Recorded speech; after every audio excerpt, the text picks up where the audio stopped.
Ladies and gentlemen, may I present, for your intellectual and philosophical pleasure, The Creature. Alexandretta.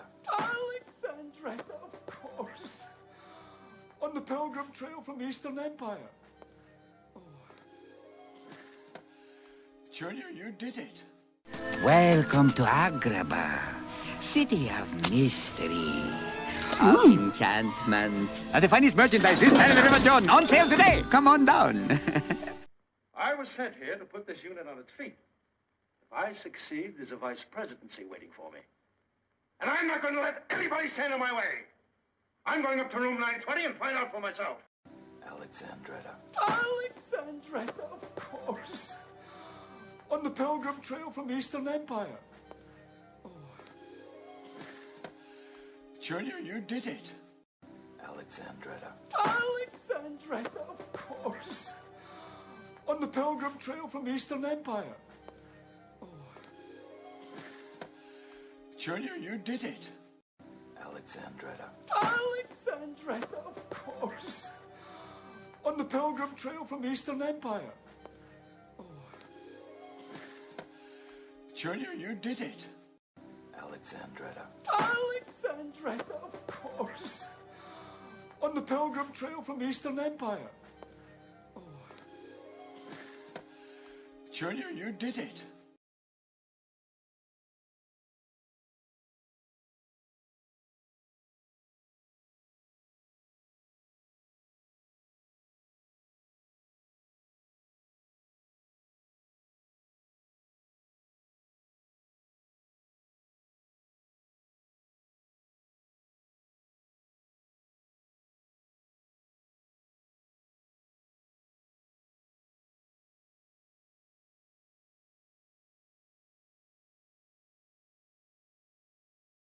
Lady, you want $7 for a used Kenny Loggins record? I'll give you 5. He autographed it himself. I'll give you 4.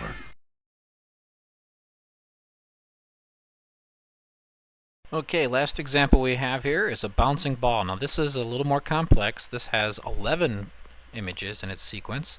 We have the ball standing there, and then it squashes down in anticipation. And then there's like a kind of a settle to on the third frame. Fourth frame is a launch frame. Fifth frame is him in the air, kind of hovering. Sixth frame is another frame in the air, kind of establishing the arc over the top. Seventh frame is the stretch down towards the contact. Eighth frame is a squash on contact.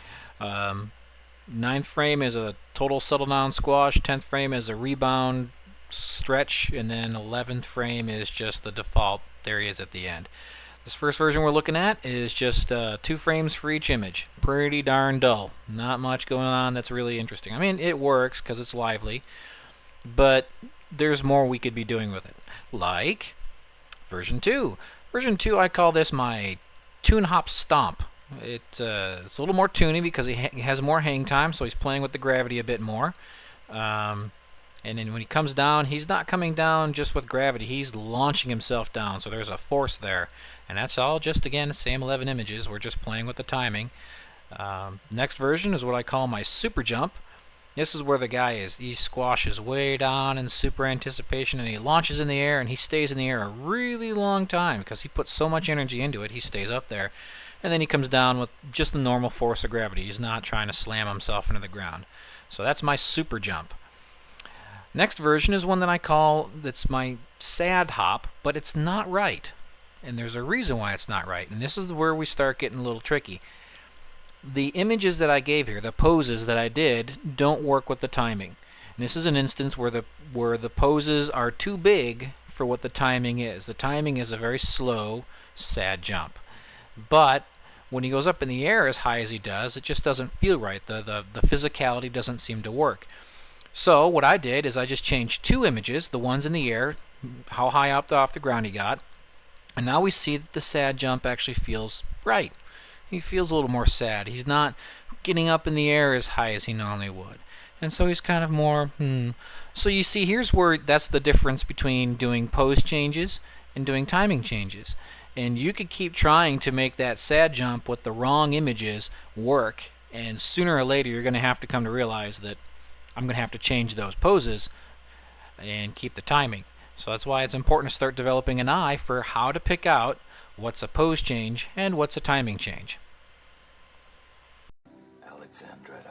Alexandretta, of course. On the Pilgrim Trail from the Eastern Empire. Oh. Junior, you did it.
You know, Mom and Dad always said that I shouldn't play with matches, but they're not here right now, are they?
The first thing we're going to look at here is a head turn. It's a real simple thing. There's only 3 images in this sequence. He's looking to screen left, there's a breakdown, he's looking to screen right. Very, very simple. This is like the most simple way to look at timing. The first example we have that we're looking at now is what I call a 6-3-6. It's real simple. The first frame is held for 6, the first image is held for 6 frames. The breakdown or the turn is held for 3 frames. And then the end image is held for 6 frames. And you see that produces a fairly standard head turn kind of thing. The next section, what we're looking at now, is the 7-2-6, meaning I held the first image just 1 frame longer and I stole it from the breakdown. You see the breakdown's a little bit quicker. And so we see that this guy is just turning, he's a little more into it now, a little more excited, a little more alert. Next version we have is the 8-1-6. Here we hold the first image for 8 frames. The breakdown or the transition is 1 frame only, and this is a very, very fast head turn. It's actually, I would pretty much say it's unusable because it's just too fast. The only way to make this work is if you cushion it a lot. I mean, you might be able to get away with that much movement, but you're going to have to do a lot of work on the eases. And we'll cover eases next month. Pretty solid. Okay, next version is what I call the 1-2-12. This is a very quick, just head turn, like something really just caught his attention, and wow, what was that, you know? So this is another example of how you can take the same 3 images, shuffle them around, play with it, and get a totally different feel for the motion. And the last version we have here is with the 10-13-9. That means the first image is held for 10 frames, the transition or the middle one is held for 13 frames, and the last one, the end pose, is held for 9. And here this is a very slow head turn. This is more like, you know, a guy hears a creepy noise behind him and he slowly turns around to see what's going on. So you see, you just keep playing with these 3 images and you can come up with lots of different scenarios. And you get a different feeling for what the character's like based off the timing. Now, how much is a head turn? Depends what your character's doing. And this is where the studying and the intuition and just figuring out things comes in. I mean, act it out and then get your video reference and see how long it takes you to turn your head for the acting that you want to do, and then plan accordingly. And you see here that using the same poses, we can get lots of different kinds of action. So this is the head turn one.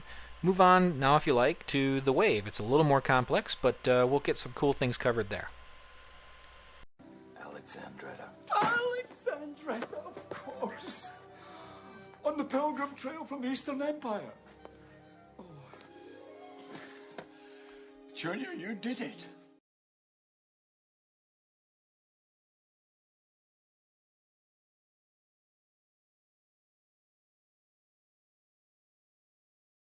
And why would I do that? Well, because we river rats are the dregs of society, with horrible diseases and criminal impulses. That sounds terrifying. Is it true?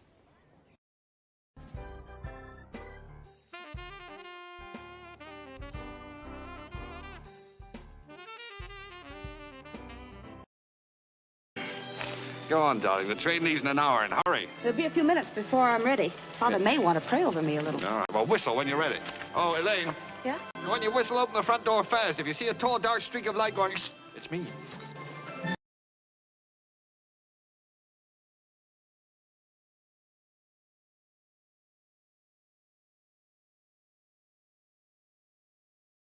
You know, Mom and Dad always said that I shouldn't play with matches, but they're not here right now, are they? Well, it has become apparent to me that the video playback on the ball bounce for the VTS 11 for January 2006 stunk. It wasn't very good at all. I'm going to re-record and have re-recorded this entire section at 24 frames per second screen grab. Now, a couple of things about this. It still doesn't look awesome.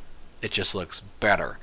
And another thing is that by redoing this, I'm redoing the entire session, because you know, the thing about working on the fly is you don't have saved versions of what you have.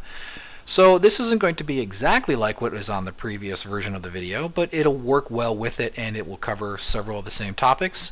And hopefully at the end it will be a little more clear to folks as to what I was doing and how I was doing it. Hopefully the larger capture session in a larger format is more useful to folks. Anyways, first up, I just want to show that we've got a realistic bouncing ball. It's not perfect. It's just slopped together. I think I did this in like 15 minutes. And it's just enough to get the idea that this is what a fairly naturalistic, kind of dull-looking ball and gravity versus ground sort of thing looks. And then we're going to take a look at how we can change things up and start stylizing the motion a little bit. Okay, the first thing we're going to play around with is timing. Remember, I talked that by changing the timing of something, you start moving it out of the sphere of reality and into the realm of more interpreted or stylized or artistic movement. So let me go ahead and just pull these guys, just make make everything a little bit longer than it needs to be.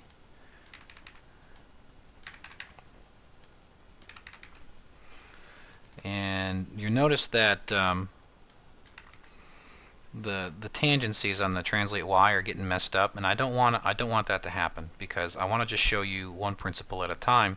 So let's change those and move them back to closely mirror what they were before. So I want to keep the flavor of the spacing, because that's what a curve is showing you. In case you didn't know, your F curve is really just a graph of your spacing, because these little black dots, these keys, those represent your timing. You know, that's when you choose to set a data point in, you know, a keyframe in common speak. And the curve is just telling you how you get between them. So what I want to do is I want to keep the same flavor to the way we got between them. And now let's see what this looks like if we move away from. See, it's already a good deal slower, and by making it slower, you're kind of pushing it. It feels almost slow motion. Okay, I'm gonna catch this up on a different, and so it's just got a slightly different feel to it because we changed the timing. Now, if I were to take the timing and put it all back the way it was before and make it shorter, it would work the same the other way. Whether you make the timing slower or faster, you're pushing it into an interpretive realm, and that's kind of puts the lie to the notion that, well, cartoon motion is just faster. It's not faster. It's just different than what reality is, and that's the key. Because you may have a slow character who's, you know, maybe his whole character tempo is slower than reality. That's very cartoony. It's just as cartoony as a guy who's hyper spastic and moves super fast. So that's what happens when you change the timing. So now let's take a look at the idea of changing the spacing. Okay, remember I said that the curve represents your spacing. What I've done here is I've made the weights or the lengths of these Bezier handles editable. Not edible, not that you can't eat them, but editable. So what I'm going to do is I'm going to play around with how he works with gravity. Alright, so let's say that the ball is, when it jumps up, it tends to hover a bit, and then when it comes down and comes up, it's very quick. So what we can do then is you can make this curve, the tangency coming into this contact point, far more extreme or more severe. So what you see is you get a bit of a hovering activity. Okay, and by getting that, you're playing with physics. Remember, the thing is to play with physics here and give a sense that this guy is not traveling in a normal physical world way. He still has weight, but you see, it's kind of it kind of hits and it comes back up quickly. Now the frame playback on this, even though I'm capturing at 24 frames per second, there's still going to be times when you play this it's going to float. So I'm trying to catch different frequencies of capturing the frames and what it's going to look like. So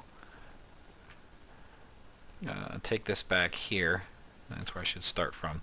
So if it comes down, hits, and it has a flavor of hovering a bit more once it hits. It's very quick hitting the ground and then very quick coming back up.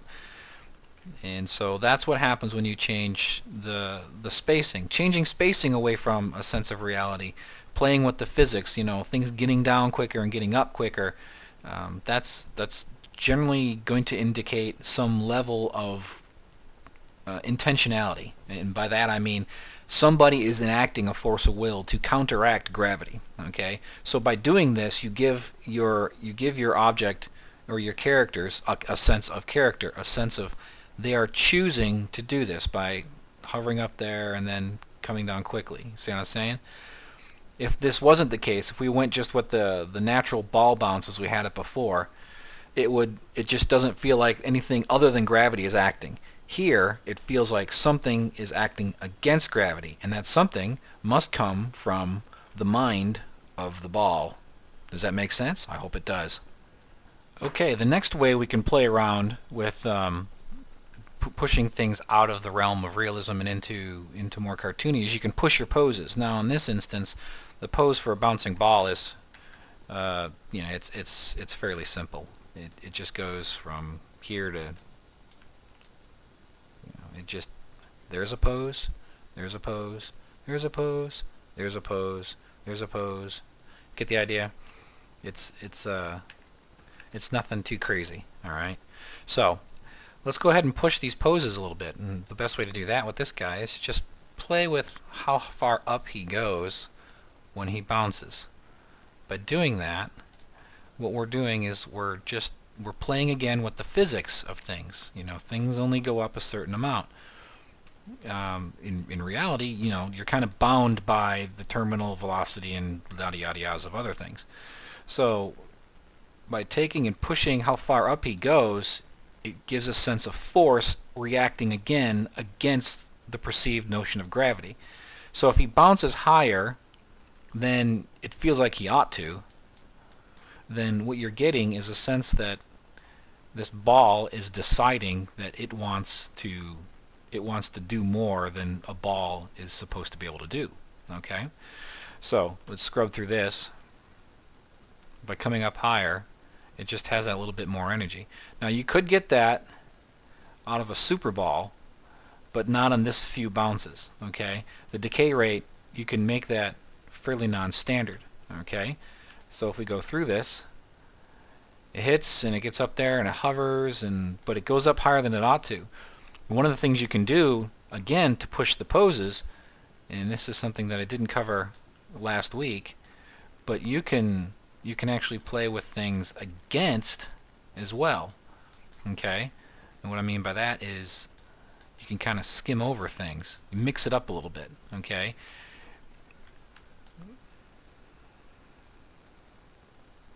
it's just that changing things. Now it's not particularly attractive or very good, but you kind of get the idea. By going a little different than the expected natural progression of things, you get a different flavor. And by getting that different flavor, maybe we take this guy a little bit higher, you start bringing intentionality to things. And if he's going to hop less than that, then the timing dictate would be that that whole thing, since it's a shorter hop, would take less time, right? So let's go ahead and make it less time. And again, play with the tangencies on these things so that we keep our spacing with that kind of high bounce characteristic. And since he's going to bounce higher here, you're not going to have a decay of timing, but he's going to take longer because, again, we're playing with things. So now we're starting to mix metaphors a little bit, but that's okay. You can see how the combination of things just adds a little bit of life. Now, it's kind of sloppy on the curves, but you kind of get the idea. See, that right there, going small then big again, is not natural. So if you're looking for a way to kind of punch things up a little bit, try this. Try going out of the natural order with things. It still has to feel like it could work. You don't want it to feel like, you know, you're cheating here. And that's really hard to see that because the playback isn't going to capture that too well. I'm going to try a bunch of different frequencies here to see if you can catch it and see if that shows up. Bing, bing, bing, bing, bing, bing, bing, bing. So there you go. In the end, I'll go ahead and try and just do a play blast to this guy when he's all done, so that you'll have something in real frame to see the difference between what I started with and what I end up with. Okay, so that's if you push poses around, and also if you play around with the natural order of things. Okay, so let's play with some phrasing. I've started to do that by changing the way the pose works, but let's change the way the timing works even more drastically here by changing the phrasing of this. So what we'll have, and this will be pretty dramatic, is we're going to create kind of like a little short skip hop right in here. And by creating a short little skip hop, not hip hop, but skip hop, I can't do rapping. I can animate rapping, but I can't do rapping. Trust me, I'm as white as they come. Anyhow, by changing the phrasing here, we can play around with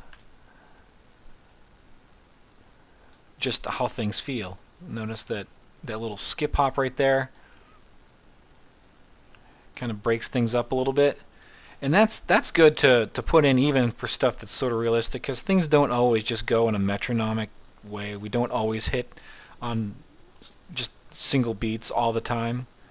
There are times where we're just going to mix things up. So it's a great tool to use no matter what style of animation you're trying, but it really comes into play to really push stylized motion, and which is really what cartoony should be called, is stylized motion. And there's lots of different ways to do it. So let me take this back to the beginning and do this at real time and see if we can't catch some frequencies with this frame grab to see if you guys can see it hopping or if it's going to feel like it's floating. Bing, bing, bing, bing, bing, bing, bing, bing. So I'm just going to sing it out for you so you can get a sense that the phrasing is different.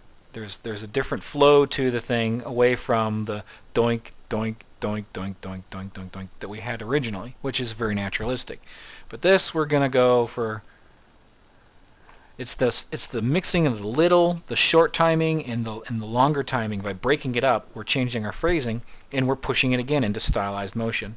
Okay, and here is the full play blast of the edit. I've added some squash and stretch, and you'll notice that on the little hop after the phrase change up, where there's the second big hop, and then the short hop, and then again just before that third big hop. The anticipation, I made that a frame longer.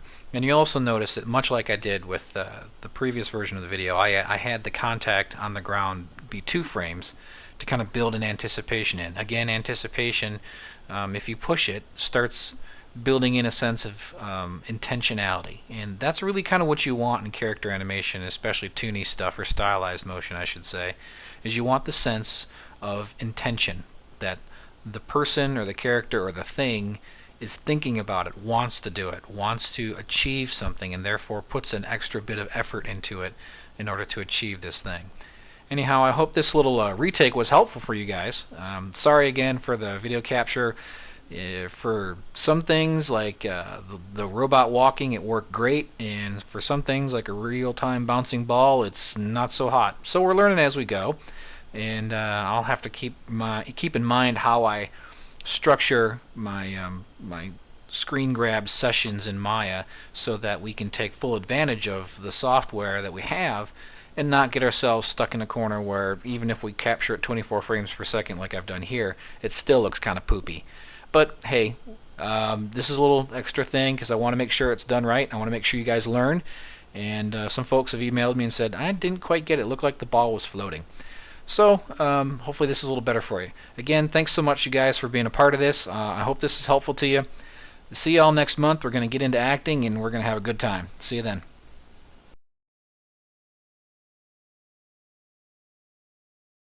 I tell you what's on my mind. It's butt cold out here, and I'm fresh out of beer.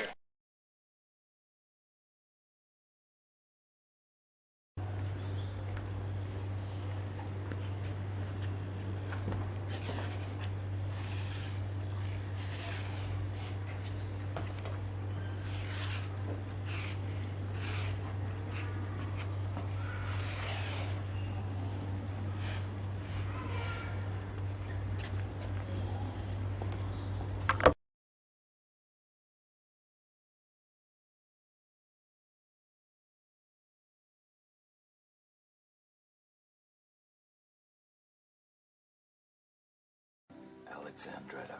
Alexandretta, of course. On the Pilgrim Trail from Eastern Empire.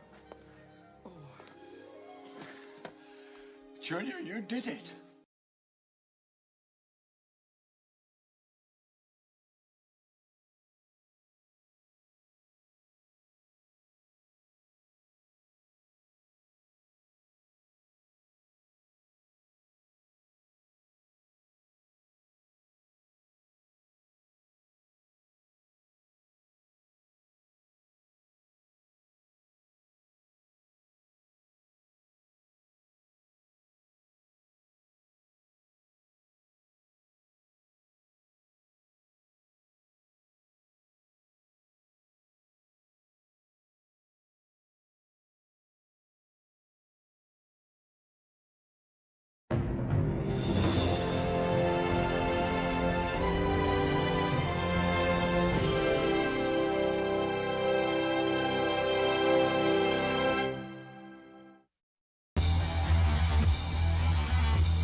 This may be too much for a blunt instrument to understand.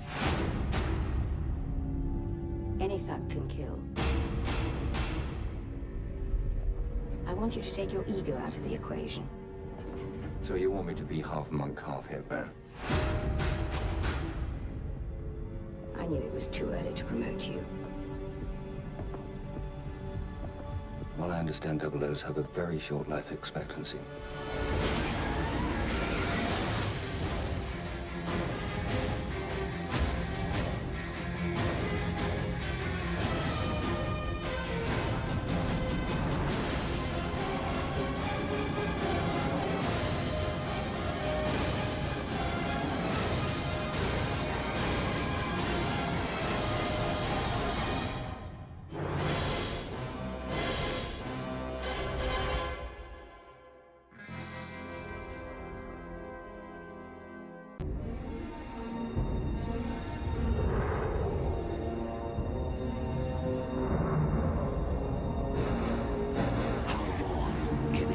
Fight the darkness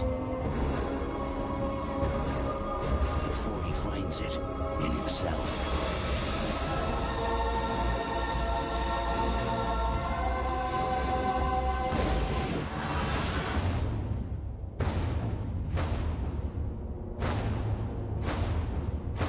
Parker. What's happening? I don't know. But I have to stop it.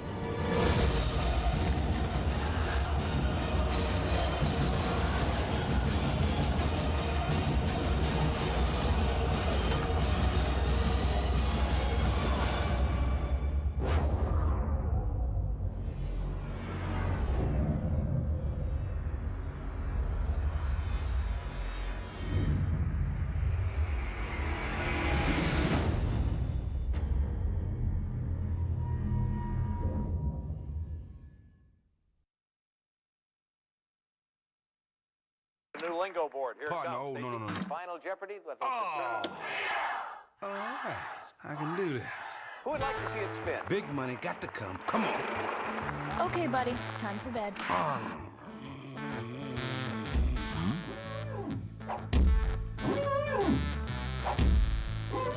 Who's there? I'm warning you. I got 10 claws, and I ain't afraid to use them. Hey, buddy. It's me, Elliot. I'm busting you out of here. Let's go. Let's do this. Nah, Cornflake, you got it all twisted. This here is my home. Sweet. Now haul your little butt back out that window. Ooh, what's this? So soft. What is that? I get it. You're like a pet. Ain't nobody's pet. What's that? I call them woohoos. Like, woohoo! You want one? But you gotta go outside. Outside? Columbia Pictures presents a Sony Pictures animation film. My life is missing, and it's all your fault. What are you gonna do?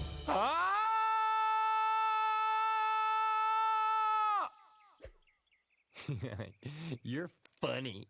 I thought maybe, but then I was like, and then... Martin Lawrence. Just rip it off fast, like a Band-Aid. Hold still. Ashton Kutcher. You may want to cover your ears. Cover my what? Open season. I'm going home. You can't just go wandering around out here. This ain't happening. It's some kind of mistake. Ouch! Oi! Try it again, I'll be kicking your furry brown bahookie. Dang. Ow! Fire!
Hey everybody, welcome to the first video tutorial service tutorial, April 2005.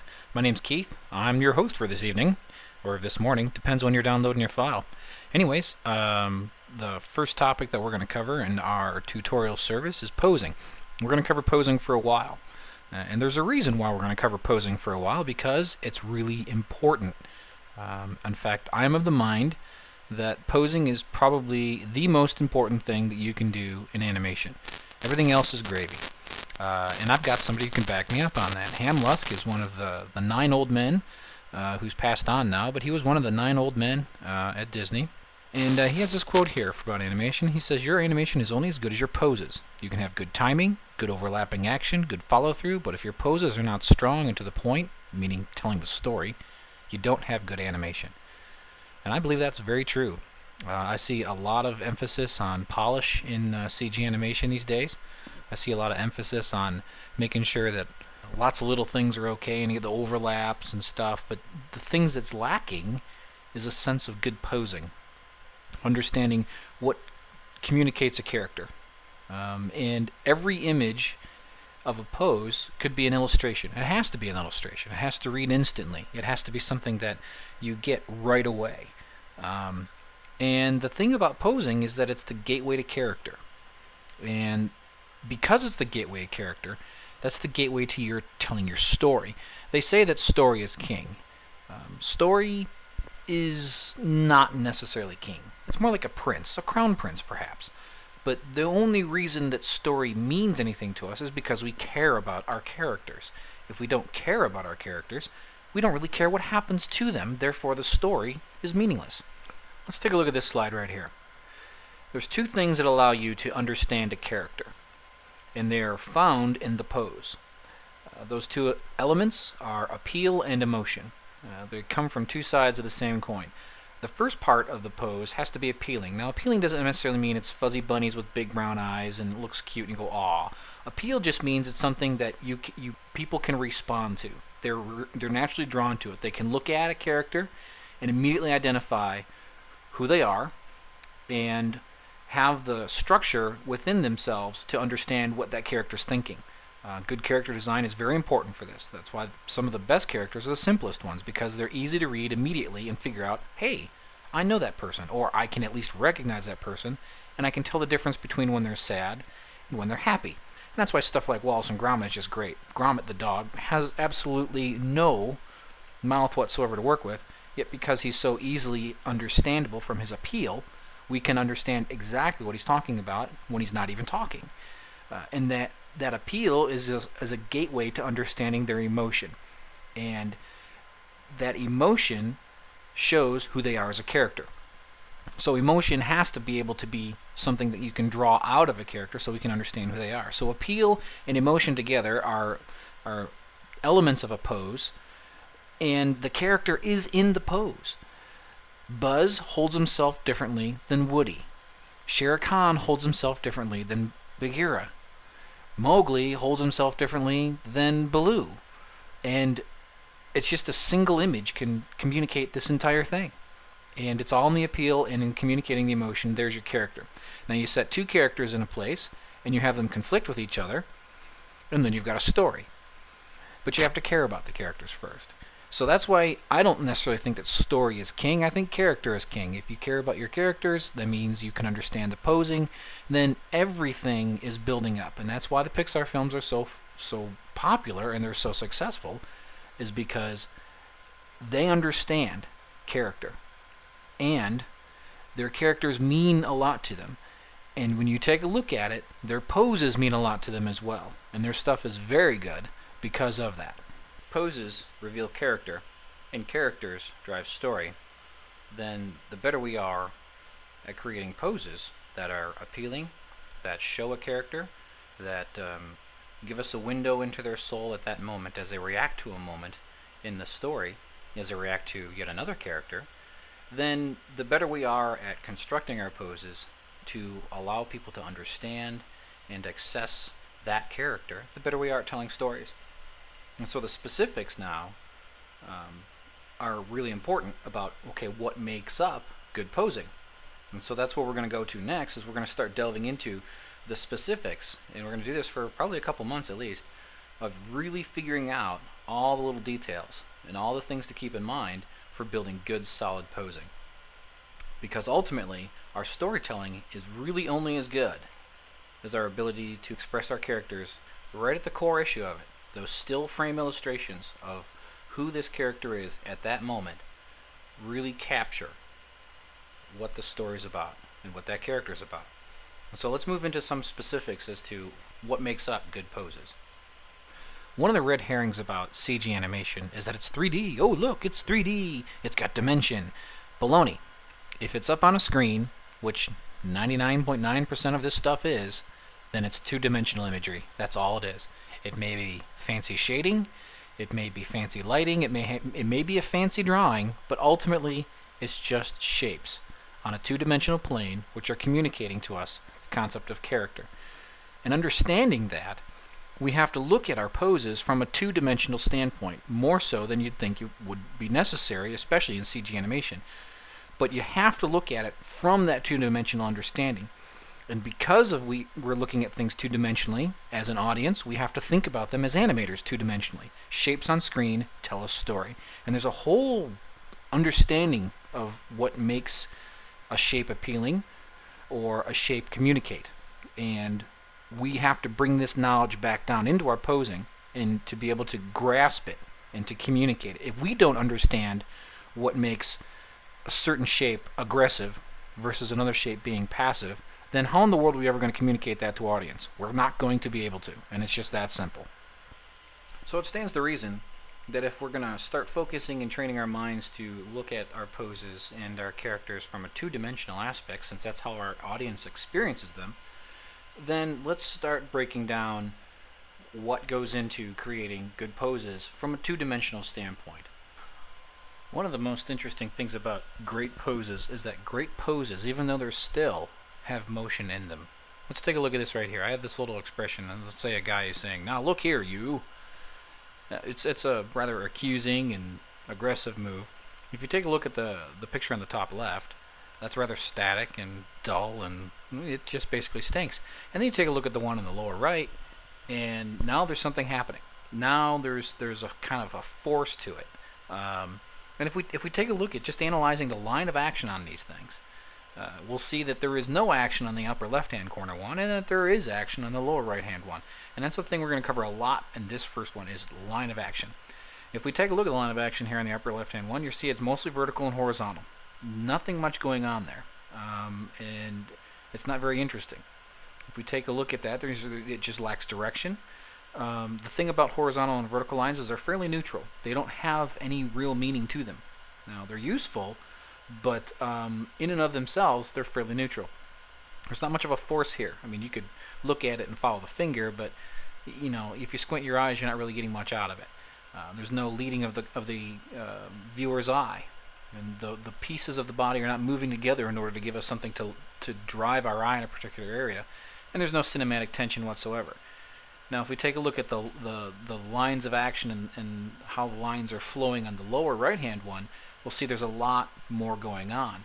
We'll see that there's a definite strong screen right direction to everything that's going on, and it all works together. Everything from the offside hand on the left running up through his shoulders all the way down through the fingertip, from his hips on up into his head. You see there's a very strong angle to it. And so that strong direction is really important, because that is what's going to give all of your poses that sense of motion to them. Even though they're sitting still, the best poses have motion in them. And there's force to it, there's a flow to the image. We're guiding the viewer's eye to the right, and there's a tension inside of this kind of a presentation. So we're going to try and look for these kinds of lines of action. Even though they're still images, even though poses aren't really moving yet, we want that sense of motion in them so that we have that tension, so that we can move our story forward with good storytelling. If we're going to go ahead and define what a line of action is, the way I think of line of action is I'm looking at where the character's force is driving. And so a line of action is the main indicator of, if you were to draw the force through the character from toe to head. Now there can be multiple lines of action, but there's a primary one and then there's accenting ones, which we'll get into later. But the primary line of action is going to be that thing that indicates the general force of the character in their pose. Again, the best poses have motion in them.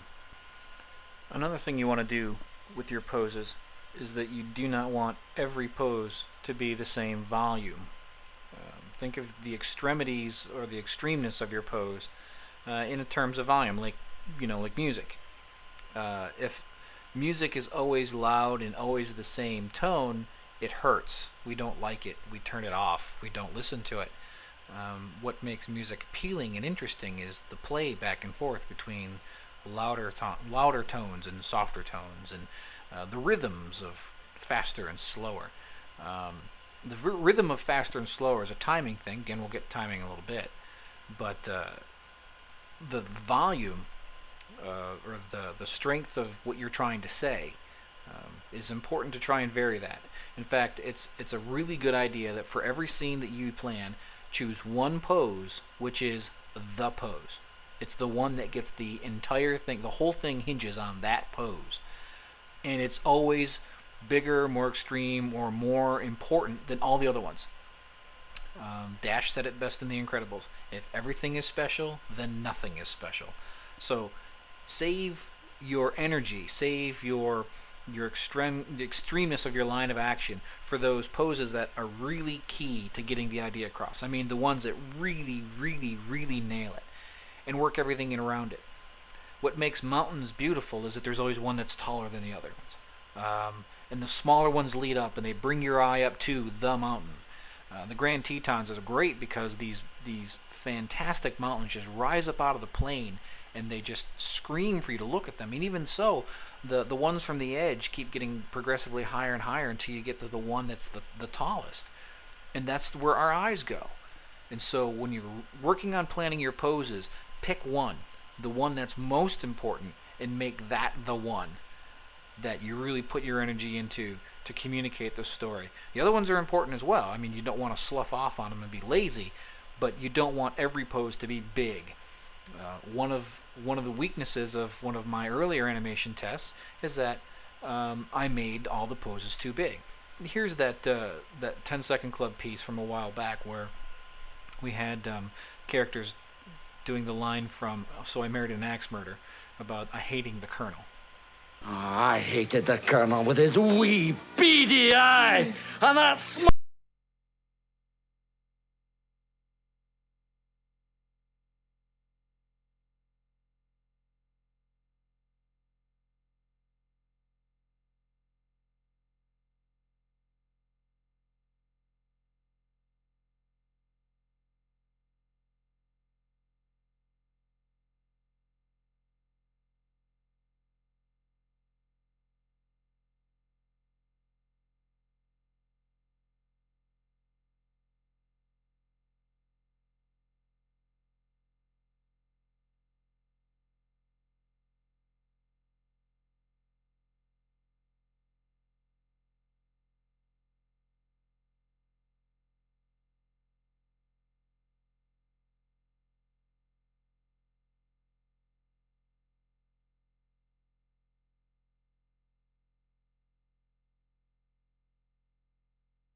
Hey folks, this is Keith again. Welcome to the second installment for you special March subscribers of the video tutorial service.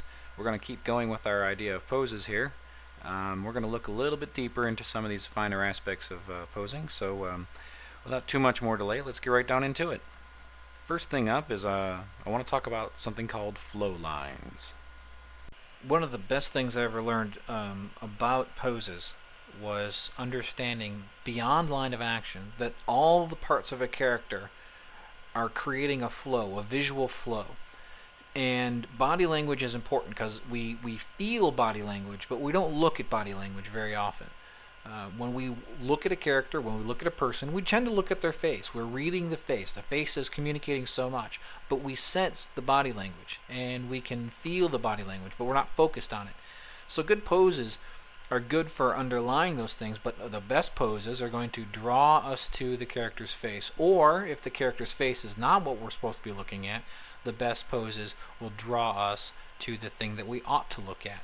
And so when you take a look at your line of action, don't just look at the single line of action, but also take a look at where your arms are going, where your legs are going, where other visual elements in the scene are working together to see where the lines are flowing. Do we have a clean flow from the hips on up through the head, if the face is what we're looking for?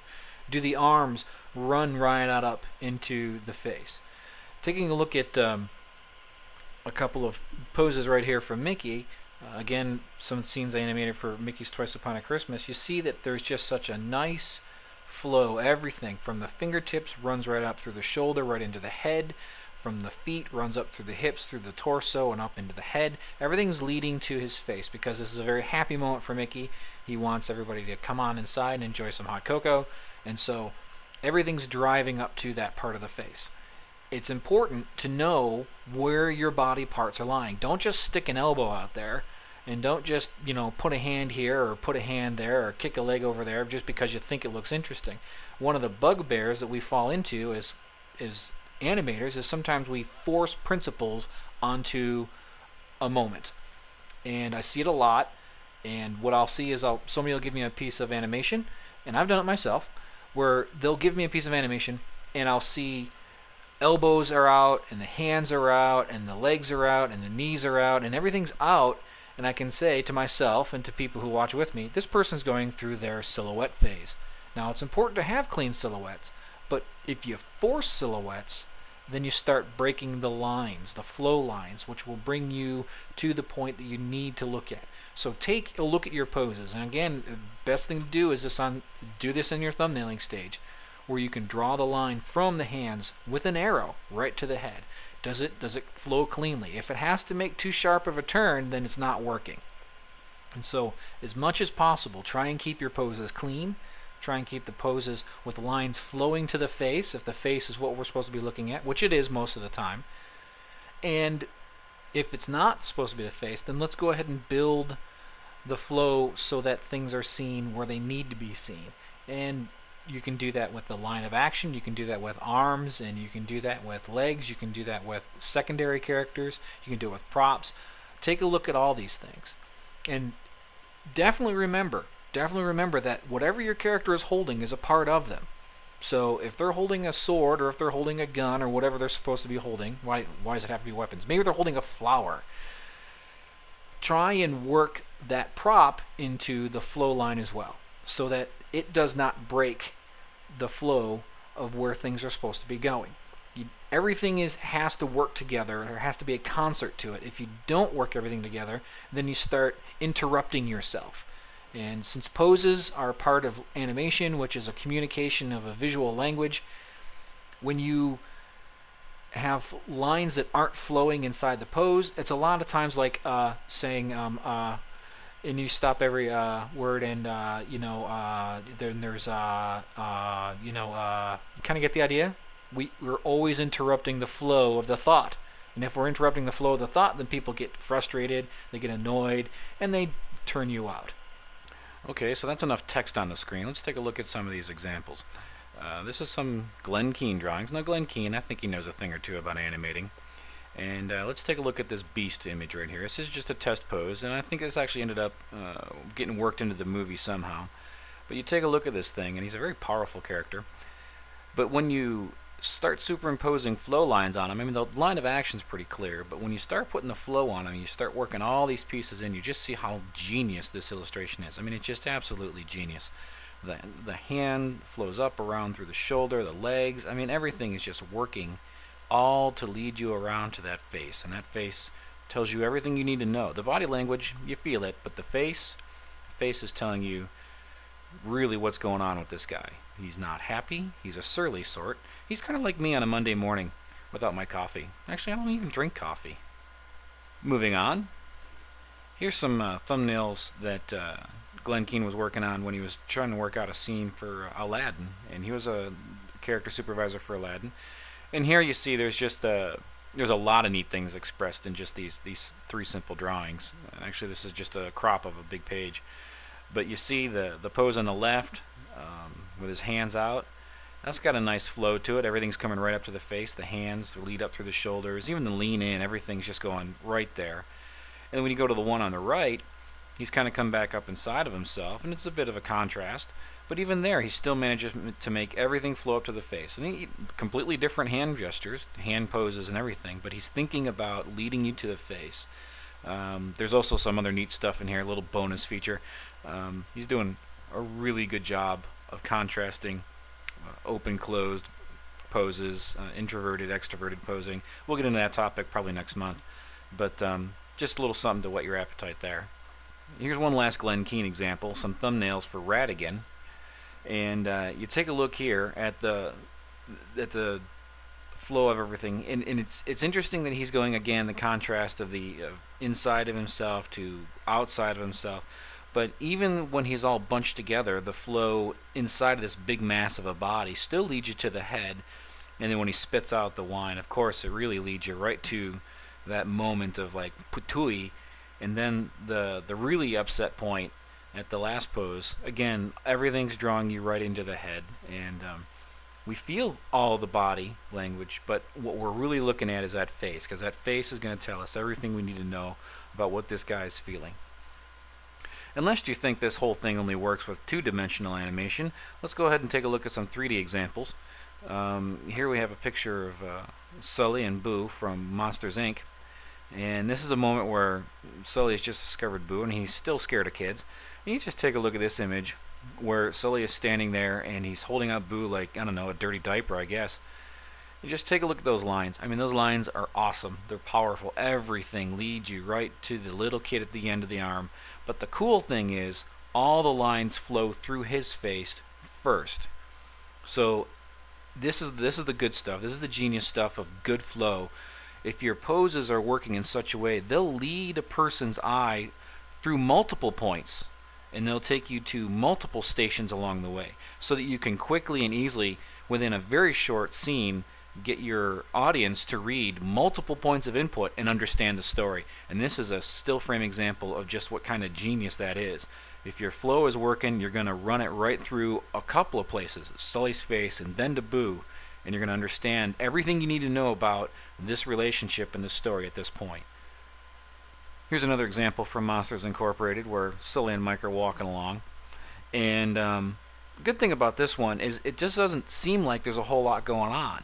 But there's a really clever little trick right here where you use the interaction between the two characters to start building a visual flow, again, along multiple points. Take a look at the flow on Mike and Sully, and you get good lead up through the arms and stuff. The way Mike is posed with his lunchbox out and his arm out, it's starting to draw you in. The legs are drawing you up. Now, Mike's pretty easy to do because he's just a giant eyeball with a mouth. But the really cool thing, check out the blue line between Sully's eye and Mike's eye, and it's riding right down Sully's arm. I mean, that's pretty clever stuff right there. That's really smart posing, because what it's doing is it's creating a visual connection between these two characters. I mean, their eye lines help, but having that arm right there is another little added bonus to make it read even easier. One more final example of flow lines in action, especially in CG. Let's take a look here at this one. This was a very quick scene inside of Incredibles. Very quick. I mean, this thing was on screen for maybe 2 seconds. Not very much. But check out the flow lines inside of Frozone right here. Really, really cool, strong stuff. I mean, this guy, almost every pose this guy had in this movie was just, it was grooving. And that's kind of the character he was. You know, he was a very groovy kind of guy. But you take a look at the hand, runs right up through there. I mean, everything's going right to the head, right where it ought to go. But it's also got a dynamic energy to it. He's ready to do something. But he's also a little bit back, you know. He's not got the upper hand here.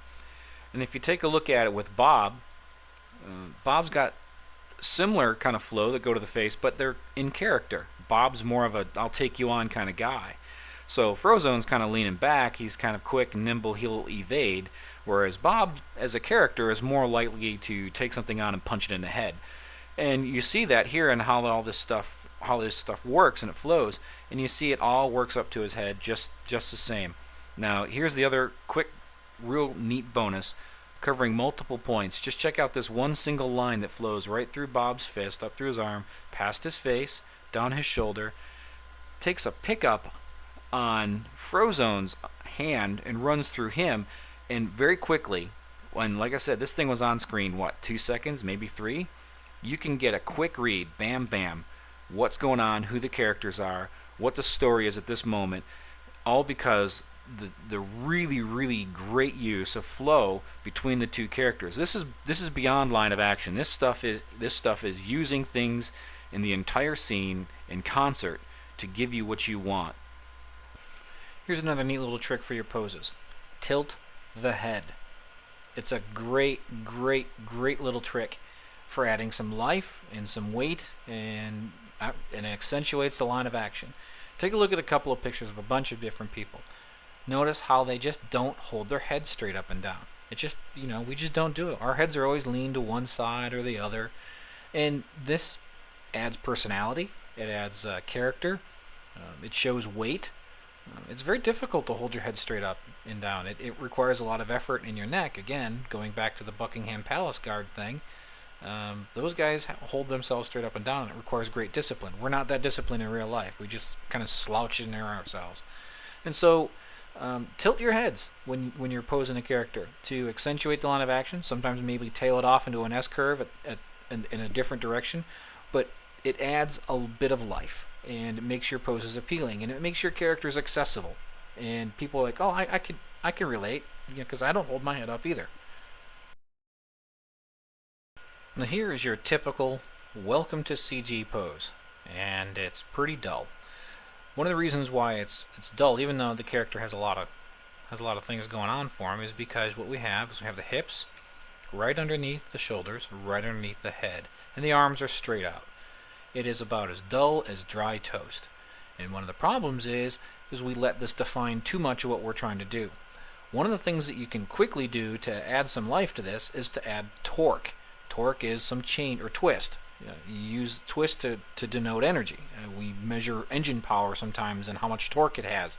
Basically, how much ability does it have to add energy to the application of changing things. So one of the first things you can do is get rid of this relationship where if we take a look at the x-axis of the hips and the x-axis of the shoulders, they're both face forward. And even if we go ahead and pose our character around in a fun sort of way, and you know, we kind of get some, you know, we get a line of action inside of it, and we start playing around with it some. And even, there we go, like so. And even if we get the head working on it, okay, so there's some funky things in the rig there. And we get, okay, so, you know, that's actually not a bad line of action if you take a look at it. We can actually make it stronger by taking this guy right here and pulling him off to the side. And maybe pull his knee in a little bit. So we do have a line of action running through him, but it still kind of lacks a certain level of oomph. And that's because, again, our hips are still basically facing the same direction as our shoulders. If you want to add some energy to this, let's go ahead and take the whole guy right here and turn him, and then take this and then turn it back. Now there's a certain, you know, it requires energy to twist like that, and we can play off this some. And we may be pushing it a bit far here, but for the point of emphasis, let me get this independent hip here, things sort of working. But this right here now, there's something going on that's a little bit more energetic than just having him with the straight up line of action before.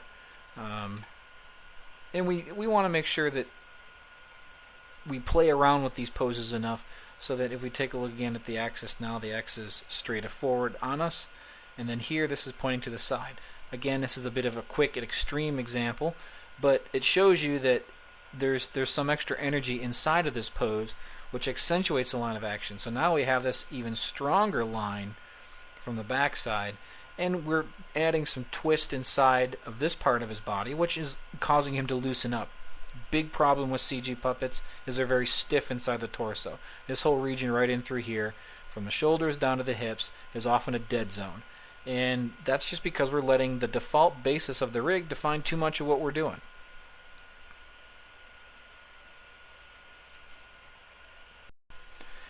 Let's take a look at another problem that is pretty common, and that is an even weight distribution. Let's say we want to have, again, let's put a little bit of nice line of action in this guy.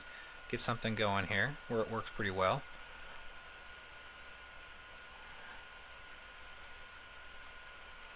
Just quickly throw something in there.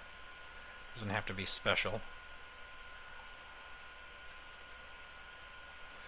Okay, so this is a good default kind of, hey, he's just standing around looking at things sort of thing. But you'll notice that it still feels a little less than dynamic. It's better than straight up and down, and we're playing with the head here, and everything's kind of flowing up into the face, and the lines are sort of working.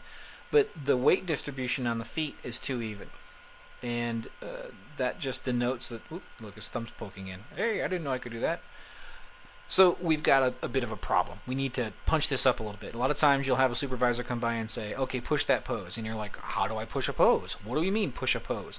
One of the first things you can do to push a pose is you can change and shift the weight off of both feet and distribute it a little more unevenly. So let's go ahead and move him over this way.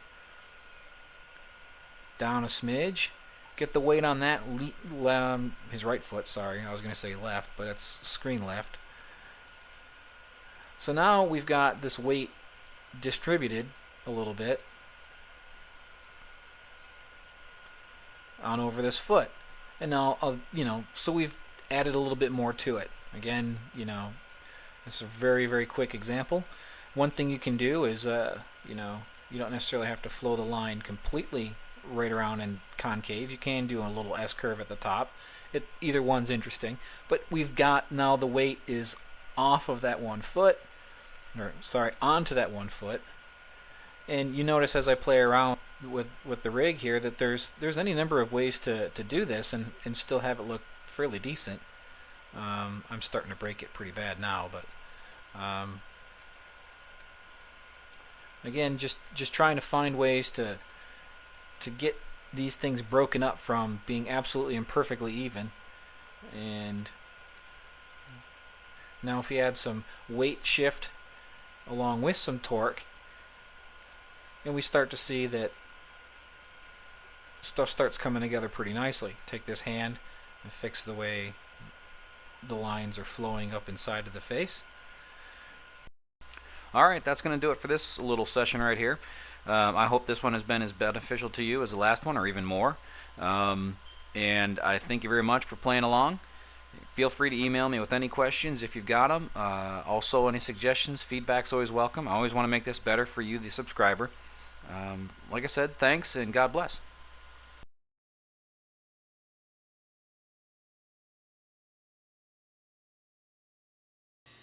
Hey folks, it's Keith here. Welcome to the May 2005 VTS video tutorial service. I am your host. Some wise subscriber suggested that I show a little bit of myself to keep things interesting. After this month, I don't think you guys are going to like him too much anymore. Anyhow, welcome to May. We're going to go into our third video of the series. We're going to be talking more about poses. Today, some of the things we're going to be talking about are weight inside of poses. Staging. Staging's a big thing, especially for appeal. And if we have some time, we might get into some other things. But before I get into that, let's not promise too much and see where we go. Anyhow, come along with me and we'll see what we got. First up, weight-in poses. We'll see how it goes. Alright, here I am standing further back from the camera. And one of the things I want to talk about is weight inside of a pose. A typical problem with CG is that these characters come in like this. Not terribly interesting to look at, and not terribly interesting to move around. That's just a weightless kind of, because just stop and think about it. It really works this muscle right here to hold these things up. If you got a good rigger, maybe they might do like this. Got a really good rigger, they might do it like this. Anyhow, one of the things that are pretty common in CG poses is just this weird disconnect of body parts jacked in weird positions in a sense to try and get the notion of, oh, I'm working on my silhouette here. Hello! Now that looks painful, and it actually kind of hurts to do it. But we do that in our animation because we're thinking, well, I gotta get a silhouette. See, I got the arm, and it's coming down, and I got this arm up. I gotta make sure this hand is free and get it up in the screen because you know you gotta. Oh, this hand's gotta come down in the screen, and the head's gotta go up, and I gotta tilt it just so. And oh, good. All right, there. It's a. Oh, get this hand up, get that elbow. Okay, it's a good CG pose because it's got good silhouette. I'm telling you right now, it hurts. Okay, don't do that. The reason why you don't want to do that is because it hurts. Characters, people, look at me. I'm more. Hey, I'm a bit of a chubby guy, but hey, I do okay. And we have weight. Some of us have some more than others. But we have weight inside of our poses and the things we do, and there's a comfortableness to living in our own skin. My shoulders aren't up all the time. It takes energy to put my shoulders up all the time. I can put them up all the time. It looks kind of funny. And that could be comedic, but just realize that takes away any sense of weight. Shoulders just kind of, boom, there they go. Hands just kind of hang down. Elbows, notice the elbows are not out. They're in. That's just normal. We tend to gesture up and out. Up and out, up and out, up and out. Sometimes we'll come up and in. But you notice, see where the elbow? The elbow's kind of staying where it is. The hand does a lot of different things. You don't too often gesture from the shoulders. I mean, we can, and there's times where that's called for, in more broad, cartoony kinds of animation. But for those still moments, I mean, generally animation is made up of two different things. It's a contrast of motion against stillness. The motion is pretty interesting, but the stillness is where the story is told. And so as I'm acting this out, I want to give you guys a sense of reference as to how a guy just kind of feels comfortable in his own skin. If you have a pose that's causing you a problem, the best thing to do is get up and try it out. Get up and try and put yourself into that pose. So if you got this really kind of cranky, well, let me look at this pose right there. Hey, get up and try it and see if your body is screaming at you to stop. If it is, it's a good idea. That's probably not a good pose. Again, of course, we want to exaggerate things and push things, and of course, there's a reason why I animate. It's because I can't make my body do certain things that I'd like my characters to do. But still, we can't break away from those bounds of reality too much, or else we start breaking down the connections with our audience. So weight and pose is pretty important. Let's take a look at some stuff on the computer, and I'll show you in specific when we're tool around in Maya. Alright, we're inside Maya here, and I've got my character, my little guy named Murray, and I've got him in a pose that's not so good. And there's reasons why this pose isn't so good. One is that it just doesn't have any sense of weight inside of him. It just feels not well connected, like he's just not comfortable in his own skin. There's a couple of things adding to this. This foot out here just doesn't seem to be supporting any weight. His torso is straight up and down, showing no sense of comfortableness inside of himself. This arm out here just kind of hanging out there for no good reason. This one up here just feels kind of stiff. The shoulders are all hunched and everything. It just feels like he's fighting himself. If I had a pose like this and I was just like, I'm not sure why that is, one of the first things I do is get up and I just force my body to assume this kind of a position, and I see what my body's telling me about this. Having done that with this, one of the things that we could do, first I want to go ahead and select my camera and keyframe on it so that I can come back to it. But let's go ahead and maybe just start doing some things here to make him a little more comfortable. First thing we're going to do is we're going to get that hand down at his side. I mean, that's what people do, and their elbows tend to be in. And let's go ahead and get rid of that shrug on that shoulder. I mean, that shoulder is up way too high. Let's give him some comfortableness right there. Get that hand down. Get the weight of the hand going. You'll notice that people's hands flop a lot.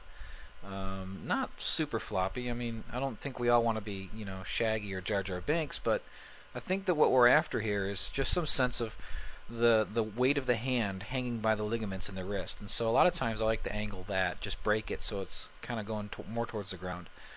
Already that's helping some.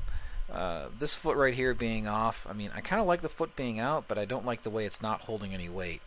So we can kind of adjust things a little bit and just kind of torque around with it some. And if we get it down, and you know, the more I mess with it, I'm not thinking that that foot out there is going to work that well. You know, just because, you know, the base is just a little bit too much. Yeah, so we kick that foot that way, and maybe to give some sense of just ploddingness, we just go ahead and kick this one over here. And he's a little far forward on those feet, so I'm just going to kick him back a little bit. So now it looks like he's, you know, sort of settling in on his own weight, and that's getting better. Okay, so he's starting to take some shape. Another thing let's go ahead and do, let's go ahead and just give some sense of, you know, weight, I guess, comfortableness inside of his torso. Stiff torsos is a big problem in CG animation. You got to be real careful to be mindful of building some kind of a curve, some kind of a line inside of your torso, so that a character has some sense of just, you know, compression and expansion inside their torso. A stiff torso in a CG character is, it just sticks out to me like a sore thumb. Got a little bit of an independent hip right here that we rotate around a little bit. There we go. Now we're getting some weight inside of that. The head, you know, was never really far off to start with, and all of a sudden this hand isn't bothering me quite so much. Still want to fix it a little bit, but it's not driving me. You know, I kind of like it being up, but I think the shrug's just a bit extreme. And that finger right there is just a little too straight up and down. You know, maybe we do something like that, and then take this thumb and kind of relax it. Take this finger, you know, just kind of play around with some of these extra little things here. And so, you know, pretty quickly you see that we get all these things into pieces. Let's set new keys on that. Let's go to that frame right there and set a key. So we go from that to that. Just look at those two poses. This one right there, sure, we'll turn off all these little things right here. Just take a look at the pose. That right there was what we started with, and then we go and fixed it to that. You notice there's just some weight to it. That's not perfect by a long shot, but there's some weight to it, and he just feels comfortable in his own skin. And so those are some of the things you want to try and be mindful of. You know, work with the wrists, how they point to the ground. Work inside the shoulders and give some sense of weight there. Definitely work the torso and the hips with the contrapostal and things like that. And the head I'm not super happy with, but this is just a real quick, you know, example. And you can tweak these things for a while. The thing about poses, good poses take time. I mean, you'll see a traditional 2D animator, he will be drawing and drawing and drawing, and they'll draw the same pose, I don't know, 50 times. They'll work half a day on a pose just to get the right drawing. If you're in a feature film environment and you've got a pose that just absolutely has to sell, it's not out of the realm of possibility that you'll spend 3-4 hours on a single pose just to get it right where you want it to go. And you'll try a bunch of different things along the way, but that's all part of the fun, is trying all those different things. So that's the difference between something that's got no weight in the pose and something no weight. Hopefully that's helpful to you.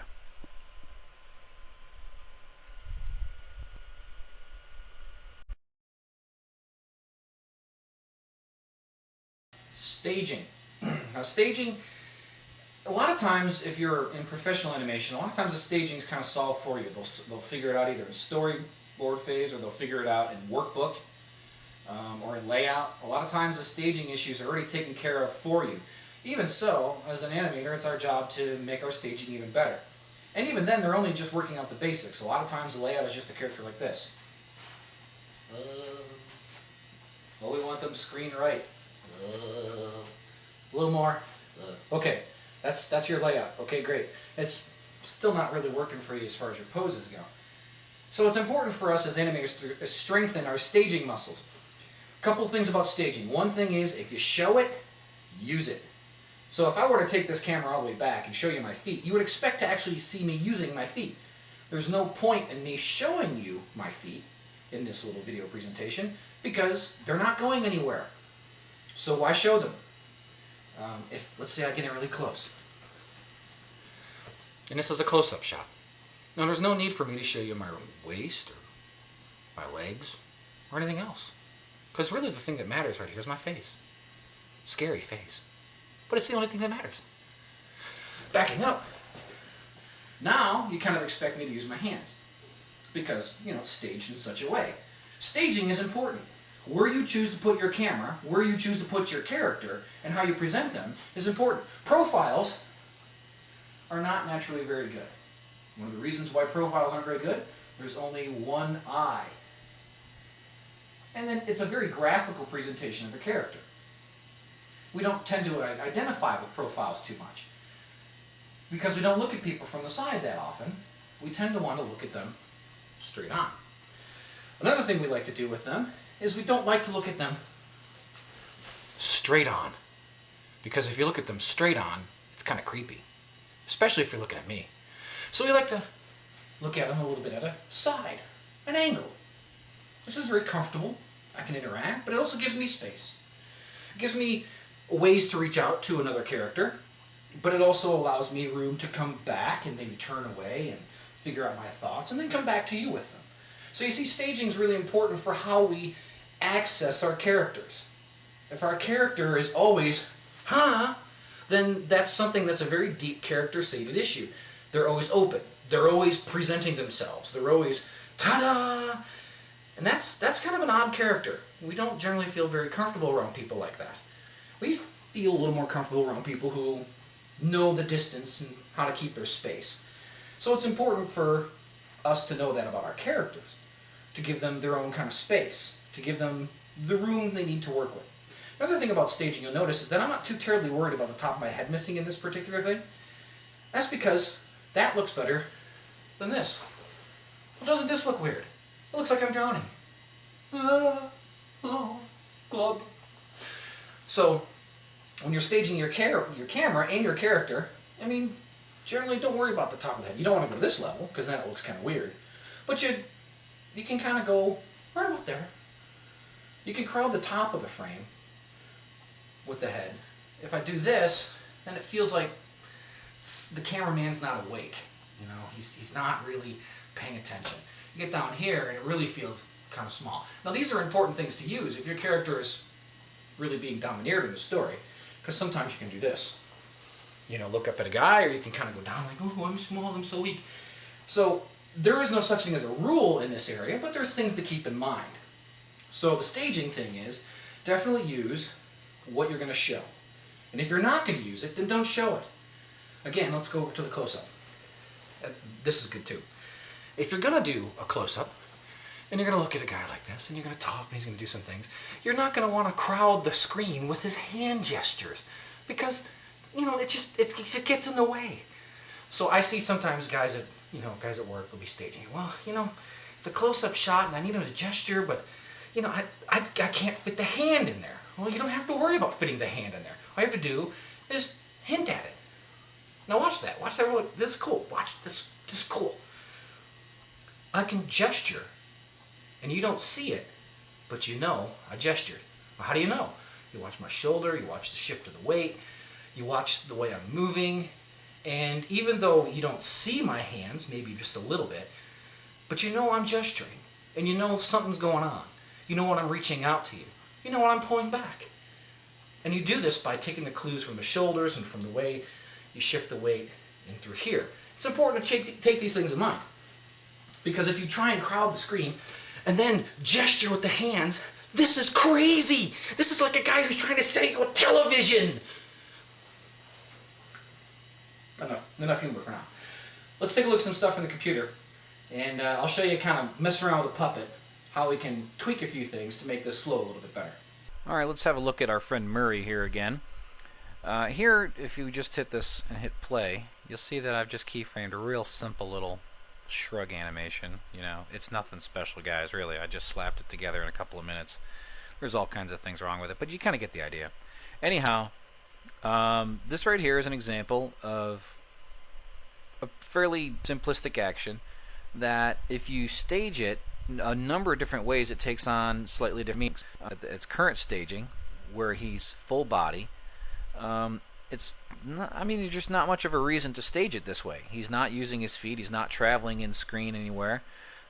If you were to look at this whole thing in the realm of a movie, you would look at the cinematographer or the director of photography or the director and say, guys, what are you doing? I don't understand what you're trying to say here. Now, there are times when you want a character staged full body on without doing much. That's generally as a point of emphasis, though.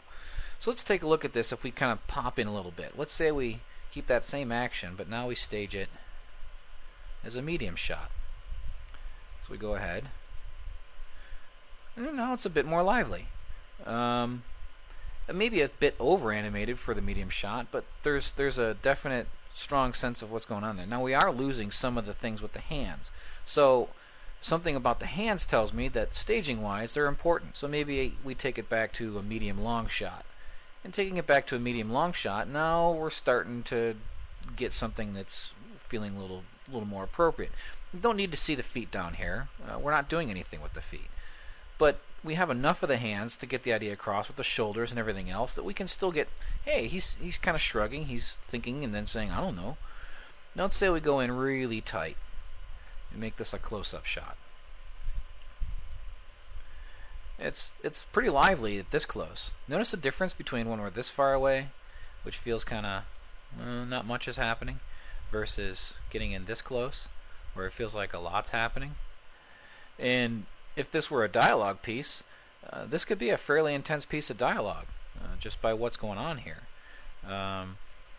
And like I said in the live video portion, you can get a sense that there's something going on with his hands and the gesture. And if he were to say, well, I don't know, you'd feel, oh, I don't know, right there in the shoulders, because he is gesturing. And that's one of the things about close-up shots, is you got to be mindful. Sure, you don't want to waste your time animating things off screen, but when things off screen affect things on screen, you better animate them, because if you don't, it shows up like crazy. So this is just a quick poke around at some different ways of staging various results out of it. And if I had to put a grade on it and say which one I like the most, I'd say I like this one the most. It's kind of a medium long shot, reads well, and you get the idea. Alright kids, that's all I have for this month. I hope it was useful to you. I hope I didn't scare you too much with this face. My humble apologies. Hey, one of you guys suggested it. Actually, two of you guys suggested it, so don't blame me. I'm just reacting to subscriber input. I'm very sorry if it frightened you, though. But hopefully, me filming myself, acting some things out, and explaining some things, made it a little more tangible for you. And if you like it, hey, email me. Let me know whether you do or don't like to see my ugly face, acting these things out, explaining them. If you do, hey, great. If you don't, hey, I'm not offended. I've been called worse. Anyways, thanks a bunch for playing along. I really do appreciate you being a subscriber, and I really do appreciate the things that you're helping me accomplish in the world by helping some other folks. And stay tuned, stay subscribed. Next month we're going to probably wrap up posing and start getting into some other things, like maybe timing.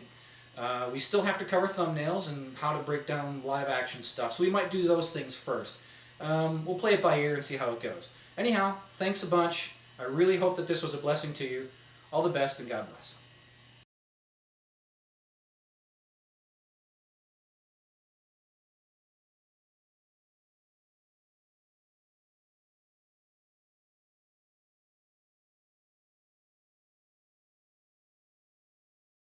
Hello there! Welcome to the June 2005 video tutorial service. This will be video number 4 in the series. My name is Keith. I'm your host. This month we're going to be wrapping up our conversation about posing in the general sense. We're still going to always keep talking about these things even as we move forward, but this is the big section on posing in particular. This month we're going to tie up a few loose ends. We're going to actually start even talking about some thumbnailing and planning and show you some things I think about when I go ahead and start planning my poses. So without any further delay, let's get going. One of the things about staging that's really important for us to take a look at is, right there's the camera, see? Camera. And things that the camera can see, the camera can see. Things that the camera can't see, the camera can't see. So if I'm going to play an action, playing it back here isn't going to do us any good, simply because we can't see it.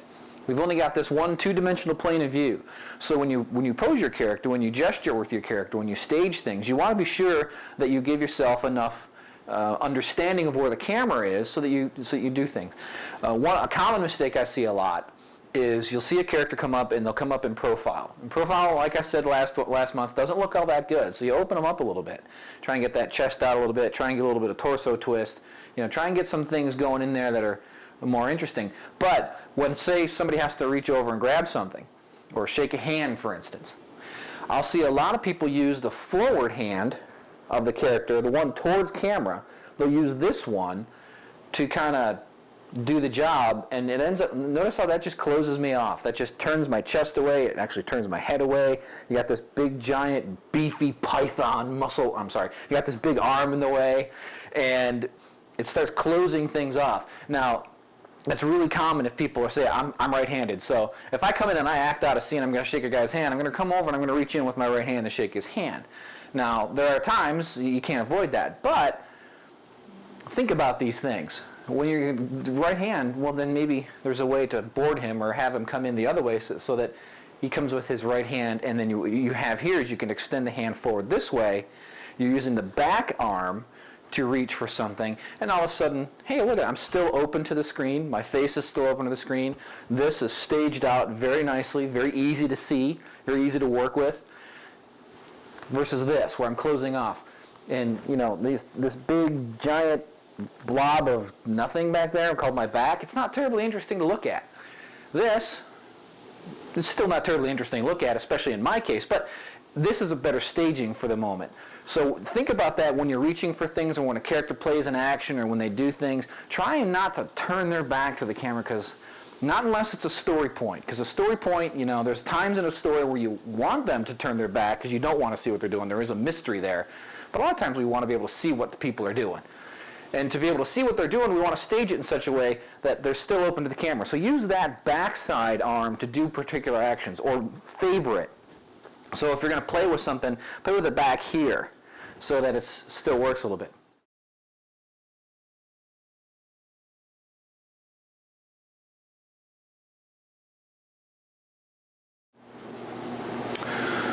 Here's a little quick trick for facial staging. This is something I learned when I was working on VeggieTales, because they're just bouncing balls with eyes.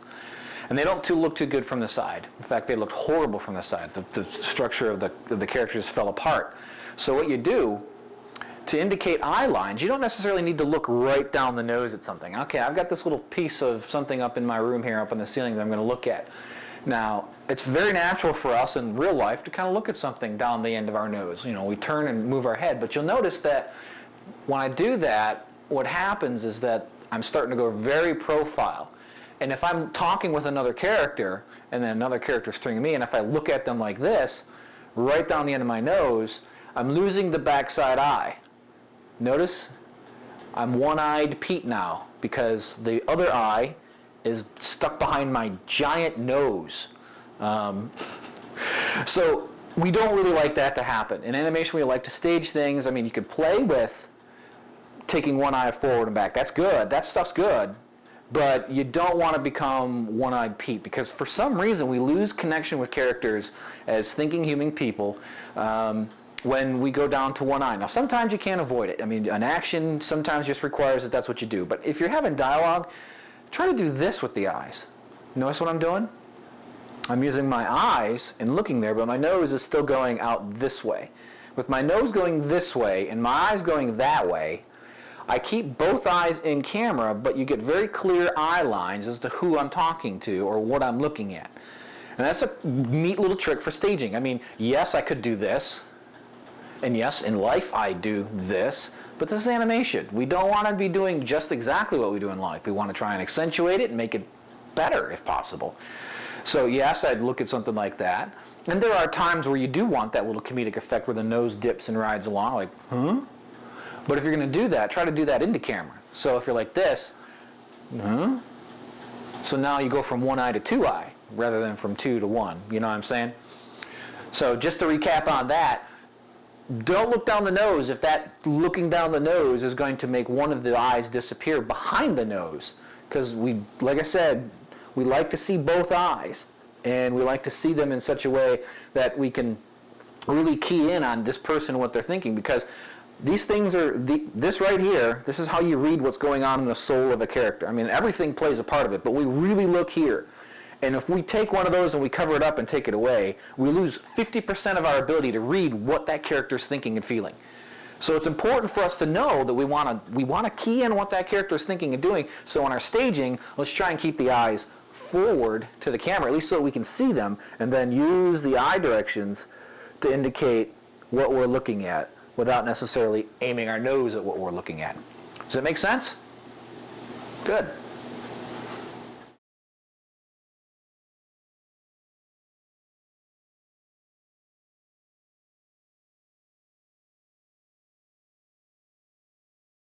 I want to talk a little bit about how I tend to think of things when I'm thumbnailing. I got my whiteboard here, my little whiteboard pen, and I'm going to just do a really quick, atrocious thumbnail kind of thing for you to kind of give you an understanding of what I tend to think of when I'm thumbnailing my poses.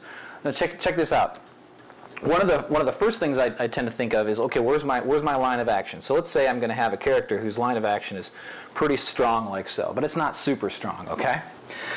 One of the things that helps me understand what I want to do with the character is I think of the head, the chest, and the hips as 3 weights on that line of action, 3 balls. So we put the head, we put the chest, and we put the hips. And by doing this, I understand when I finally get into posing my character in 3D where I need to put these things in relationship to each other. And with any line of action, you can put these 3 things on those lines. So let's say we want a little more stronger line of action. You know, say if a guy's pulling something, you know, say that he's going to pull this box. Okay, I want a really strong sweeping line of action. So we're going to put the head there, we're going to put the chest there, we're going to put the hips there, and of course, you know, that's what we got. You know, so we've got the head, those are the arms, there's your chest area, there's the hips. And so that helps me understand how I want to pose my character by taking this strong line of action and then placing those 3 weights on that line of action to help me work out the relationship between the head and the chest and the hips. And that will work for big stuff like that. It will work for simple stuff. Let's say we want a character who's just standing. Fairly simple straight line of action. So we take this, take that, and take that, and even that you can even accentuate a little bit. So let's say we want a character to just stand, but we want a little bit stronger line of action. Notice how we kick this over and we kick this over, and we start giving it some sense of weight to itself. And then, you know, if you want to see how this plays out with the rest of the character, you know, just, you know, gesturing and doing his thing, so you can kind of fill it out. You know, you put your line of action, you put your 3 weights on that line, and you can figure things out. And it really helps me figure out how I want to distribute the weight of something, and I'll use it as a diagnostic tool as well. If I'm getting into trouble and if my scene isn't working, the first thing I'm going to think of, why is this pose so dead? Why is it so blah? Why is it not interesting? One of the first things I'll look at is I'll look at that 3 weights on a line relationship. If it's just, you know, if the head is right over the chest, is right over the hips, I know I'm pretty much in trouble because I'm not really doing anything with the character. So I'll tend to, you know, do something with moving the chest or the head off or something to kind of give it some more flow. And that's something for you when you're thinking of your thumbnailing. And you don't need to get too crazy. You notice my thumbnails aren't like super fantastic, and I'll use this for any kind of character. And the great thing is this will work for any proportion of character. You can use big-headed, small chest, small hips, still gives you the same thing. You can use big butts, small chest, small head. It gives you the same thing. So it helps you to figure out, doesn't matter the proportion of the character. You can take the weight and distribute it anywhere you like. You could take a heroic character, some guy who's, you know, really big and strong, and he's got this giant, powerful chest and little hips, and he's got a head up here, and you can make him big, powerful, tough, strong guy. You can use the 3 weights on a line anywhere. and it'll help you figure out what you want to do with your character as far as staging them and posing them and giving them a really strong sense of presence. I use that a ton when I'm thumbnailing, and I hope it's helpful to you too. This stinks. Ew.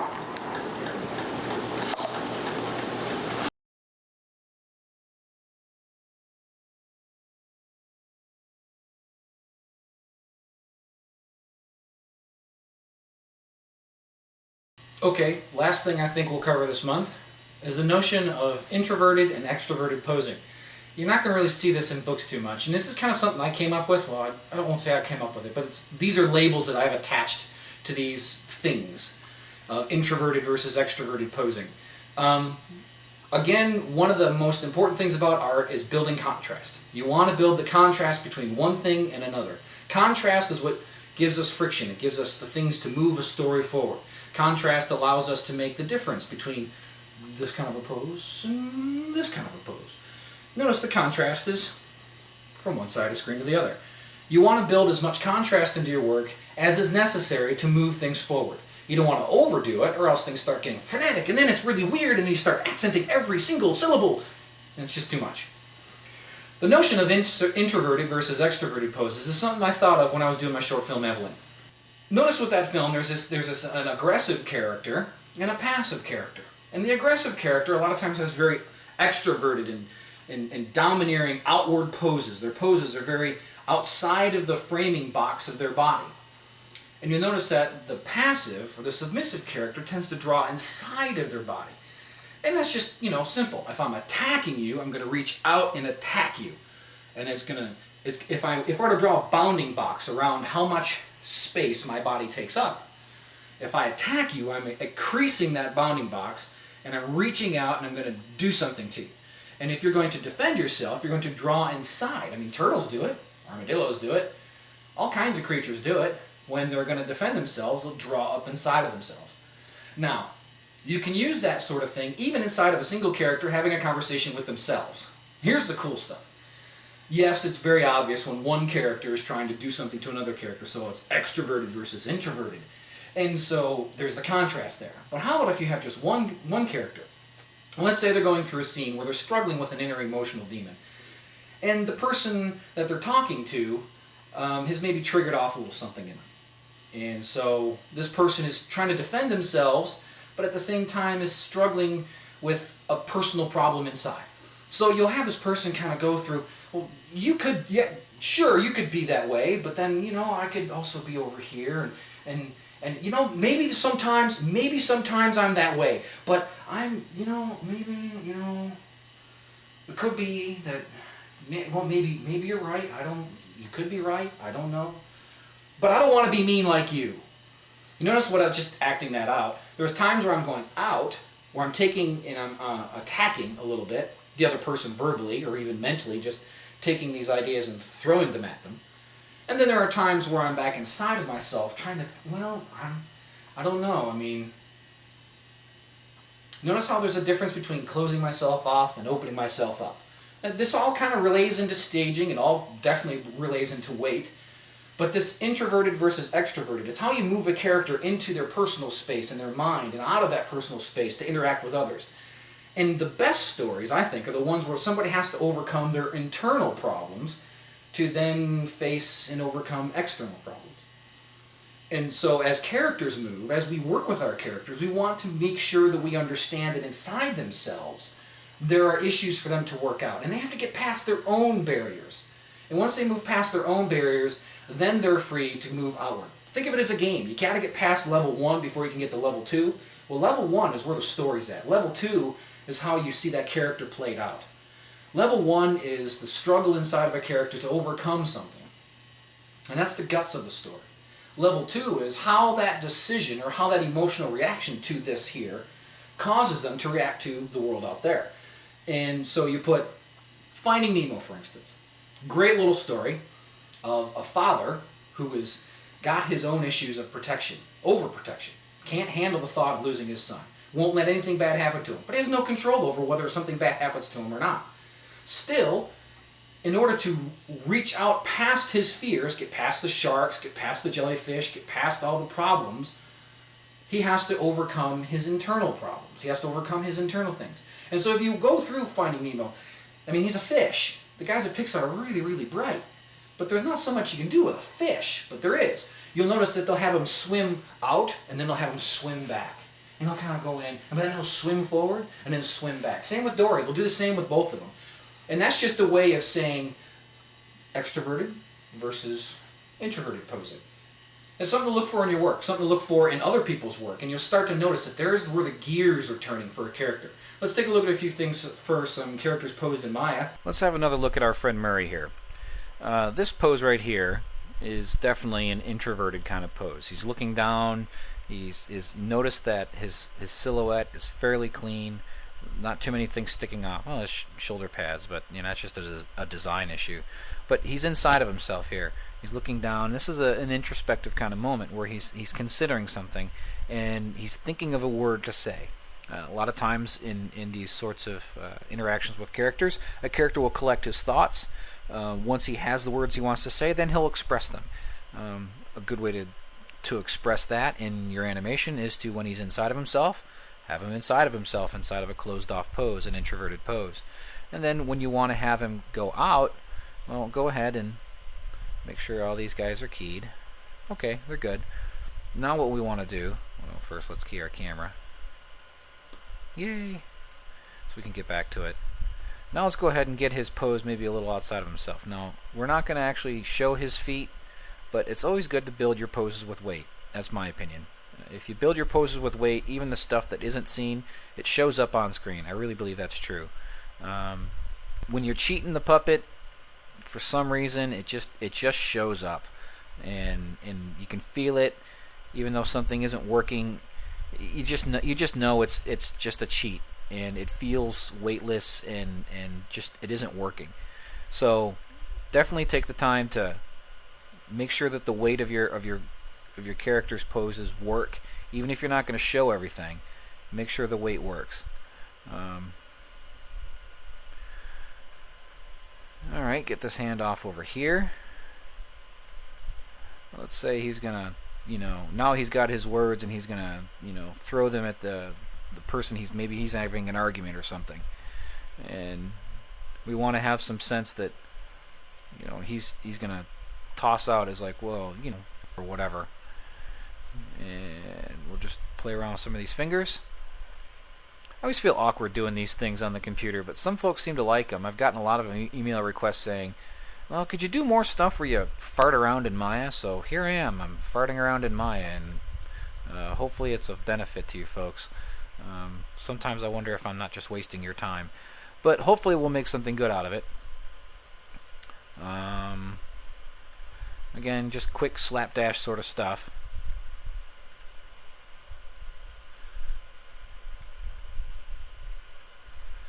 Alright, move this guy out there. I still like the head tilted back this way, just because it's fun. Okay, so we take all these guys and let's just key them. Okay, so it's obvious to me that my camera was really messed up, so let's go back and fix a few things.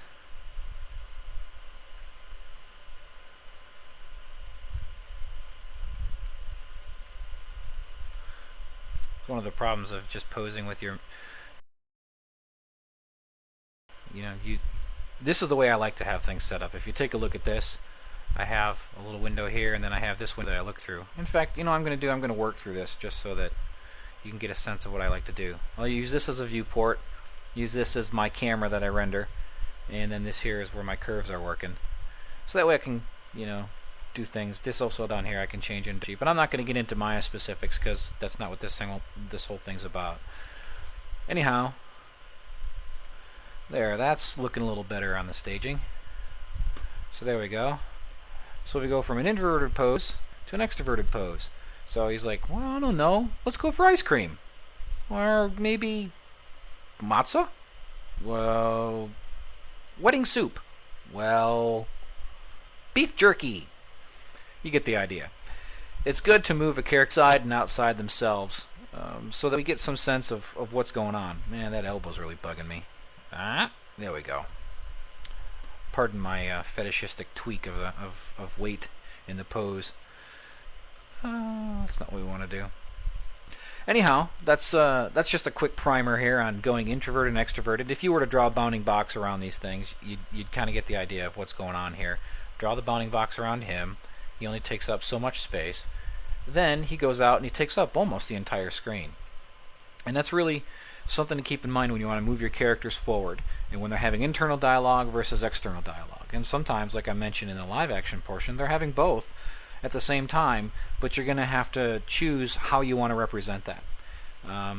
Again, not something you're going to read in any book, and I'm not even sure it's a principle. It's just something I've used to help me figure out how to get a character from point A to point B, and express that thinking, that thought, that notion. And so it's a little trick I use. Hopefully it's useful to you folks.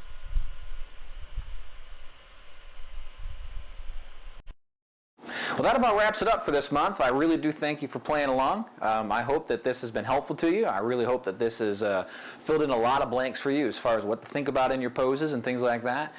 So far, you guys have been really great with the feedback. Keep sending the feedback. I love to get emails from you. I love to hear what you think could be better about these series. As these months roll by, you're seeing that the video series is kind of evolving in response to user feedback. So I'd love to hear more back from you guys, even if it's just a good word to say, "Yay, Keith, we like you." It makes me feel special. So anyways, thanks a bunch. Stick around. Next month we start getting into some timing aspects of things. We're going to cover timing for a while because timing is a big part of it. Pose and timing, those are the big parts of animation. So we're going to cover that for a while. And then after timing, we're going to start getting into planning and acting and getting into the performance part of things. And that will be probably towards the end of 2005 as we start rolling into the fall. And then after that, just to let you guys know what's coming up, we're going to start talking about how to polish things out, the little details of taking your animation to that next level, things to look for. And we're going to cover facial animation. And then we're going to get down into the nitty-gritty of actually taking a practice scene that I take and pretty much animate for you, and you'll see how it goes. That's the future of what the VTS is going to be holding for you. A couple of things for you to do while you're sitting around waiting for the next video. Some folks have suggested that I give you a little bit of an assignment. So here's something for you to think about. I want you to kind of play around if you have a couple of characters, even if it's the same rig. Play around with a happy character coming up to a sad character trying to introduce himself and shake his hand. Play around with introverted versus extroverted posing. Play around with a lot of the things we've talked about as far as, the line of action. Play around with the staging of things. Make sure which one do you shoot close off and which one do you open up to the camera. Just go ahead and practice around with that. And hey, you know what? If you want, you can go ahead and send me what you got. I can't promise you that I'll give you a huge critique on it, but it'd be neat to see what people do. Anyhow, I hope this has been a real blessing to you. I still have a lot of fun doing them, and I hope you have a lot of fun watching them. I hope it's really good for you. All the same, see you next month. All the best, and God bless.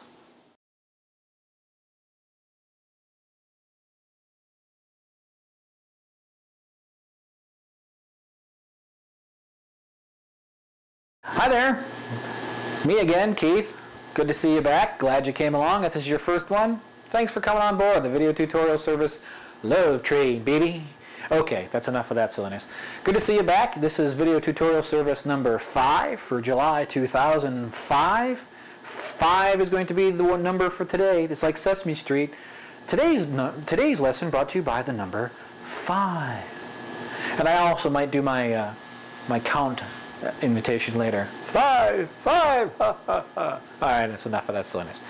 Anyways, good to have you back. Great to be back. I'm having fun with these things. I'm feeling pretty jazzed, pretty excited. Got to spend some time with some folks in the last couple of weeks, talking a lot of animation, learning a bunch of stuff, reaffirming a lot of things, getting some energy. It's great to be able to do that. I love going to classes. I love listening to other people talk about animation. I just love it. I mean, there's no way in the world I'm too far along to learn anything from anybody. It doesn't matter to me. I mean, anybody's talking about animation, I'm there with bells on. Really, I had bells. You can hear me coming. Anyways, it was great fun. I really appreciate the chance to do that. So I want to just, bring some of that back to you. So here we are. We're going to be talking about our next topic, timing. Now, timing's a big topic. And you may ask yourself, well, self? That's how I talk to myself. Self? Why did we split up timing and pose? Well, because that's what animation is. Timing and pose. You get those two things working and most stuff's going to work okay for animation. So why split them up? Well, one of the things that really helped me with my animation is thinking in poses and thinking in timing, not as separate things that don't have anything to do with each other, but certainly separate things that have their own unique sets of challenges and solutions. Pose and timing inform one another very, very much. If you do not have timing in mind when you do your poses, the actions are going to feel like the energy is wrong or the weight's wrong or lots of things are wrong. At the same time, if you do your timing without understanding what your poses are showing, then things are going to feel really off, mostly in the weight area and in believability. So yeah, they're very much linked. It's a great mystery how they feed into each other, yet can still be very distinct. The big thing for me with timing was coming to understand how the traditional animators, you know, the old school guys, came to understand timing themselves. You read a lot of these old notes, and these guys tended to just figure it out. Now, I know you're thinking, why am I spending $15 a month to have this guy just say, figure it out? If I could figure it out, I wouldn't be paying you. Well, that's partially true, but there really is not too many tricks to timing.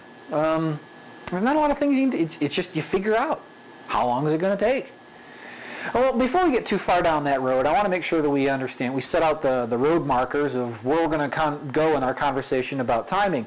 To me, there's three big things in timing, and then there's a fourth element, which is kind of a pose-timing mix-up. We'll get there in a minute.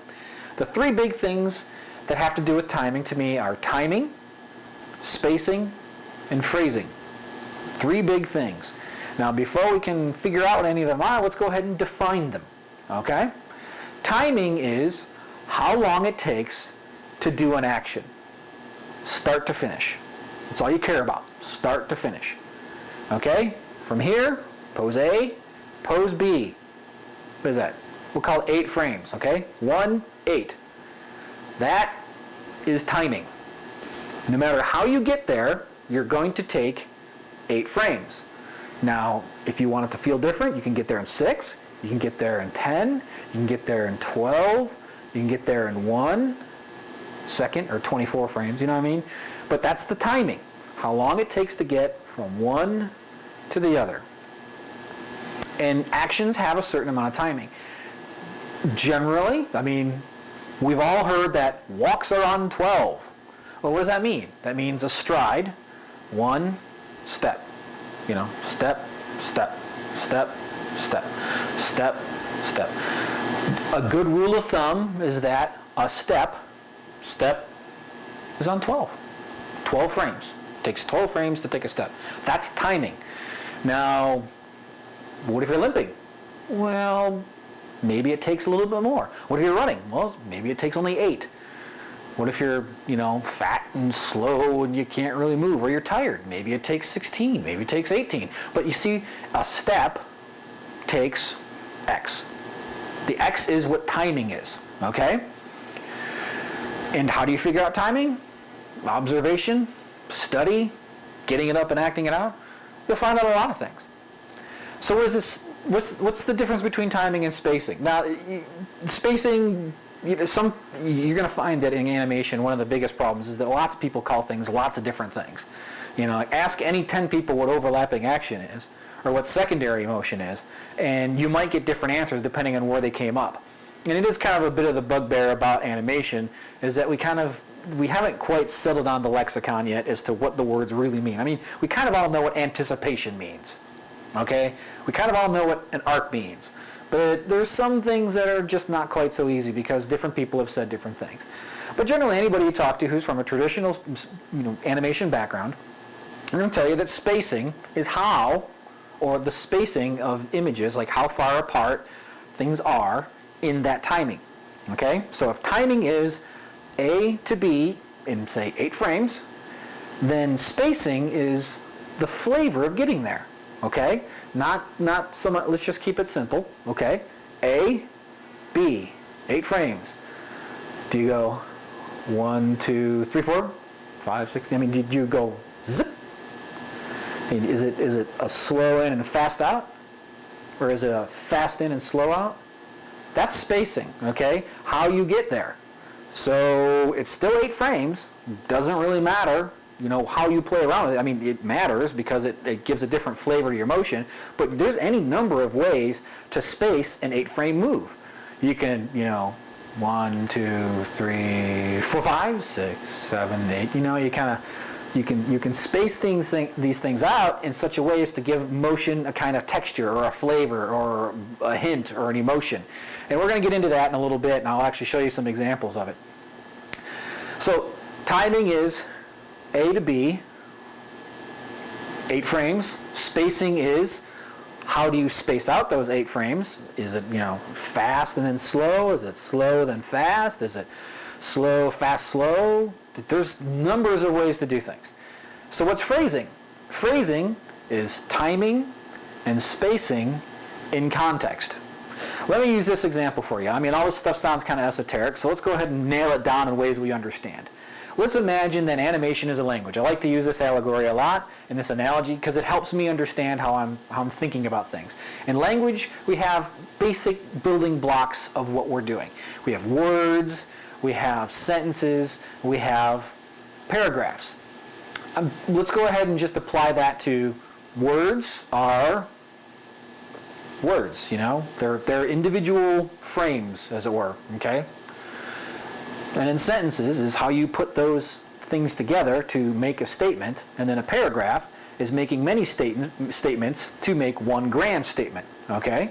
Leading to a point, which eventually this video will get to. Anyhow, let's pick a sentence. Bob went to the store, okay? Bob went to the store. How many words does that take? Bob went to the store. Hey, remember, this lesson is brought to you by the number 5. So it takes 5 words to say Bob went to the store. Now that's a very robotic way of saying it. There's no spacing in that. Bob went to the store. No spacing at all. Okay? It's just Bob went to the store. It sounds like your computer's reading to you from a text file. It's creepy, you know, it's a robot voice. And it makes us unsettled because we're used to spacing. Okay?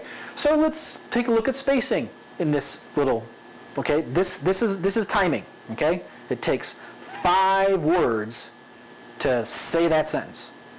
No more, no less. It's always going to take 5 words to say Bob went to the store. Always.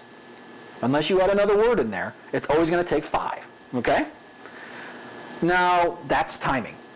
It's always going, your move is going to be what it is, A to B. Now let's talk about the spacing. Bob went to the store. That's one way. Bob went to the store. Bob went to the store. Bob went to the store. Bob went to the store. Bob went to the store. You getting the idea here? Still 5 words, still one sentence, but the way you say it, the way you space it, where you put the emphasis, where you linger, and where you rush, has a lot to do with how it's perceived. That's the power of spacing inside of timing. Now your timing's got to be right, but the flavor, the character comes through in the spacing, okay? That's where the soul is unleashed in our timing, because it may take only 8 frames to turn a head. What are you going to turn that head? Fast in the front or fast in the back? I mean, what is it? How are you going to get there? There's a lot to be said. Okay, now, what's phrasing then? Well, we've got Bob went to the store. There's one sentence. And how we go ahead and put those things together and how we say it is our spacing, meaning how far apart, you know, which way do we go about it. And then phrasing is taking a bunch of sentences and stringing them together to get to a point. Remember in an earlier video, I said that poses have to build up to kind of the pose, you know, that mountaintop example that I had. Well, phrasing is basically basically saying structure your moves so that there is a mountaintop move. There's an emphasis move, okay? So, give you an example. You could make things move very, very quickly and then stop and settle down. And then that's changing the pace. That's like fast, fast, fast, fast, slow. That's phrasing. Okay? So this move can be quick, quick, quick, quick, slow. Quick, slow. Slow. Quick, quick, quick, slow. That's phrasing. And you do these things in such a way as to lead people to a point in your scene. Okay? And then it's the editor and the director's job to put all of these scenes together to have even a larger narrative that has a flow or a phrase or a pacing to it. And that's what they talk about when they say, well, the pacing of the film. Does everything feel rushed? And that's the thing. Is your shot everything feel rushed? Does everything feel slow? You got to play with these things in context, put fast against slow, to build yourself up to a point of emphasis. Okay. One of the cool things that helped me understand how to work on my animation is to think in working, because you get down to it. Okay, get right down to how does Keith work? How do animators work? Because a lot of times folks write me and they say, yeah, could you just tell us how you work? I am, but you might not be paying attention. So here's what I like to do. Get my scene, really think about it, spend a lot of time researching. Recently I got a scene at work. I spent 3 days planning it. I had 2.5 weeks to get a lot of stuff done, but it was a really important scene in the film I'm working on. It's like it had to work. And there's the shades of hitting it or missing it were not very big. If you fell off a little bit, the whole thing wouldn't work. So it had to be very fine. So I spent a lot of time thinking about it. Did a lot of reference, did a lot of video reference, studied it, thought about it. I did pages and pages of thumbnails and dialogue analysis and emotional analysis, and I drew out all kinds of things. So I spent a lot of time thinking about it. By the time I got in the computer, I really knew what I wanted to do. The first thing I did was I just put all my poses stacked on one side. I made frame 1, pose 1, frame 2, pose 2, frame 3, pose 3, frame 4, pose 4. Why? Because I'd figured out in my planning stage what I wanted to do action-wise, and I knew what those things should look like based off of my reference and all these other things, and which we'll get to that point in a different, down the road in our series. So anyways, here I am, I'm just doing poses and drawings, okay? Because in traditional animation, there's no way to just scrub and see what you got. Those cats had nothing to work with, except their minds. They'd figure out the timing on the X sheet with the stopwatch, and then they'd thumbnail, and they'd figure out their drawings, and then they'd go over here and they'd draw them. And they'd roll them with their fingers, they'd draw them and roll them, draw them and roll them, just to see how the drawings were playing together, okay? And so in CG, that's what I do as well. I just put all my poses right next to each other in the timeline, and I just quickly go through them to try and find out, well, how's that playing? Is the arm moving? Just tick, tick, tick, tick, tick, tick, tick, tick. It's back and forth. Does that arm have a good arc? Does it have a good arc? So I just keep stepping back and forth between them. And, if I get a little, then I'll go, oh, okay, I got to go here and fix it. So it's like rolling and drawing. If you're a traditional animator, try it. You'll love it because it's the way you think. So I get all my poses worked out. Then I'll take all those images, because really that's all I'm doing is I'm spitting out images. I bring them over to a pencil shooter, an X-Sheet program. You can get free ones online anywhere. And just bring them in there and I play around with timing based off of what my understanding was before. But timing's one of those things you just kind of have to figure out. Like I said, you get up with a stopwatch, you act it out. If you're trying to figure out timing and you're not out of your chair, you're in trouble. If you're sitting in your chair trying to figure out how long it takes to do something, you're screwed. Get up, get off your butt, move around, do stuff, figure it out, turn on a camera. The greatest tool for figuring out timing is this thing right here, the camera. Get one. Really, even if it's a webcam, just get one. They're $20. Get a camera, get up, act it out, take the movie into Premiere or iMovie or whatever the heck you got, and look at it. Okay, how long does it take for me to reach over and grab that box?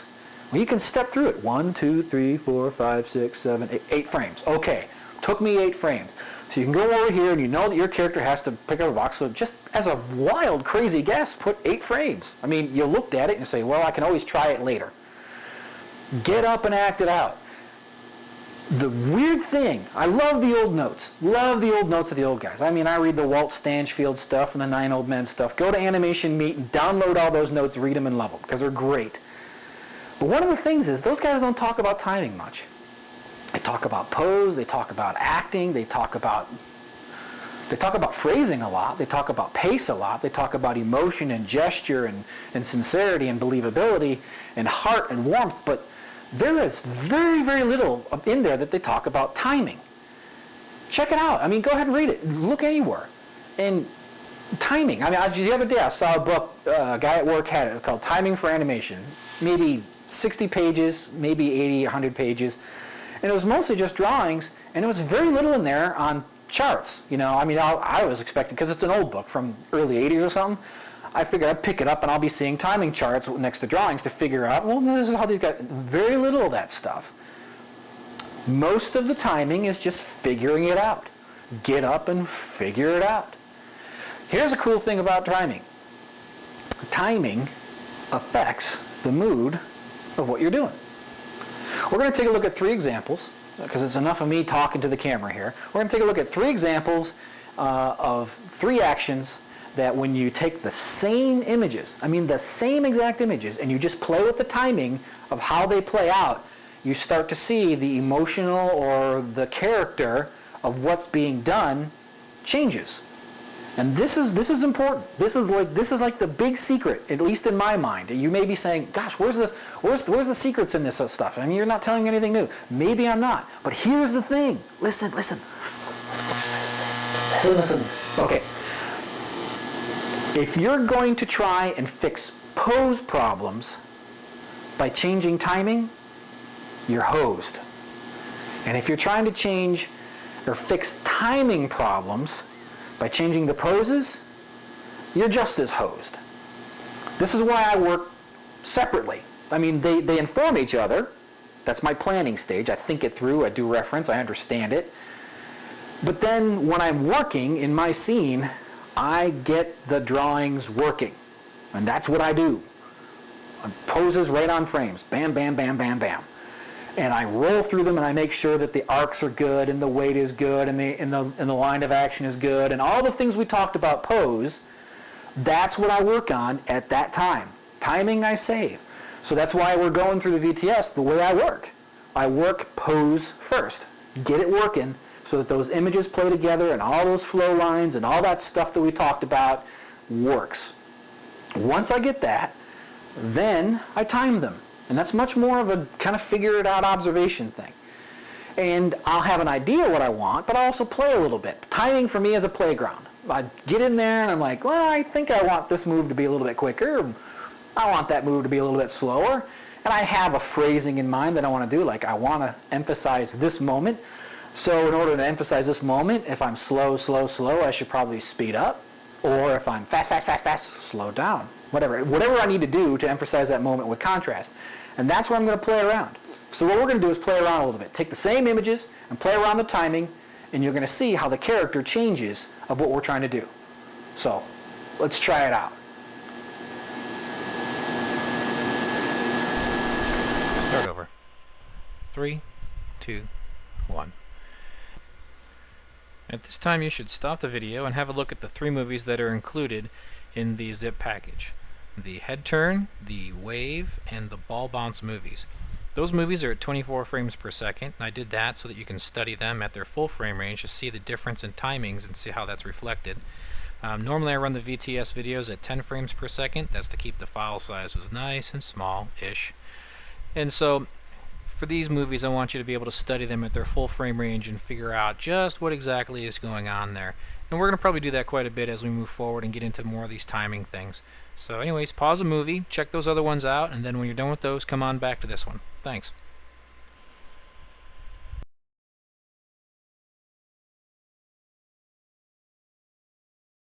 Okay, that was fun. I just wanted to do that. Anyways, I hope that was helpful. Do you see how when we played with the timing, totally different characteristics? And so when you're working, I'd encourage you to go ahead and try these things. Just make a simple three-frame move, you know? A pose, a breakdown, a pose. Just do that. And play around with this stuff on your own. It's your homework assignment, okay? You want a homework assignment? I gave you one. There you go. Try it out with a bunch of different things. Try it with the hopping ball. Try it with a character with a head turn. Try it with a wave. Try it with a walk. You know, go ahead, block out a walk. And then play with the timing of how long it takes to go from here to here. And then to really get fun, play with the spacing. Okay? That's where a lot of fun is. Okay? Because the spacing can be. There's some real fun stuff there. We're going to cover more about spacing next time. Next month, we're going to do some examples like we just did for timing, but we're going to look at them for spacing. And we're going to start talking about weird things like eases, because those are important. Let's go ahead and say what's going down the road, because we're wrapping up this month's video. Down the road, we're going to take a look at some other things. Like I said, spacing and easing. We're going to take a look at breakdowns and anticipations, because to me, those are timing things. I mean, the kind of posing, you know, in anticipation, you kind of have to draw it to get it, but what drives the anticipation is the timing of the move. So we're going to cover some of that stuff. The breakdown, what does your breakdown look like? I mean, how much do you push it? Do you do this, do that? A lot of that is dictated by the timing of the move. So to me, breakdowns are very timing derivative. They're the filler space, you know, they help define how you get from A to B, but, you know, how little or how big, a lot of it depends on the speed of the move. And so timing informs breakdowns a lot. We're going to cover that too. We're going to get into some more phrasing stuff as we move down the road. Other things we're going to get into is offsets or overlapping action. We're going to, or as some folks call it, secondary action. If you're from that crazy school, I call it overlapping action, which means it's stuff that just kind of happens or hits at a different time. We're going to get, you know, start playing around with some of these phrasing things. This is what's to come in our timing topic.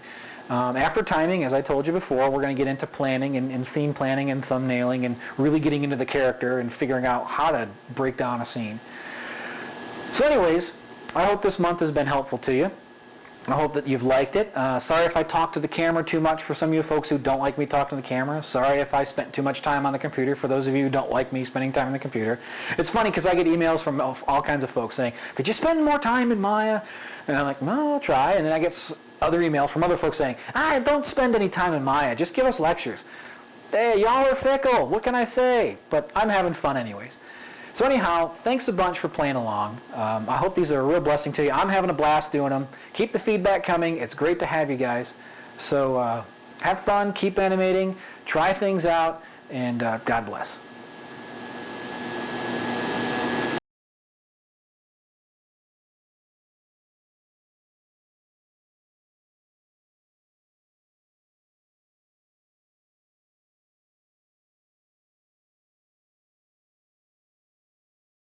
Hi there everybody, Keith again. Video tutorial service video number 6. Yes, that's right, 6, August 2005. Welcome aboard, great to have you. You new folks, glad to have you. You old folks, glad to have you. Glad to have you. Anyways, we're gonna pick up where we left off last month. We started into our topic of timing, and this month we're gonna cover a lot of neat stuff on timing, a lot more examples this month. So you folks who want to see some CG stuff or some animation samples, lots of it.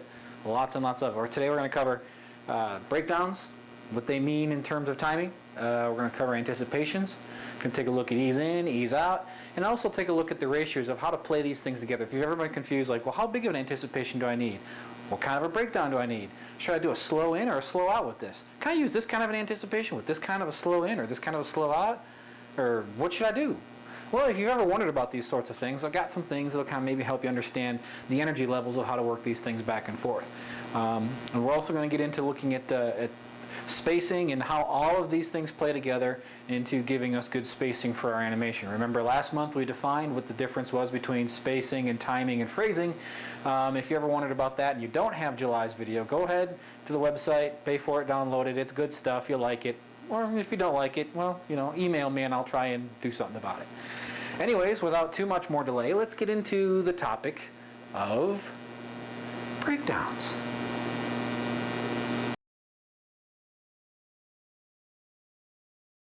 Okay, breakdowns. You may ask yourself, why are we covering the notion of a breakdown inside of a timing segment? Wouldn't we cover that like back with posers or stuff?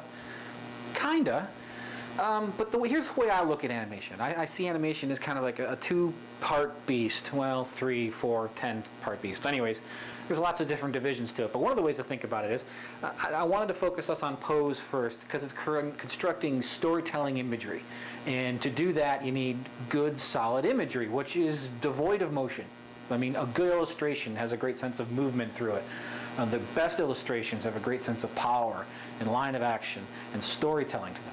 And so you don't necessarily need the advent of time in order to tell a story with imagery. So I wanted us to focus on bringing this illustrative background into our work so that our stuff is more communicative.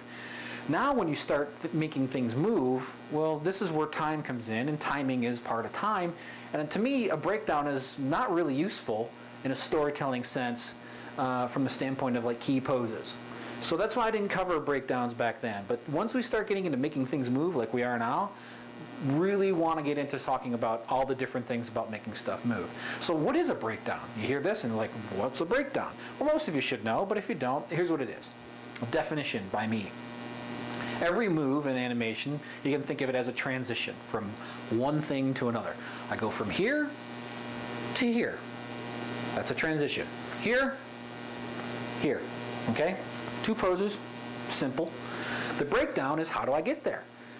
And the breakdown helps define the flow of the imagery from one thing to the next. Notice I went from here up. That's a breakdown to here. Notice? Real simple. One, breakdown, pose. Again, you can go a different way. Pose, breakdown, pose. Now, you notice this inner image, this inside image between the pose here and the pose here, can be anything. It could be this, it could be this, it could be this, it could be this. It could be whatever you want it to be. However you want to define the flow of the imagery from here to here. Well, the breakdown defines how my hands move from here, underneath, to there. See? So it goes underneath, so your breakdown here will be underneath. Or the head. Maybe I want the head to arch over and the hand to go over. So this would be kind of cool. You can do different things with it. So this middle image, if we're going to think in terms of drawing, this middle image defines what a breakdown is. Now what does that have to do with timing? Well, the intensity and the speed of your transition from this thing to this thing determines how big your breakdown needs to be. I'll give you an example. If this move is from here and then the timing is here, or maybe something simpler like a head turn. How about this? From this to this. Pretty slow, okay? For me to do this to that, it's kind of ridiculous, isn't it? There's no need for me to go way down here. It's just a head turn. Now, if my head turn is from this to this, I'm going to want something. And notice I maybe put my head over, arch over with the nose. Or maybe I want to arch under with the nose. But the speed of the move, or the speed of the transition, and the size of it, the intensity of it, determines how big the breakdown is. Notice that right there? Faster move. So that faster move meant my breakdown had to be a little bit more intense. Had to get off of things a little bit more to help define the arc more, to move that weight and energy. If I do that same kind of fast move without a good breakdown, it feels forced, and it's very difficult for my body to do it. It's easier for me to do this. I don't know why, but that's just the way it is. And it illustrates weight. So your breakdown is going to be determined by your timing. Okay? Got to keep that in mind. If your timing of your moves, not spacing but necessarily, but your timing, if the timing of your moves, your transitions, is fairly large, then your breakdowns only need to be kind of tiny. They don't need to be very big and bold and different. But if your transitions or your moves, by large I meant the timing of them. If the timing of your transitions is very short, then you're going to need probably a little more energy in your breakdowns in order to get them from point A to point B with some sense of flow and some energy to them. Okay, that's with timing. So there's kind of like this inverse relationship between the timing of your move and the size of your breakdown. Okay? At the same thing, the distance of your move, there is a direct relationship to your breakdown. So if your move is fairly large and covering screen space, you're probably going to want a breakdown that's going to bring some visual flow and interest to it. Because if you don't, then it just feels like a character floating across the screen. And that's not very interesting to watch, and it's not good motion, and it doesn't draw us into the energy of the storytelling. But at the same time, if the move's only this, you don't need this. It just doesn't, you don't need it because that kind of energy isn't necessary. So if you're moving a short distance, then your breakdown needs to be small. If you're moving a great distance, then your breakdown needs to be a little bit larger. Okay? So this is why I think in terms of breakdowns and timing. It helps me to get a grasp of just how much I should use based off of how much the timing of the move is and based off the distance of the move. And so remember, breakdowns and their intensity kind of have an inverse relationship to the speed of the timing, and they have a direct relationship to the distance of the move. Okay? So you got to keep these things. It's kind of weird to juggle it. But if you get confused, back it up, rewind it again, study it again. It'll make sense to you. And I'll show you a couple examples here of what I mean. Okay? So watch along with these. This is really cool. All right, let's look at some examples of how we can use breakdowns. Taking a look at some of the rules that we stated before. Not rules, but guidelines. Anyways, this first one up is, I call it a long time in moving with a big breakdown. You'll notice that this guy takes a long time to go from one pose to the other, and there's this big breakdown in the middle, and it looks kind of ridiculous. He's dipping way down, and there's really no need in the energy for this. Now let's take a look at that same length of a move with a smaller breakdown in the middle. Now let's just imagine he's watching a plane fly by overhead.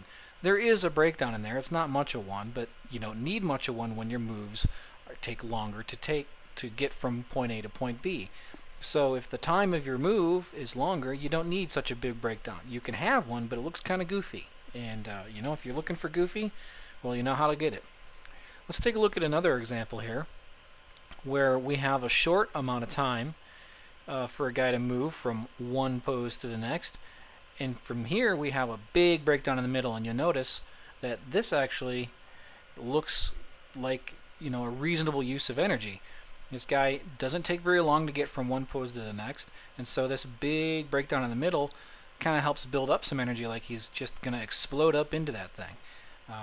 Now we go ahead and take a look at that same short distance move as far as time, and we don't put much of a breakdown in there at all, and you notice it looks like it's pretty much linear. Now there is a breakdown in there. It's about the same breakdown as we had when he was taking a longer time to move, but now all of a sudden that same breakdown over this shorter timing doesn't feel like enough.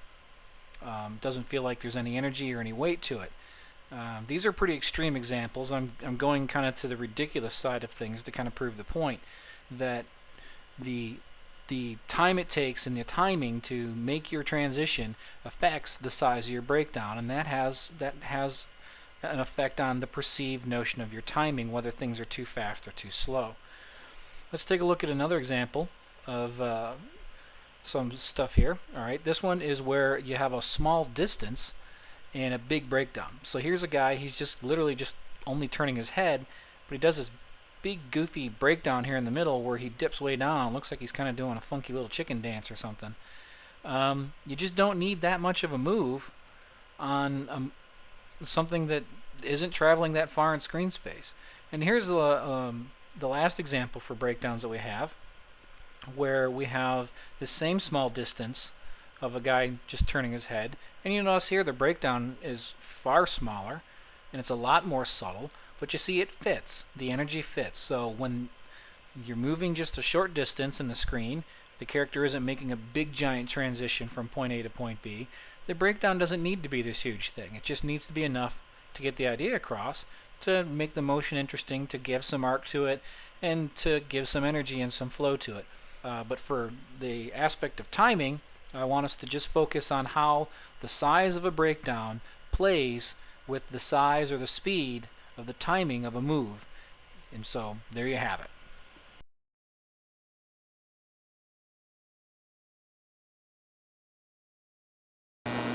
Next topic, anticipations. Now, anticipations are, again, one of those things we could have covered at a different point, but like breakdowns, an anticipation to me is an energy movement through time sort of thing.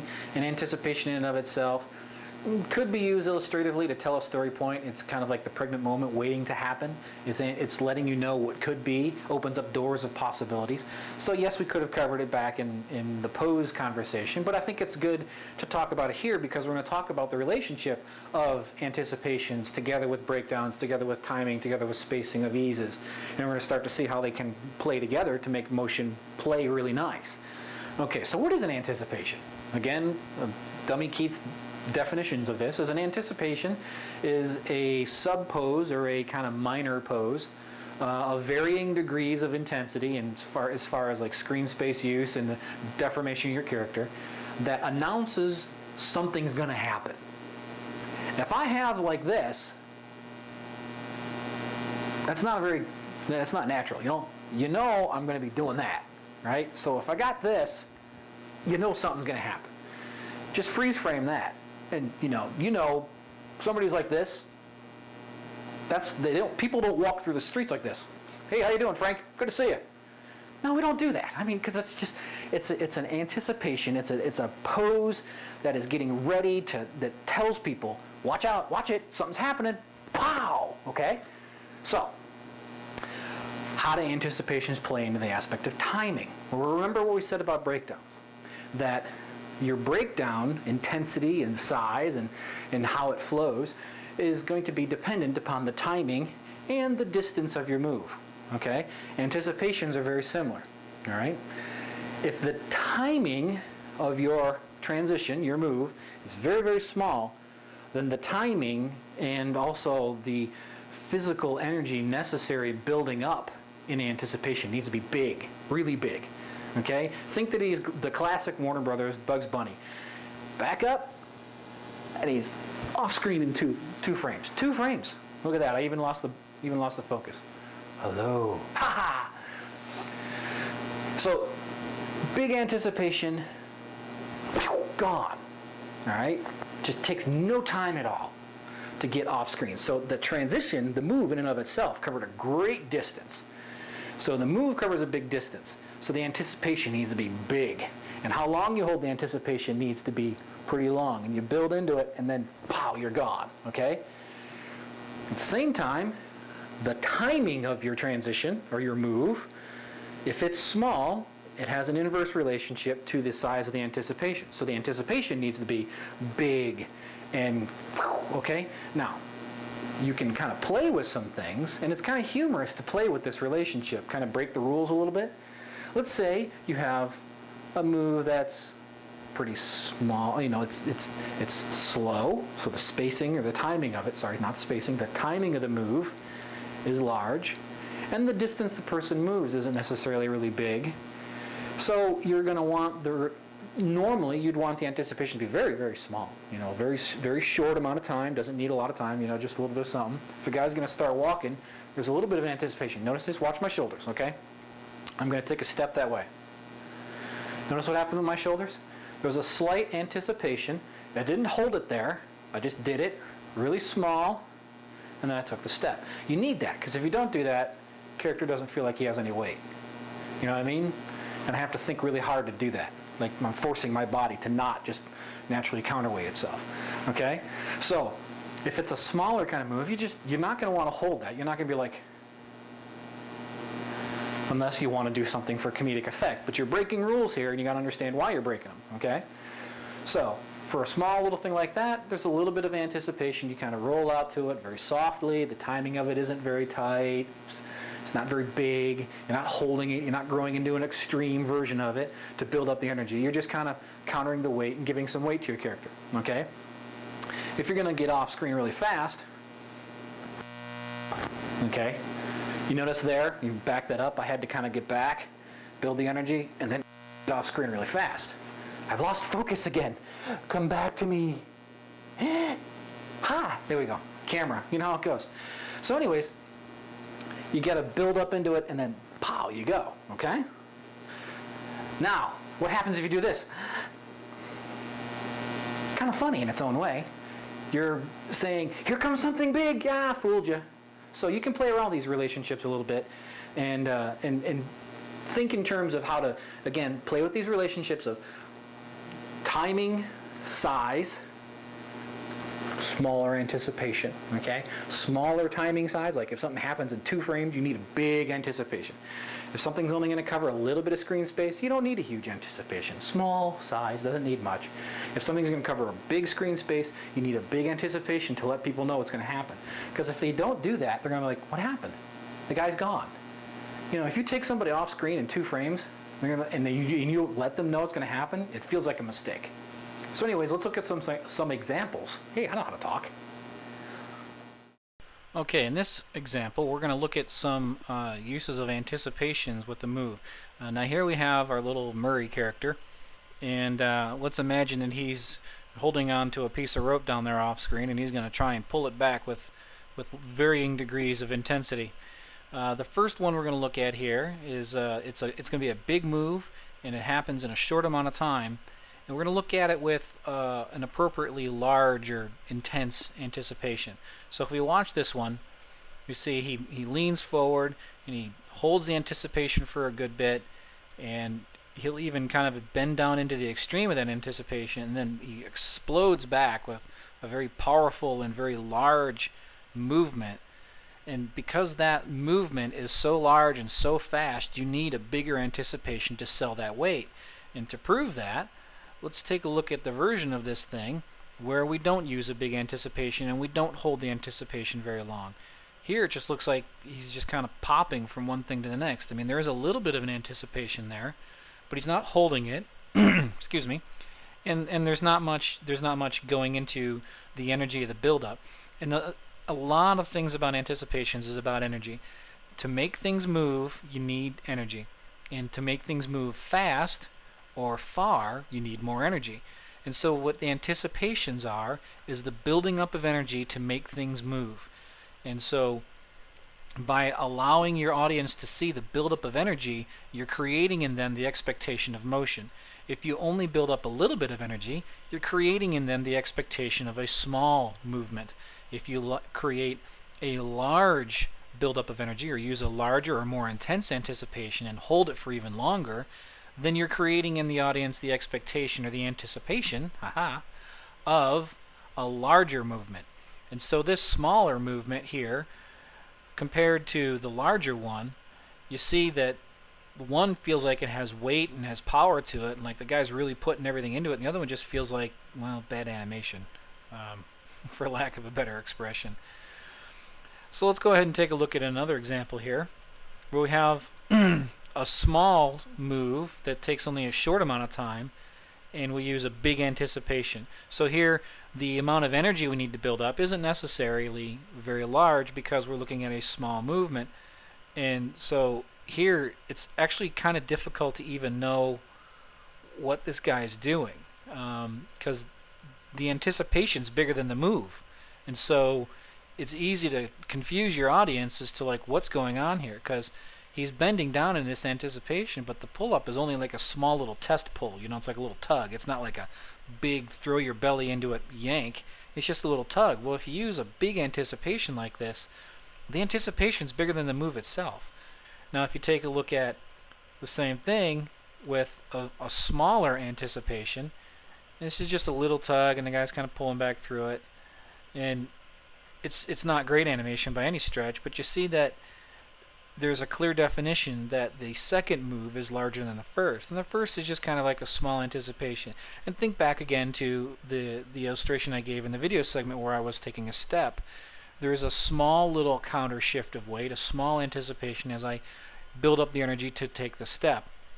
Here we only have a little bit of energy built up as this guy's kind of just doing a little test tug on this thing. And so you don't need a whole bunch of energy built up to get this idea across. And this here is the examples of how to use anticipations together with the size and intensity and the distance and the timing of your move. And so this is how timing affects what kind of anticipation you can use. And this is part of that thinking ahead and understanding how to use combinations of things so that you don't have to sit there and try this 500 times till you find a combination that works. So hopefully that's been helpful to you. Well, there you have it. I hope this was helpful to you. I hope you folks had a great time watching this. I'm having a lot of fun making these things. Again, as always, your feedback is wonderfully appreciated. Your emails keep me going. They're really encouraging. It's nice to know that I'm helping you folks out, that I'm bringing something to the table that you feel is worthwhile. And I want to let you folks know that you are helping me and my wife accomplish some great things that we want to do in this world with helping some other folks. Right now, she's actually in Brazil while I'm doing this video. She's in the jungles of Brazil on a medical mission boat going up the, I think it's the Pantanal River, for those of you who care. Look it up on a map. She's over there on the border with Bolivia, going up the river to these little villages to folks. She's a nurse, so she's over there helping folks with on a clinic that floats up the river, and they give these people health care. They're very, very poor, and they don't ever get to doctors, and they don't ever get to anything. So to be able to go and be able to pay for her to go, and also to help fund some of this stuff with the boat itself, was a real privilege for us as a family, for my wife and I. And I want to thank each of you for signing up for the VTS and allowing us and allowing myself to engage in this kind of great work that we're real proud to do and that we think is going to make a difference in the lives of people. And so I want to share that with you because I think you're making a difference in the lives of people, whether you know it or not. You think you're getting animation training. Tricked you. Well, okay, maybe it's not too much of a trick. Hopefully the animation training is good too. Anyways, next month we're going to cover some more stuff on timing. We're actually going to show you a little bit of how I actually like to work in timing myself. Wanted to cover that this month. Just a little too much stuff to cover this month. But next month, some real workflow stuff. So tune in, and great to have you. Thanks as always, and God bless.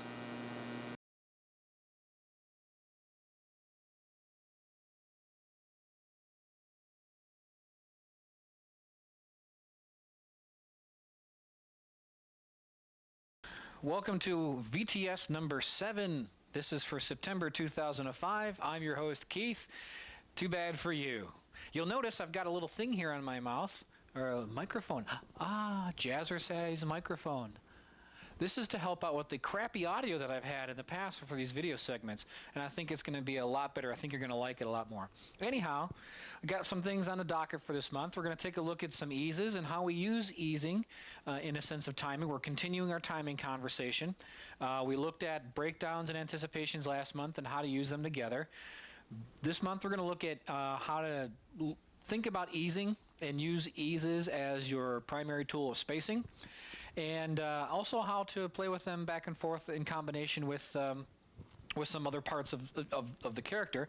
And then we're also going to look at a scene that I'm blocking out for myself, just so that I can kind of fill in the blanks for you as to how I like to work.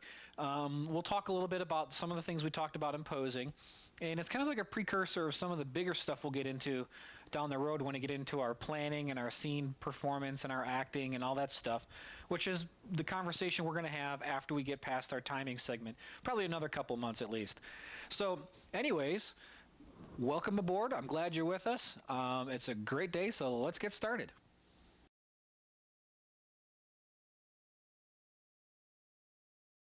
Okay, eases. What are eases? Well, ease is a term that describes the velocity of motion. So, excuse me, when something is moving very linearly, there's no change in the velocity. And because there's no change in the velocity, it's very, very even. There's no easing into the speed and then easing out of the speed. And that's what easing is. It's just those ramp up to speed and ramp down from speed at the either end of the move. So ramp up faster, then slow down. And the ramp up faster and then the slow down to stop, those are the places where you ease into or out of a move. Now, the discussion of, well, what's an ease in and what's an ease out, a lot of times it just depends on who you're asking. Some people tend to think of, well, I'm easing into the move and I'm easing out of the move. Or some people think I'm easing out of the pose and I'm easing into a new pose. See what I'm saying? So in and in could be at either ends depending on what you're describing in. You know what I mean? So don't get hung up over what's the real meaning of ease in or what's the real meaning of ease out. There is no universal standard because everybody thinks things a little bit differently. All you need to know is that an ease is that slow change of velocity, slow change of velocity. And we want to capture that sense of velocity of something moving. Why do we want eases? Why do we even care? Well, if you don't have them, everything's very robotic. and it's very, very robotic. And it's just not particularly interesting to look at. It doesn't give a sense of weight. Eases are very, very important for giving a sense of weight. As much as, they're in combination with a bunch of other things. Timing delineates weight, pose delineates weight, breakdown delineates weight, anticipation gives weight. But eases also give weight because something trying to slow itself down is going to require energy. And really, animation, for me anyways, is a lot about managing the energy of emotion. Is it really fast? Is there a lot of energy to it? Well, your timing, that determines what your timing looks like, what do your breakdowns look like, what do your overlaps look like, what do your eases look like. Or is the timing a little bit softer, is the energy a little more laid back? You notice the speed, the velocity is different, but there's going to be a sense of, this is going to have, see how the hand just kind of slows down and it goes, and there's like an ease into and an ease out of these kinds of moves.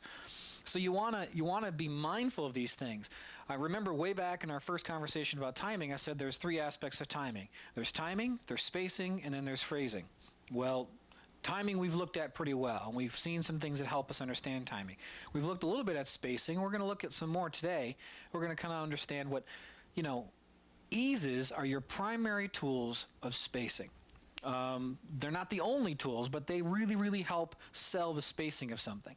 And you're going to find that where you put an ease doesn't, there is no rule. That's the thing. You got to understand, there's just no rule for this sort of thing, which is why timing is difficult to discuss and why a lot of the old writings tend to focus more on the drawing and the poses and the things that you can capture in a still image, because those are very concrete. You can look at them. You can look at a line and say, this line's better, this line's weak, this line's reverse, this line's not. And it's very concrete. And we know, okay, that's an open curve, that's a closed curve. It's easier for us to discuss these things. But when it comes to timing, there's no rules. It's just, what does it feel right? Does it feel right? Does it feel appropriately heavy? Does it feel appropriately light? Does it feel like it's working with the energy of the character? Is gravity feeling possible? Are we playing games with gravity? Because you can do that in animation. You can go crazy. When you go bing, bing, bing. Well, things don't always hang up there quite that long, but you accentuate that physics for the effect of what you're after in more cartoony stuff. As you might have this is a bit more realistic. And those, you're just taking that same principle but playing games with it. So there are no rules. I'm sorry. If you're signed up looking for rules or hard and fast things, there just aren't any. You got to use your eyes, you got to use your brain, you got to use your heart, and you have to assimilate this stuff into you and understand it as much as you possibly can. That's enough of me babbling about these things. Let's take a look at an exercise, and I'll show you some stuff about eases, okay? Okay, let's start talking about some eases here. We have a very simple setup in 10 frames. This little yellow sphere goes in a very linear fashion on the x-axis a number of units. Because it's linear, if you see down here, this red line, which I now select, becomes white. That right there is our F-curve for this thing. You'll notice it's just straight up. Nothing to it. This guy does not have any ease at all. It's just a straight linear move. Now, the way that a lot of people will put ease onto an object in motion inside of, say, a CG program like this, is they'll just select that curve and they'll flatten the tangent, or they'll turn it into spline. And so they'll take the spline, and there you go. Or another way you could do it is just choose flat tangents, and there you have it. And they think their job is done. And to a degree, there is a certain amount of ease out and ease in. I mean, if we slow this down, you can see that the ball does take a little bit to get going, and then it does slow down a little bit, and we see that in the curve. The problem is that's very computery. It feels very computery, and experienced, seasoned professional animators can spot this, and it just generally isn't that terribly interesting to look at. It's not much more interesting to look at than linear stuff. So there's got to be more to it than just going ahead and throwing a spline or a flat tangent on this thing and saying your job is done. And that's where the notion of eases in and ease outs come from. Now, if you're familiar with my website, I do have a tutorial up there that I've had for about a year or more on snappy motion. And really what that tutorial is all about is spacing. That's really what it's about. It's about using your eases to cushion into and out of a move and using your spacing in such a way as to get something across in an energetic sort of fashion. So let's go ahead while we're still in linear mode here and borrow and do some things. So let's go ahead and set a keyframe here at this value, and then come over here and set a keyframe here at this value, and we'll see that there's a keyframe at the first frame of the move and the one just before the end. Now let's go ahead and take these keyframes and let's just move them in a little bit. Alright, this you'll notice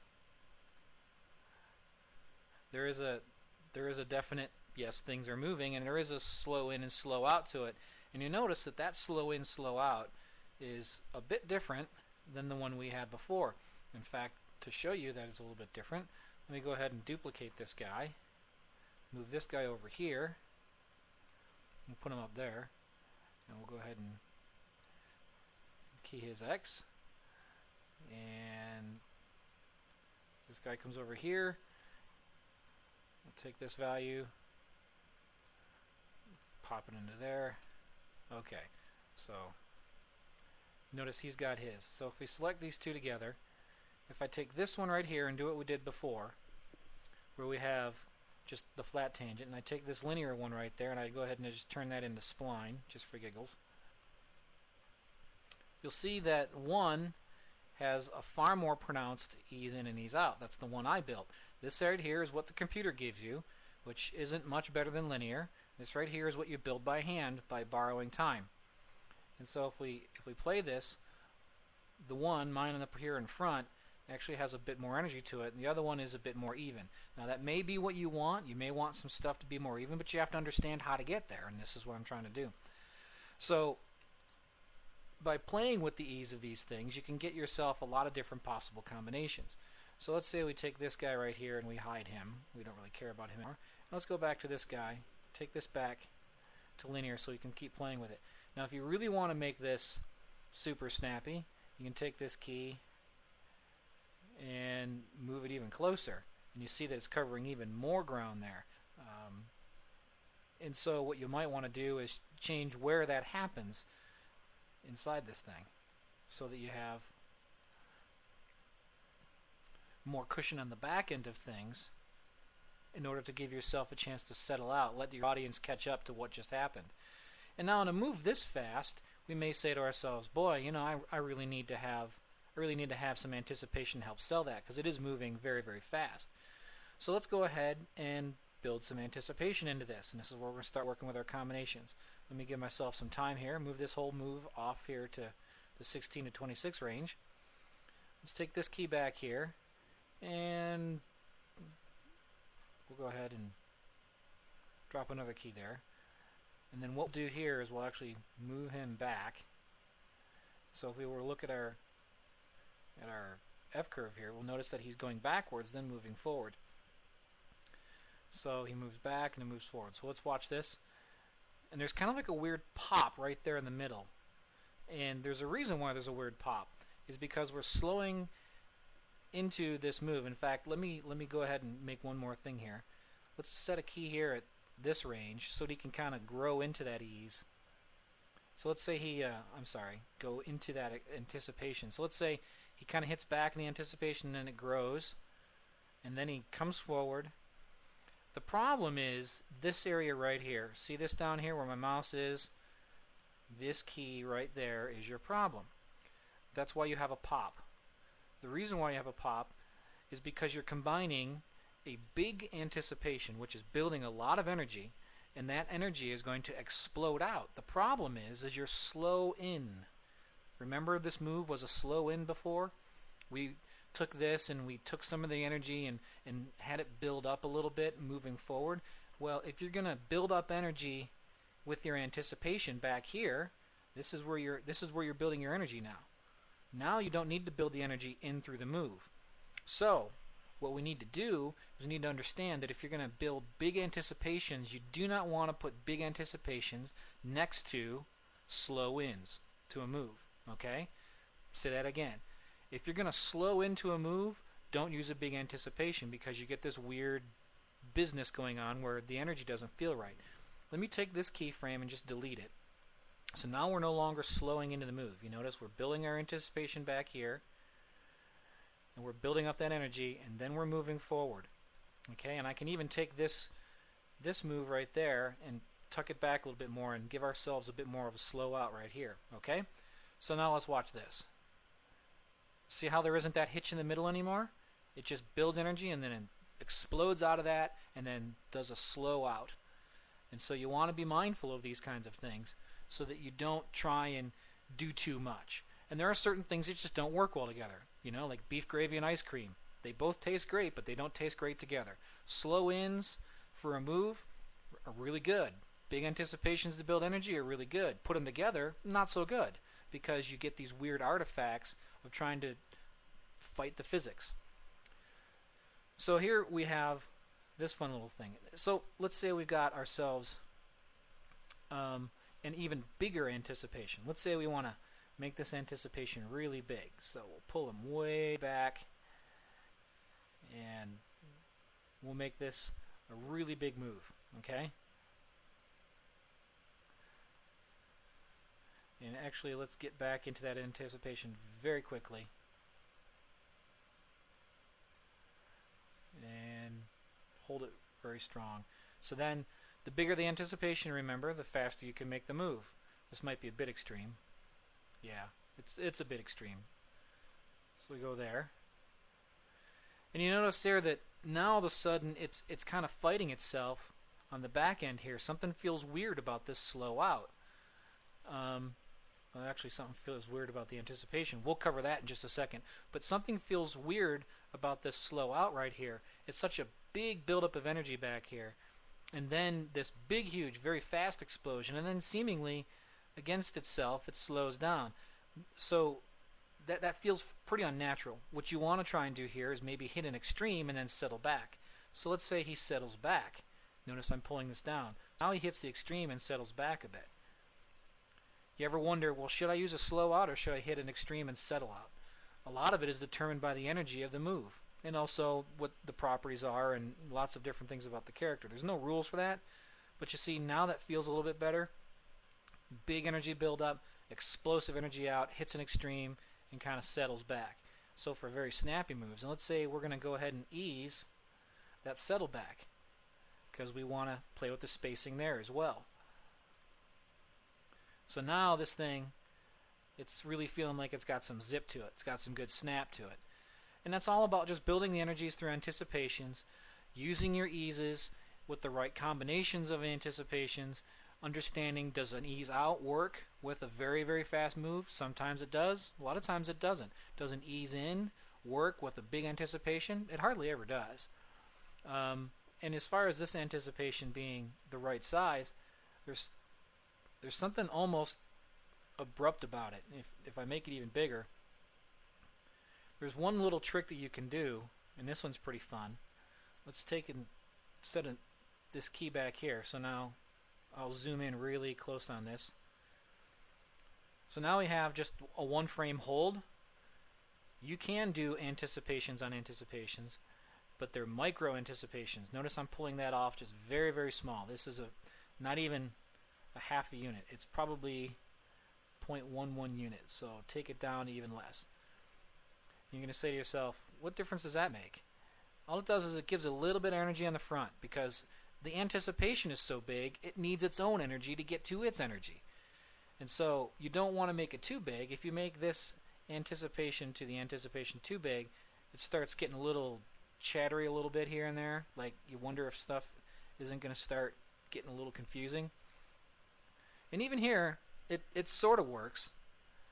And so you can play around with how much of a micro anticipation you can use. And generally you're only going to do it over a single frame just to give yourself some energy. So there are some combinations about how to use eases with anticipations, how to think in terms of spacing. We do not want the spacing that we had with this guy back here where everything's just kind of boring and linear. Now remember, this thing's all linear still right here. I mean, notice these tangents. They are not splined. They're not anything. So if we go ahead and spline those out, we're going to have ourselves even more smooth than we had before. If we play around with some of these values, we're going to find that we're going to have some fun with this thing, and it's going to play even smoother. It's actually going to have more sense of polish to it. And that's this one up here. This one's already got the spline on it, but you see it feels less cleaned up than this one right here, simply because we got lazy and we let the computer do it for us. And we want to think about our energies, and we want to build them, and we want to use them in a proper way.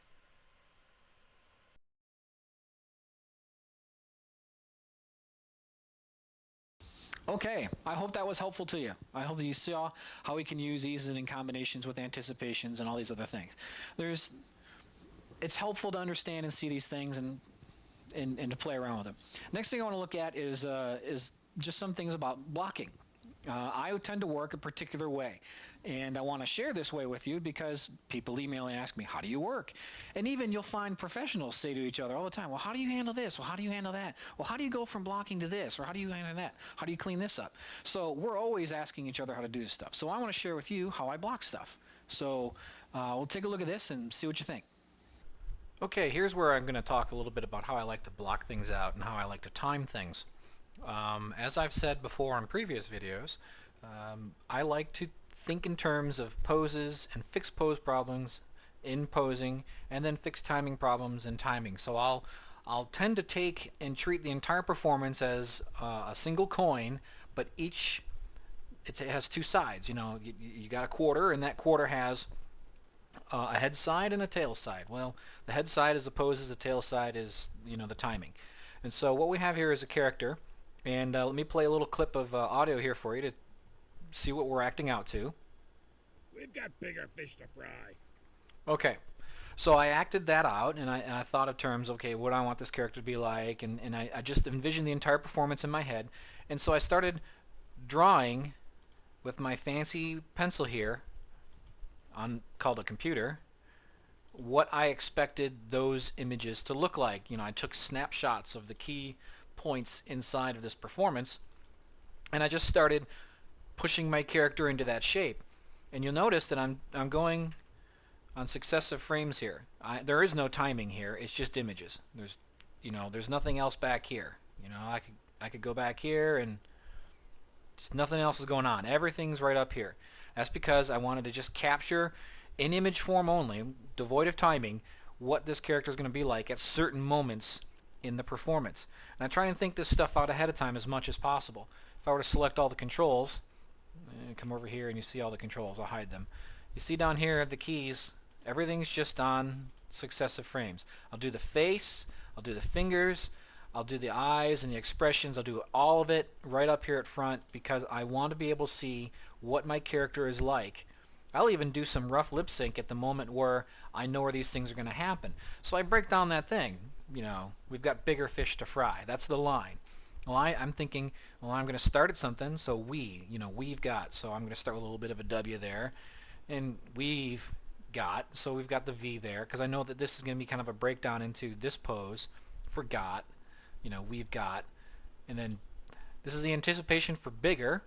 So I'm going to put the B there, because I know that it's anticipation to bigger. It doesn't matter if it's exact right now. I'm not doing final lip sync. I'm just trying to capture what the character's feeling like and show that through the whole body. You know, make these drawings as complete as possible so that when I show this blocking to my director, if I were to have a director in this scene, then he can understand everything that this character is doing. I mean, even how they feel and how they look when they're saying things.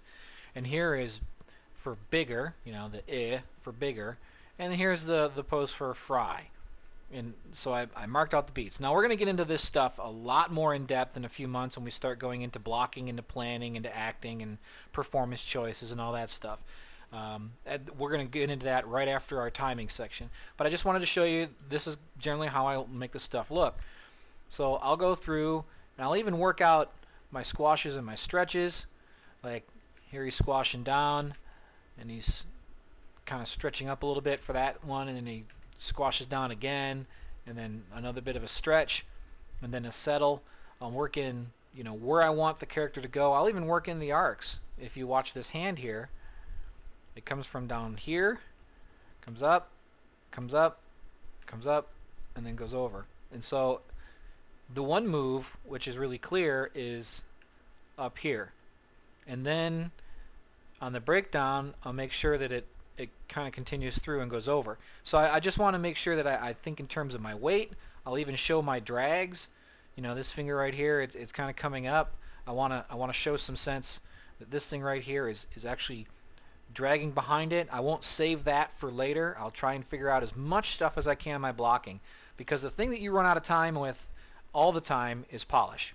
And if you don't think you're seen through, if you don't dig in deep, if you don't figure out as many things as you can at this stage, you're going to end up chasing your tail at the end. You're going to run out of time, and you're not going to be able to clean up things and get things to that level of polish that you'd like. That's even true for feature film stuff. People get this idea that, oh, you work on a film, you got all the time in the world. No, you don't actually, because there's so many more things to control, and the expectation of the performance and expectation of the physical representation of the character is much higher. So you have to pay a lot more attention to what you're doing. But if you're working on high footage stuff, you really are screwed if you don't take time to really plan this stuff out when you're doing your blocking stage. Okay, that's enough of me ranting about blocking. I'm big blocking fan. So, like a traditional animator, I just do drawings. Each of these is a drawing. I don't have anything in time yet. So now I know, listening to this track, you guys won't be able to hear it here because the recording software doesn't capture it, but this is for Got, this is Bigger, and this is Fry back here. So we're going to take Fry, we're going to move it back here, and we're going to try and hit ahead of what we're looking at for Fry. This is for Bigger, and this is the mouth open on Bigger, so we want to kind of lead into that. And this is the B back here, the B, the anticipation for Bigger, so we'll take that and we'll put it back here. And I want this to be a pretty big move, so I'm not going to put a lot of keys and a lot of frames in there in between them, because I want this to be a fairly explosive move. And I might even nudge this back one more. Okay, this right here is We've Got, so put that right there. And this right here is just kind of a breakdown going into that, so I'll put that right there. Alright, and what I'm going to do is I'm going to pause this, and we're going to make a play blast and see how it looks.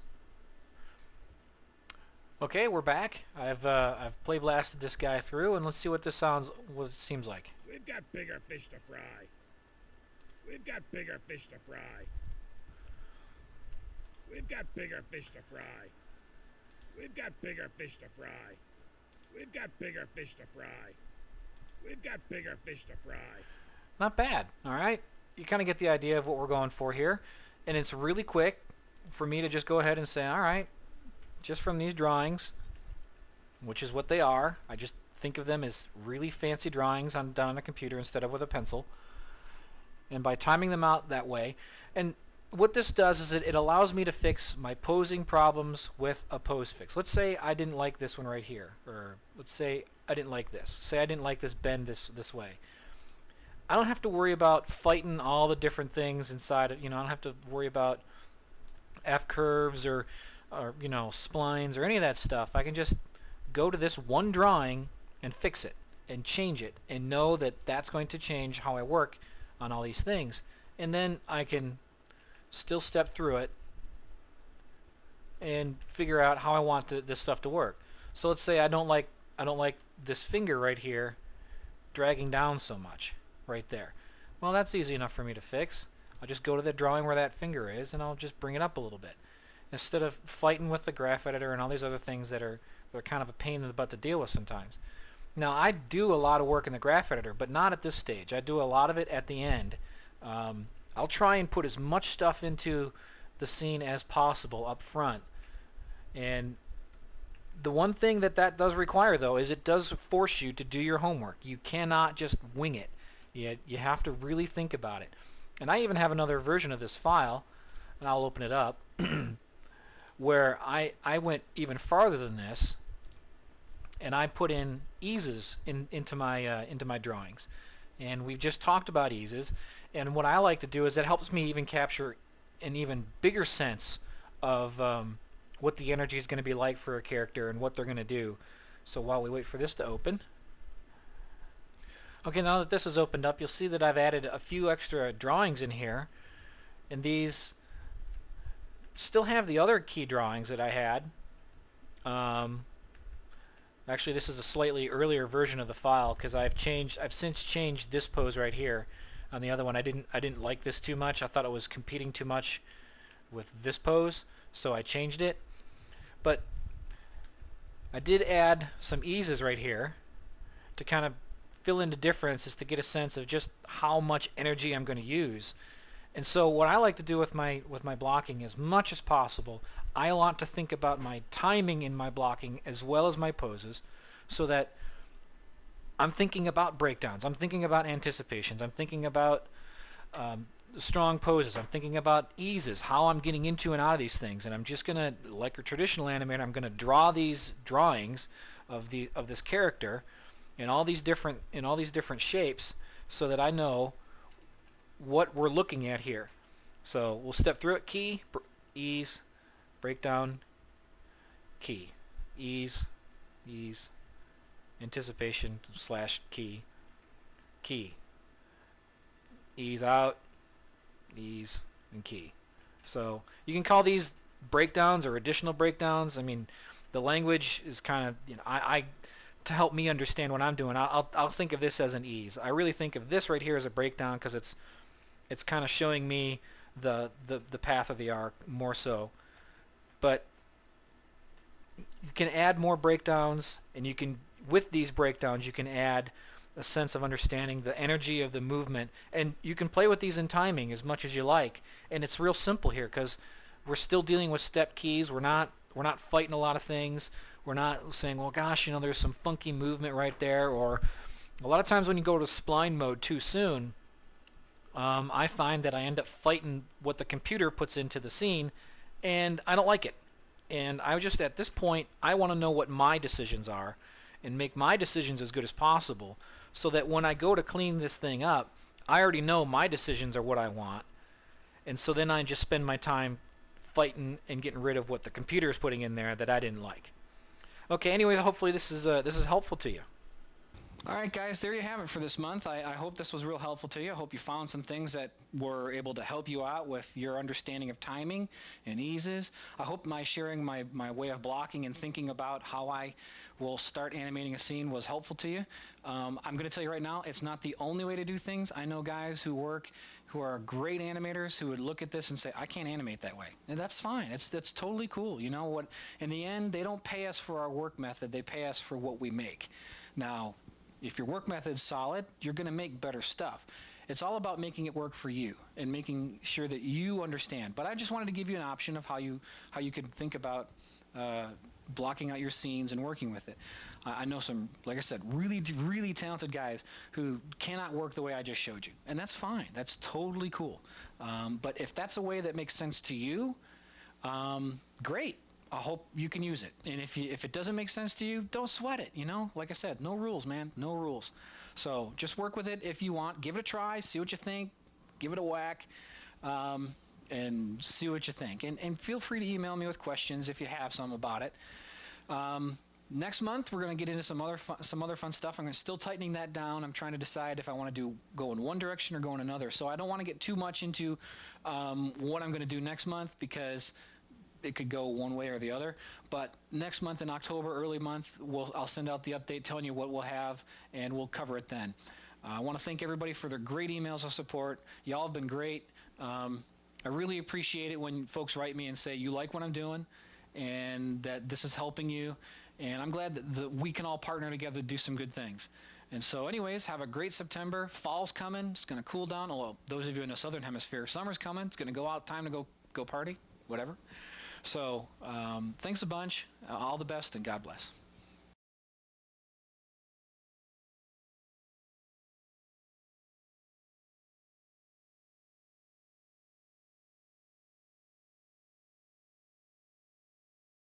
Hi kids, me again. October. I love October. It's a good month. It's finally cooled off here in Dallas, Texas. It's no longer 147 degrees in the afternoon.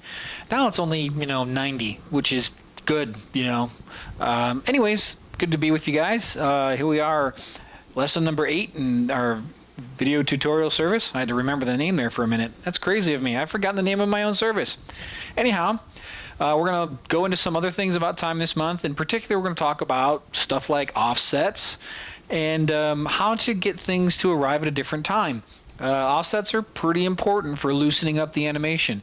So we're going to look at some things there. We're also going to look at a little bit more in a discussion about anticipations, about how we can use something I call micro anticipations to kind of add a little extra pop to your motion. And anyways, that's the stuff we're going to cover. So without any further delay, let's get into the good stuff.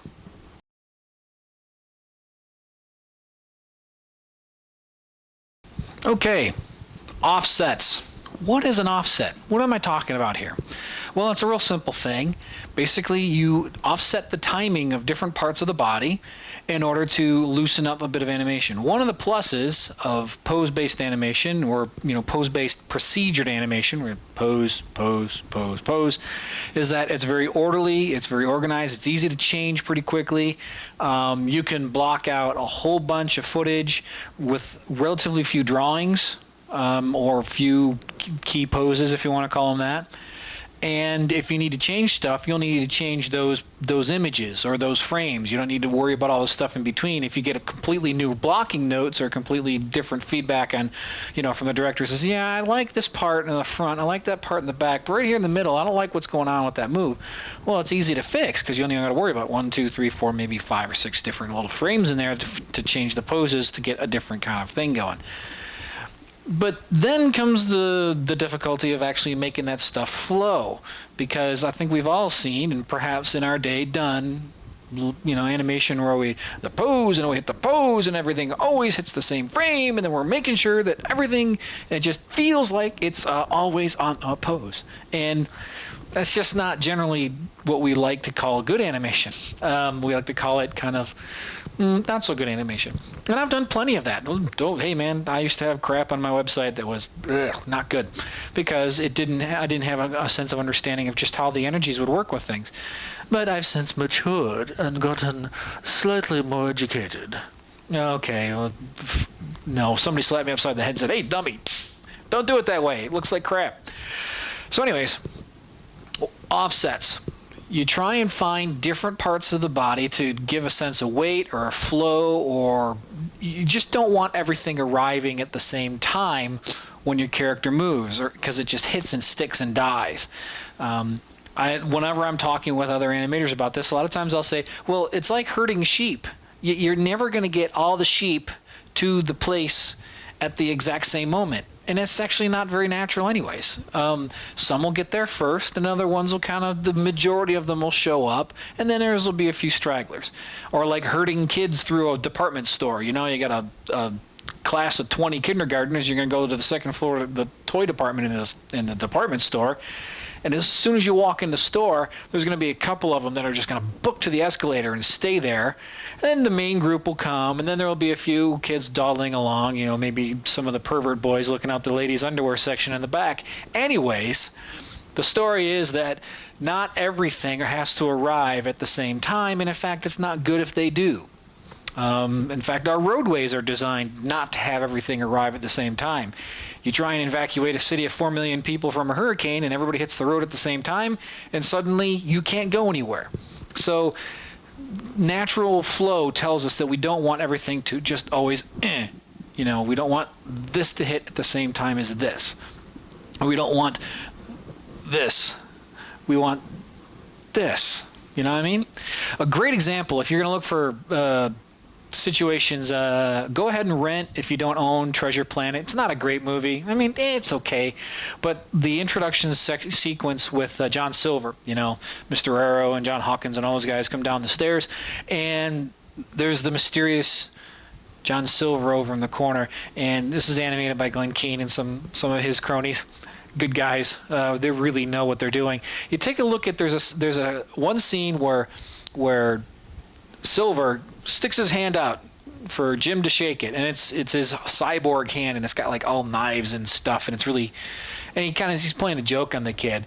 So anyways, you watch that, and there's this sense where the hand hits first and the body eases in, and then there's another time where where he switches it over and he offers it again.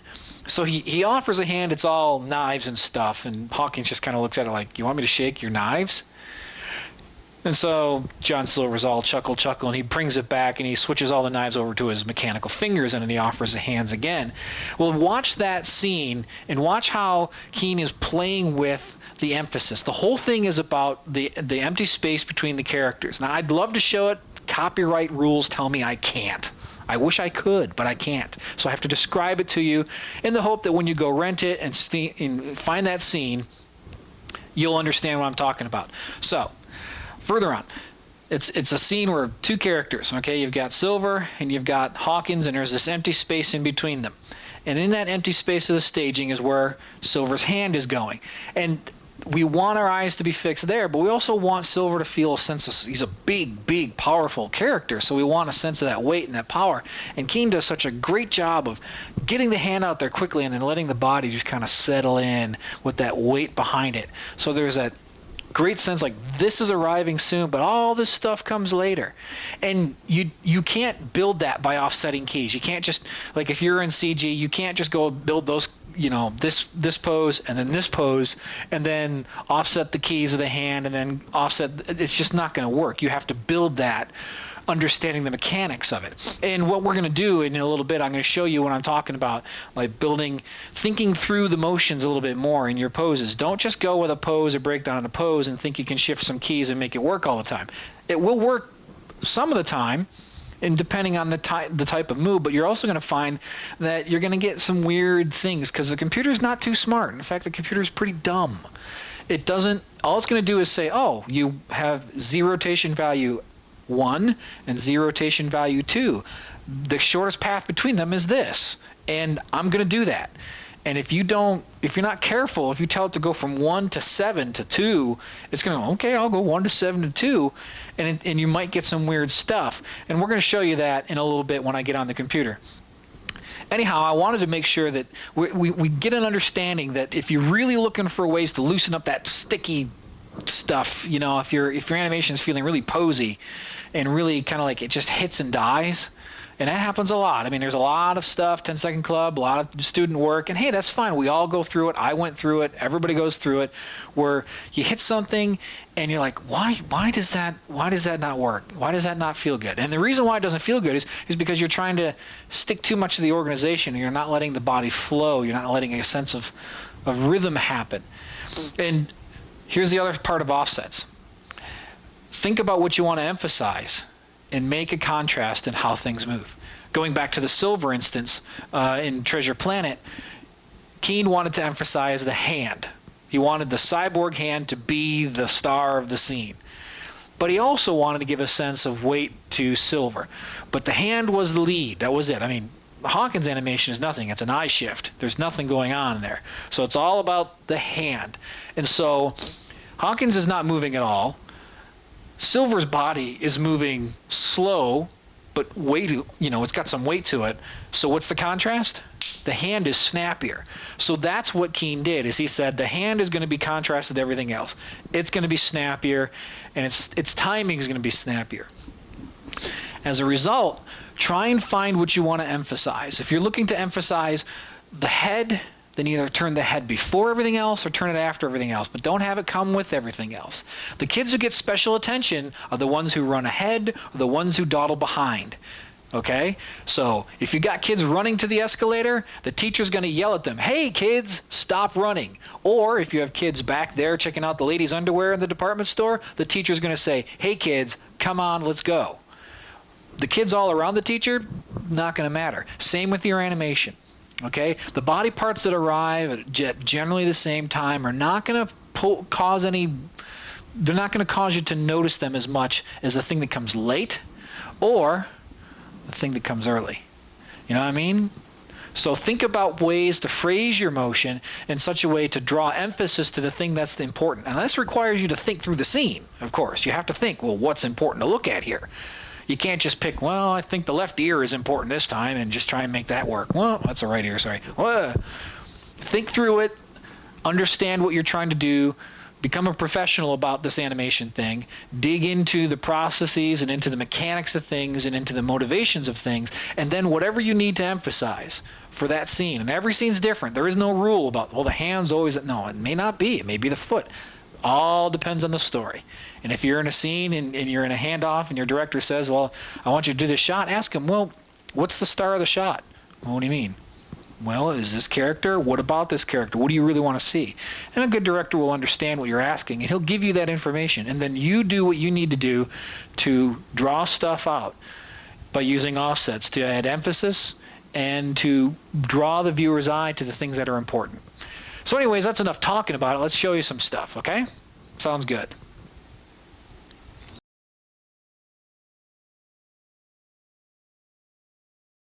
Okay, I have here old man character. He has an A pose, a B pose, and there's a breakdown in here. Select the whole body and you see the breakdown key right down there. And so this is just a typical key breakdown to define the arc for the hand, for the neck, for some weight, and then a last key. Now what we want to talk about here is illustrating some of the things I've talked about in the offsets lecture. You want to, let's say we want to take this hand right here, and we want that to arrive after the general body, the torso, hits. So if the torso hits a certain area, then we want the hand to hit slightly after. Now there's a couple of ways you can do that. For a number of years, the way I would do that is I would keep this as a 3 pose, and then I would try to offset the keys in the dope sheet. So let me try and do that for you, and I'll illustrate some of the reasons why I don't do that anymore. Bring my dope sheet over here and bring it down. Okay, there's our dope sheet. So we got our hand control. I'll take those 2 keys, shift them over, and the low arm control. And so what we'll have then is I would oftentimes try and do this, and in fact if you've read my pose to pose tutorial that I wrote like 5 or some odd years ago, you'll see that I illustrate this little fact. And if you're in a high footage environment, hey, maybe this is the best you can do. But I generally don't do it this way anymore because you end up with this little weird thing right there with the hand. See how the hand, the rotation, it's just getting off of it's getting completely off of a good arc. And so then you end up having to fight that and undoing it. And it still doesn't quite have the same feeling that I want of, well, the arm hitting after the chest. So let me take those keys, all the keys for the arms, and maybe make that later. And it's okay, but you notice how this last frame, watch this arm right here on the z-axis. I'll take this down to, well, I guess I'll leave it there. Notice on the z-axis it's coming up, but it's not coming across. So what you get is you get some rotation junk that's not giving you the kind of motion that you really want when you do offsets and stuff. And then you have to go back and clean it up. Like, well, see this hand right there? I don't want it to be at that particular rotation because it's not a good clean line from down here up over. It comes up and it just does this weird over the top thing. So then you have to end up going in there and trying to fix it, and it's a little better that way. But it's just something I generally don't do that much. I'll show you how I like to do things. Let me back up and undo all these fun little edits that I just did. Okay, we're back to where we were. One of the things I want to do is if I want this arm to hit later, I want to build more keys into this thing, or more, I want to think it through a little bit further, okay?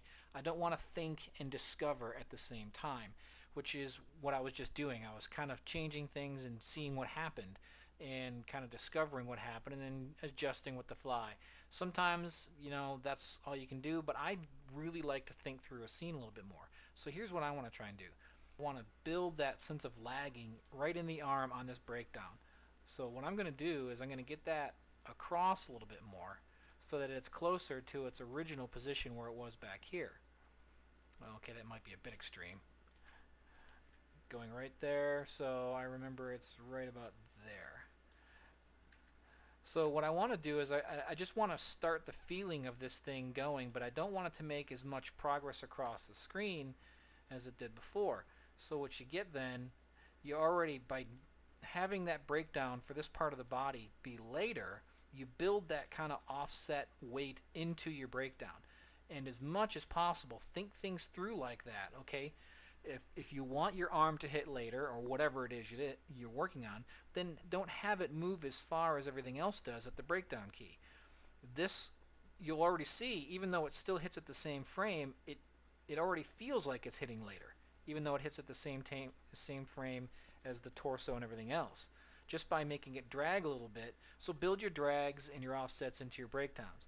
Another thing I like to do is if I know that this is going to hit later, I'll go ahead and I'll just I'll build an extra pose in here, or an extra key, or whatever you want to call it. Another drawing is the way I like to think of it.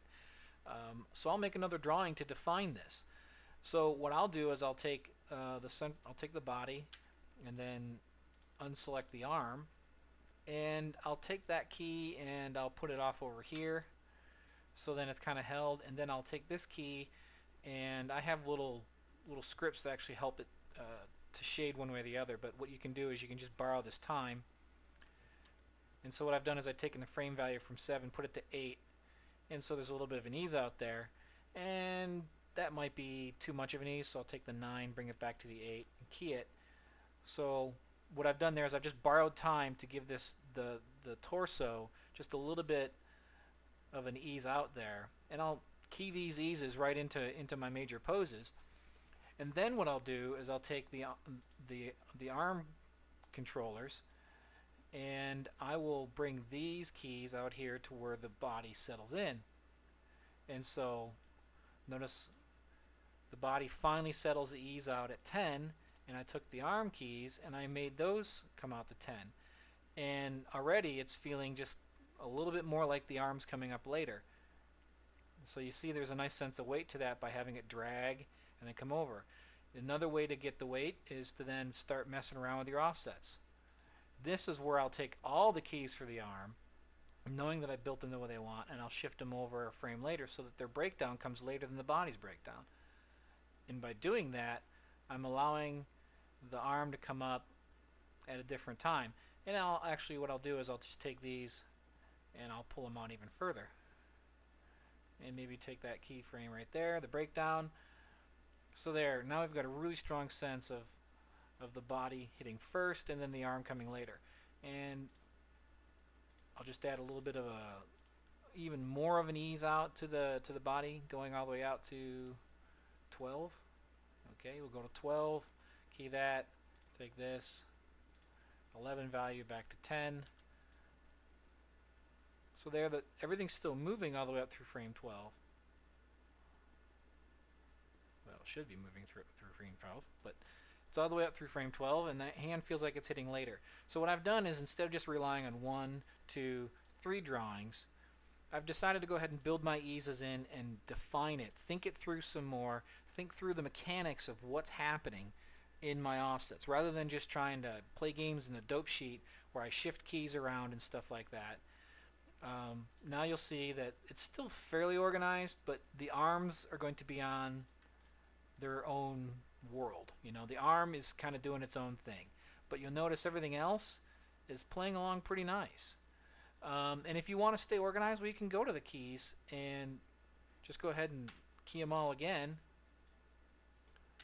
And if you want, you can just key the arms in there, and then probably go back to this keyframe right there for the arms and try deleting it, and we lose a little something, you notice? So you don't want to do that. So if you want, well, maybe you can key the whole body there if you want, or you can just leave that as, well, I know that those are my arms. And Maya 7, when you're able to color your keyframes inside the dope sheet and in the timeline, you can leave that a different color and kind of remind yourself, well, those are just the arm keys. And so that's one way I like to build my offsets right into the breakdowns, use extra drawings to define it, thinking through the process of the mechanics more. If something's going to hit later, drag it, don't have it move as far. Work through its arc more naturally. Notice I don't have to clean up any of the rotation junk here. I can just kind of let it go. And this arm right there, when it's coming up into its pose, it's not just doing some weird Z rotation hitch that I have to fix. This is rolling over a little more naturally. It's rolling over for sure, but it's not having the same kinds of problems as the offsets did. So that's just something for you. Think through your offsets some more. This definitely takes a little more getting used to. If you're in a pinch, the offset way goes, and you just have to know that you're going to end up having to clean up some things. especially if you're going to work with offsets inside the chest, torso, and head. In an FK spine, that stuff can get really dodgy really fast if you start playing with offsets, because then you get these little weird hitches, and it's sometimes can be pretty difficult to clean up. I find that at work on the movie I'm working on now, always, if I ever try that, I get lazy and I say, let me just try the offsets here. It always ends up being a pain, and about 5 minutes into it I say, screw this. So I go back and I just build a few more drawings to give myself a little more definition to work with. And you'll notice, I mean, this is all just linear, and it still works. And we could set it back to stepped if we want. Well, I have to select everything first. Sorry about that. Everything back to stepped.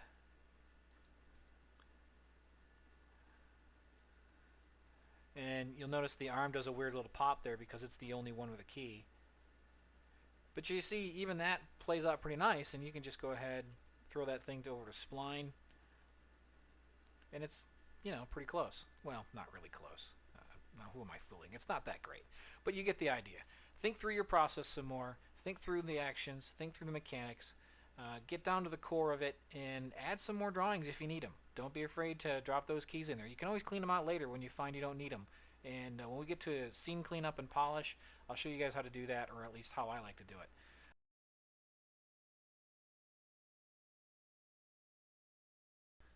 Okay, here I have a character who has 2 poses, frame 1, frame 8, and let's say I want to build a breakdown here. Now, you can go ahead and use the computer what it gives you. You know, you'll always hear a lot of people say, never let the computer do anything. Well, never let the computer do anything that you don't want it to do is probably the best way to say it. Some people feel like, well, if I don't build this breakdown by hand, you know, I know he's here, and I know that he needs to go there, so I know that right here I need to build a breakdown by hand, and I need to, you know, step through it and get a sense for things. And, you know, this is perfectly valid, it's fine, but why work if you don't necessarily have to work? So I'm building this breakdown by hand. You know, it's not a great one, but, you know, I'm just building it here for you, selecting the various controls on this character. And so I'm kind of building this breakdown by hand, and it kind of looks alright, but there may be some funkiness inside the curves if I'm not careful. Because let's say I'm like, well, you know, I really want this one particular line, so I'm not careful about how I rotate the Y values and the Z values of this, and then I'm not careful about how I rotate this Y and Z, and, you know, I'm just not mindful of how it's going to get from one pose to the other. And I build what looks like a really, you know, kind of fun and interesting breakdown here. This isn't exactly the same as drawing. Drawing, I can make that sort of work. The computer is going to say, I'm going to get from data point A to data point B in the shortest way possible.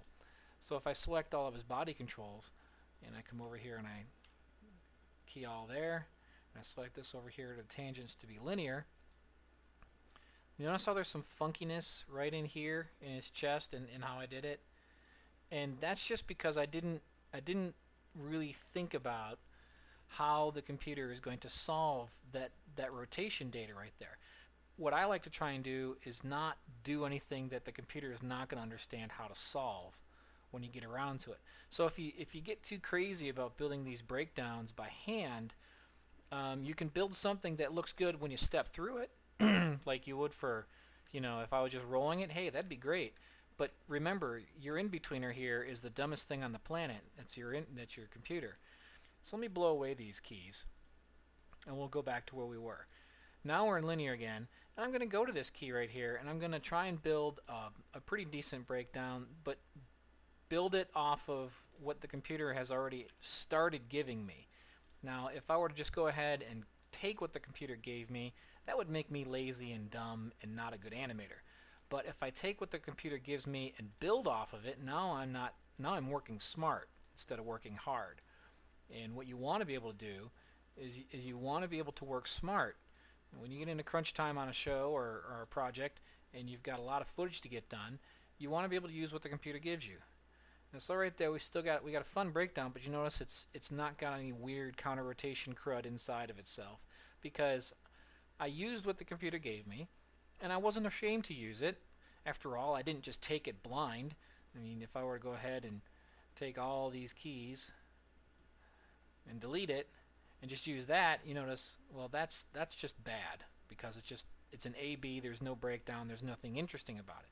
But because I took what the computer gave me and built something into it, something a little bit more, now I've got something that does what I want to do, and I use the computer to its own best advantage. So that's one thing about building your poses out of what the computer gives you.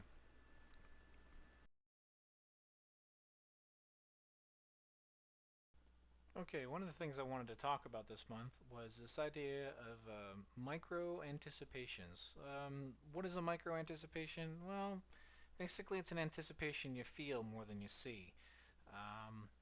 It's something that we've talked about a little bit at work and with some other animators, and we've noticed some other guys doing some things, and it just adds a little bit of energy to their work, and it's kind of fun thing to pick up. Again, the whole notion is it's something that you want to feel more than you see. So what we have here is a 12 frames per second animation of our friend Murray doing his little thing, and I mean it's. Let me go ahead here, edit, and we will do loop. Loop. There we go. And it's not too shabby. I mean, I did it at 12 frames per second to kind of keep the cartoony feel of it and to make it easier for you guys to step through and see what's going on. And plus, I'm experimenting with animating CG at 12 frames per second for my personal short film and seeing just, you know, how good I can make it without it making it feel like stop motion, but making it feel more, I don't know, having a little more life to it, a little more hand-drawn feel to it. Anyhow, we'll see that Murray kind of goes down into a take and pops up. Now let's go through this. There's the kind of the building, the reverse side of there's kind of already an anticipation in the way he goes up before he goes down in the anticipation. Notice how he goes up in the eyes a little bit. It's very subtle. And then he goes down into his little anticipation, and then he pops up into it and then settles back down. And it's pretty simple and kind of fun. It's got decent energy. Probably could use a little better breakdown on going up, but he's going up mostly on one frame, so it's one of those things where you do so much before you start running into, alright, this needs more pop, this needs a little more energy. So okay, but still missing something, still missing a little extra of what you want. So I'll bring up something that I built in, what I call some micro anticipations you feel more than you see. So if you watch this, you'll see that this one has just a little more kick to it, and it explodes down into the anticipation, the big anticipation, because you see this is the big anticipation here. But before we go into it, there's a little tiny one right there. You notice that? And we don't do it with the whole body. The shoulders are going down, but the head's going up. Just a little something. Just a little something to kind of make it feel like, well, it's going to snap a little bit more into it. And then everything else is the same. And then right here, before he pops up, I do another kind of micro anticipation with his head. The shoulders are going to kind of go up. So one of the things that we're kind of finding with using micros is don't do it across the whole body because it'll stutter.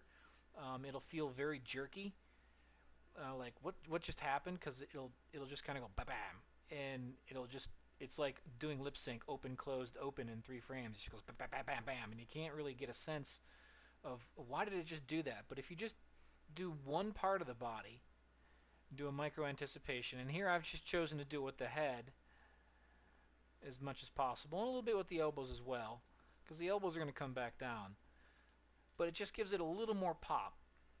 So if we play this thing through and we do this guy loop as well, you notice it just has just a little bit more kick to it. Well, that should have been looping. There we go. And it's just something you can use. You know, the more you can get away with, the cartoonier it is. But this little thing works on stuff that's fairly realistic as well. We've been doing that quite a bit at work, and the style of the show is a little looser, a little more naturalistic, softer. Certainly not as cartoony as this. We'd never move anything anywhere near as fast as this. But it still works. We're finding that, especially if you're going to get going into a walk, just a tiny little shift of the weight to the one side or the other from the hips, or just anytime you're going to, you got a piece of animation that's going, and it feels like I'm going back to the no micro one here, and it feels okay, but you feel like it just needs just a little bit more, just that tiny little bit of pop. Then what you can do is you can try and put these little micro anticipations in it. Again, the trick is to feel them, not so much see them.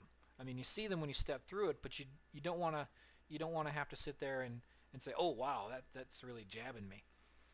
And while we're on the topic, one other thing that I've done, if your rigs allow it, with the more freeform rigs that we're starting to develop in the industry, we're going to find that we're going to be able to do some things that we've done in traditional before that we haven't been able to do too much in CG. In this case, I'm talking about a smear frame. Same move, but instead of having a micro anticipation, I'm smearing this guy's head. Notice that it stays, the hat stays fairly anchored, but everything kind of stretches away from it for a frame. And that can also add a little bit of energy, and it serves a similar purpose to the micro anticipation, but not quite the same. If we play it, you notice it just adds a little, it kind of softens things up a little bit. It makes that big move, loop again, that big jerky move right there, it just softens it a little bit by having it just a little bit behind. And because I've built this rig with a little bit of stretchiness to his head and some things like that, I'm able to add that stretch or smear frame right there, which is something that's very common in traditional animation, because these guys, you can draw it that way, and so you get that feeling of loosening things up, but you can still move very quickly across your frames. And that's one of the true pieces of magic of traditional hand-drawn animation, is the ability to take the forms and kind of pour them into the poses so that everything flows. Even though it's got fewer frames, it feels like it flows even better than CG, which is running at double the frame rate on most scenes, yet still feels stiff compared to hand-drawn. And the difference is the ability to deform the flow of the forms to give you the kind of shapes you want, to soften things. And so if you have the ability with a rig to do smear frames, and this is a very minor it's a very minor example of it, just dragging the head a little bit. It's not a big thing, but it is deforming the shape. I'm developing a rig where I can try and get the arms to do the same sorts of things, and Disney with Chicken Little and some of their other more advanced rigs, if you've seen this stuff, they're doing some really nice work with those things to be able to define the shape. And I think in the next year or two we're going to see this start to become more and more common in what we're doing in CG, so we can start getting back to some of the magic of the hand-drawn feel without necessarily having to give up some of the benefits and advantages of CG. So anyways, there's some thoughts for you on smear drawings or micro anticipations and whatnot. Hope that was helpful. Alright guys, that does it for this month. I thank you a whole bunch for sticking in there with the whole VTS thing, and I really do appreciate the feedback. You guys are sending me emails and you're real encouraging. I really appreciate that. It lets me know that I'm doing a good job. It lets me know that what I offer you is a good value and that you are learning and growing and that this is helpful to you. My whole thing is I just want to help you guys, and I want to do it in such a way that is good for you, works with your schedule, works with your finances, and all that stuff. There's plenty of you guys who are Animation Mentor students. Right on for you. All right. I'm sure you guys are just loving the heck out of that program. I think it's a great program. And hey, tell your friends about what I do. Hey, the more the merrier. But anyways, again, thanks so much for sticking with us. I hope this has been real helpful to you. Next month, we're going to try and wrap up timing as much as we can. We may have a few loose ends, and then we're going to start moving on into scene planning and blocking and acting and the meaty stuff, okay? And again, just to reiterate, the reason why I chose to go in this path is I think that most of the mechanics of animation break down into pose and to timing. Those are two things that really kind of encompass a vast majority of the technical mechanics of animation. So that's why I wanted to cover a lot of things in the realm of pose and in timing first, then get into acting. Because it doesn't do me any good to talk to you about acting choices if I don't give you tools or language that we all understand through these months of talking about it. If I say, well, a good way to show this type of emotion is to use this type of mechanic, if we didn't talk about the mechanics first, it would be kind of difficult for you to understand what I was getting at. So that's the whole process. Anyways, again, thanks a bunch. This is a real blast. You guys have made this a real blessing for me, and I hope it's as much a blessing to you. Thanks.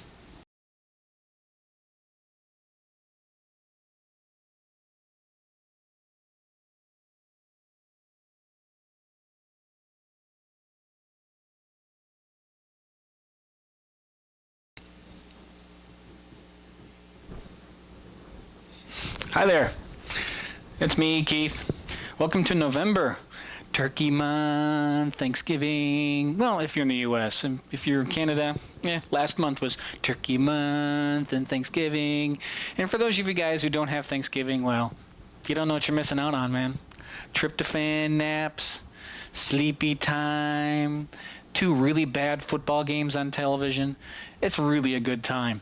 Hey, welcome to November 2005 VTS 09. We're all up to 9, almost double digits now, kids. Isn't that cool? All right, so we're going to keep kicking along on our topic of various things on timing. First off, I had a lot of comments from you folks about the shirt I wore last time. I had Intel on the shirt, and some of you folks thought I was maybe getting sponsorship. I wish. No. It was just a clean shirt, and I decided to wear it. But shout out to Chance Glasgow, a subscriber. He decided to send me a cool Call of Duty 2 shirt. I said, you send it, I'll wear it. The offer stands for the rest of you guys as well. You got a cool thing you want me to wear? Hey, you send it, I'll wear it. No problem. Anyhow, this month, we're going to talk some more about some things about timing. We're going to take a look at weight in timing. Weight is one of those things that you can't just pin it on one part of animation. You can't say, well, you get your poses right and timing and, your weight's good. Or you get your timing right and your weight's good.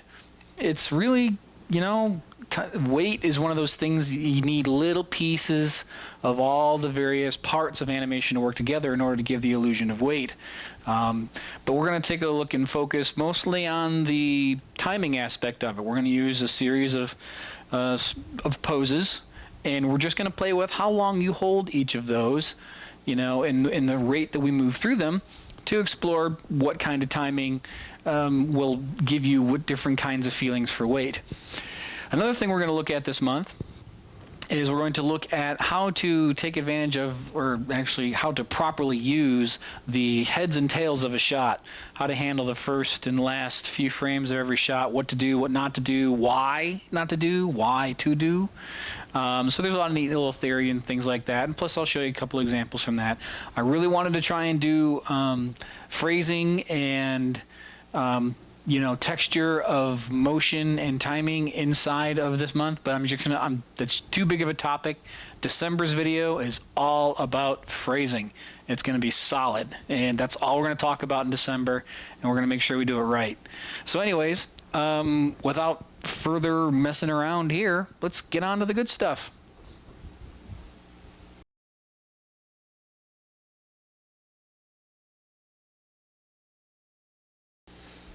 Listen to me. Weight is a heavy topic. No, really, it is. Stop and think about it. One of the biggest complaints about not so good animation is that it lacks weight. Weight is one of those things, we live on a ball of rock hurtling through space, spinning around at about 1,000 miles an hour, and yet we're not flung off. Why? Gravity, mass, things put together have a way of sucking other things to them, and it's gravity. We're all creatures bound by gravity, some of us more so than others as we droop and sag in our age. But you see, weight is one of those things. If you can have great acting ideas, you can have really neat ideas for how to play an action, but if you don't nail the weight, people just kind of go, what's wrong with that? I guess, what's wrong with it? Weight's one of those things, if you don't nail it, it's the first thing that's going to bump people out of the experience of watching your animation. The illusion of life is broken if you don't get weight right. So what is the nature of weight? What is it about weight that makes it so hard to do? Well, one, you have to observe. You have to be a really keen observer of what's going on around you to understand how weight works. Here's weight broken down in the simplest way I know how to understand it. Depending on size and weight, not necessarily size, because there are big light things, but depending on the density or mass or the weight of something, the more weight there is, the more mass there is, the more energy it takes to defy gravity in every area. Okay, that's part one. It requires a lot of energy to defy gravity. Therefore, it takes a lot of energy to get something heavy up off the ground, so it's not going to go up quickly. It's got to kind of go up slow and kind of build. And then once it's off the ground, you know, like when I'm lifting my foot or I'm lifting a box, once it's off the ground, gravity wants it back. I mean, gravity is a tough master. It wants that thing down. So it requires a lot of energy to keep it up. The other thing about weight is when gravity takes over, get out of the way. Because you can't, it's very hard to stop it. So when something heavy goes, it goes fast. So, one thing about weight, it takes a lot of energy to defy gravity at all levels. Whether you're lifting it up, whether you're maintaining it, or when you let it go, gravity is going to suck that thing down really, really hard. The other thing about weight, the more there is of it, it takes so much energy to get it in motion. Once it's in motion, it takes a lot of energy to get it to stop. Okay? Weight in motion, mass in motion requires increasing amounts of energy to stop it. Or else it's just, you know, I mean, it's like, you know, a 10,000 pound steel ball rolling down the street. You can try and stand in front of it, but you lack sufficient energy to do this. And I'm willing to bet that the police car and the fire truck and maybe even the steamroller lack sufficient energy to stop it. You'll each do your part to slow it down, but that giant 10,000 pound steel ball rolling down the street, it's gonna exact its toll in energy. It's gonna require lots of energy to do that. So okay, great stuff, neat theory. How does this play out? How does this work in our animation? Well, simply put, to get something up off the ground, if it's heavy, requires a lot of energy, so it's going to take a while to get up. And once it's up, it's going to want to come down fast if you don't have the energy to sustain it. So thinking in terms of a heavy walk, slow, pam, slow, pam. It just feels heavy because it takes so much energy to get it up. Once it's up, it takes too much energy to keep it up there. Let me just let it go. And then gravity sucks that thing right down. So let's go ahead and take a look. I'm going to run you through some stuff. We're going to take a look at a simple step cycle, not a walk cycle, but a step cycle with a real simple character. And we're going to play around with these set poses. There are 8 or 9 drawings in this thing. We're just going to play with the timing of how long we hold each drawing to give you a different sense of weight. Remember? Timing is how long you hold something. Spacing is how you move from point A to point B through something, whether you're fast in, fast out. And phrasing is whether or not you decide to go quickly through a section or slowly through a section. See further back videos, previous videos about timing. Remember, next month, all about phrasing. All. 100%. Nothing else. Just phrasing. But until next month, you don't get that till Christmas. So, anyways, let's take a look at the weight stuff, and we'll see what happens. Okay, here begins our discussion on weight and timing, and how you can mess with timing to get different kinds of weight out of something. Here's my character. He's a robot from my short film project I'm slowly working on. His name is Donut, and he's just a little guy that I wanted to mess around with. And we see here that there are 10 drawings, I guess for lack of a better expression. I mean, there are 10 images of his moving and taking a couple of steps. These are all evenly spaced at 5 frames. There is really no timing to them. Little info about how I'm doing this right here. You'll notice it looks a little jaggy in here. That's because I'm not actually in a Maya scene. that has him in it. I'm just working with renders of him in these poses on an image plane, and I'm keyframing the image plane, and that helps me quickly and easily find out my timing. So, you know, rigs are always going to be not quite real time, whereas images playing in the viewport are pretty quick, especially if they're JPEGs and things like that. So you see that I can actually just hit the play button and he updates pretty darn close to real time. It's going pretty good. So what we have here is just, I actually wrote a Mel script that will take these images and from his poses, create them, and then I use Maya just basically like a pencil shooter. For those of you guys who've used Monkey Jam or maybe plastic animation paper, or if you've worked in traditional animation before, you've drawn your animation and then scanned it in and brought it over to a pencil shooter. And what you do is just basically this. You decide how long you want to hold the drawing, and that helps you figure out your timing. And so what I do is work in Maya the same way, and so that's what I'm going to do here. In the end, I'm going to do a heavy walk of him and a light walk of him, and I'm going to go ahead and save out the timings from each of these and apply them back to the puppet and give you nice happy little renders of them so that you can see the different effects of the timing here. Now the one other thing I'm going to do is I'm going to do a camera up version where, you know, this right here is just kind of looking at him, but I'm going to do a camera up version of him, and you'll see that in your download packet. And there'll be a slow version, or I should say the heavy version camera up, and then the light version heavy up. And we'll see that there's more to weight than just timing. Staging has a lot to do with it. And so there you go. Anyways, that's enough of me babbling about what I'm going to do. Let's go ahead and do it. All right, let's take a look at this walk here. Let's analyze it. We've got two steps moving forward. We've got the standing step. We've got the weight shift and the heel coming up off the ground. We've got the toe and the heel up off the ground, so we are up off the ground here. We've got our passing position. We got the heel down contact, and we got the toe down, weight down. Okay, these are your basic parts of your walk. Okay, so you know you got up, passing, contact, down. You know, the down position where the weight shifts. And then on this down position, I've also on this other foot over here, the screen right foot, he's starting to lift up his heel. Gets that up off the ground, gets it across, and here I decided to go ahead and not have it go this far forward. So it's a shorter step. It's more like a, you know, an adjustment, a step forward and a stop rather than a full walk. So this isn't a walk cycle, it's just a couple of steps.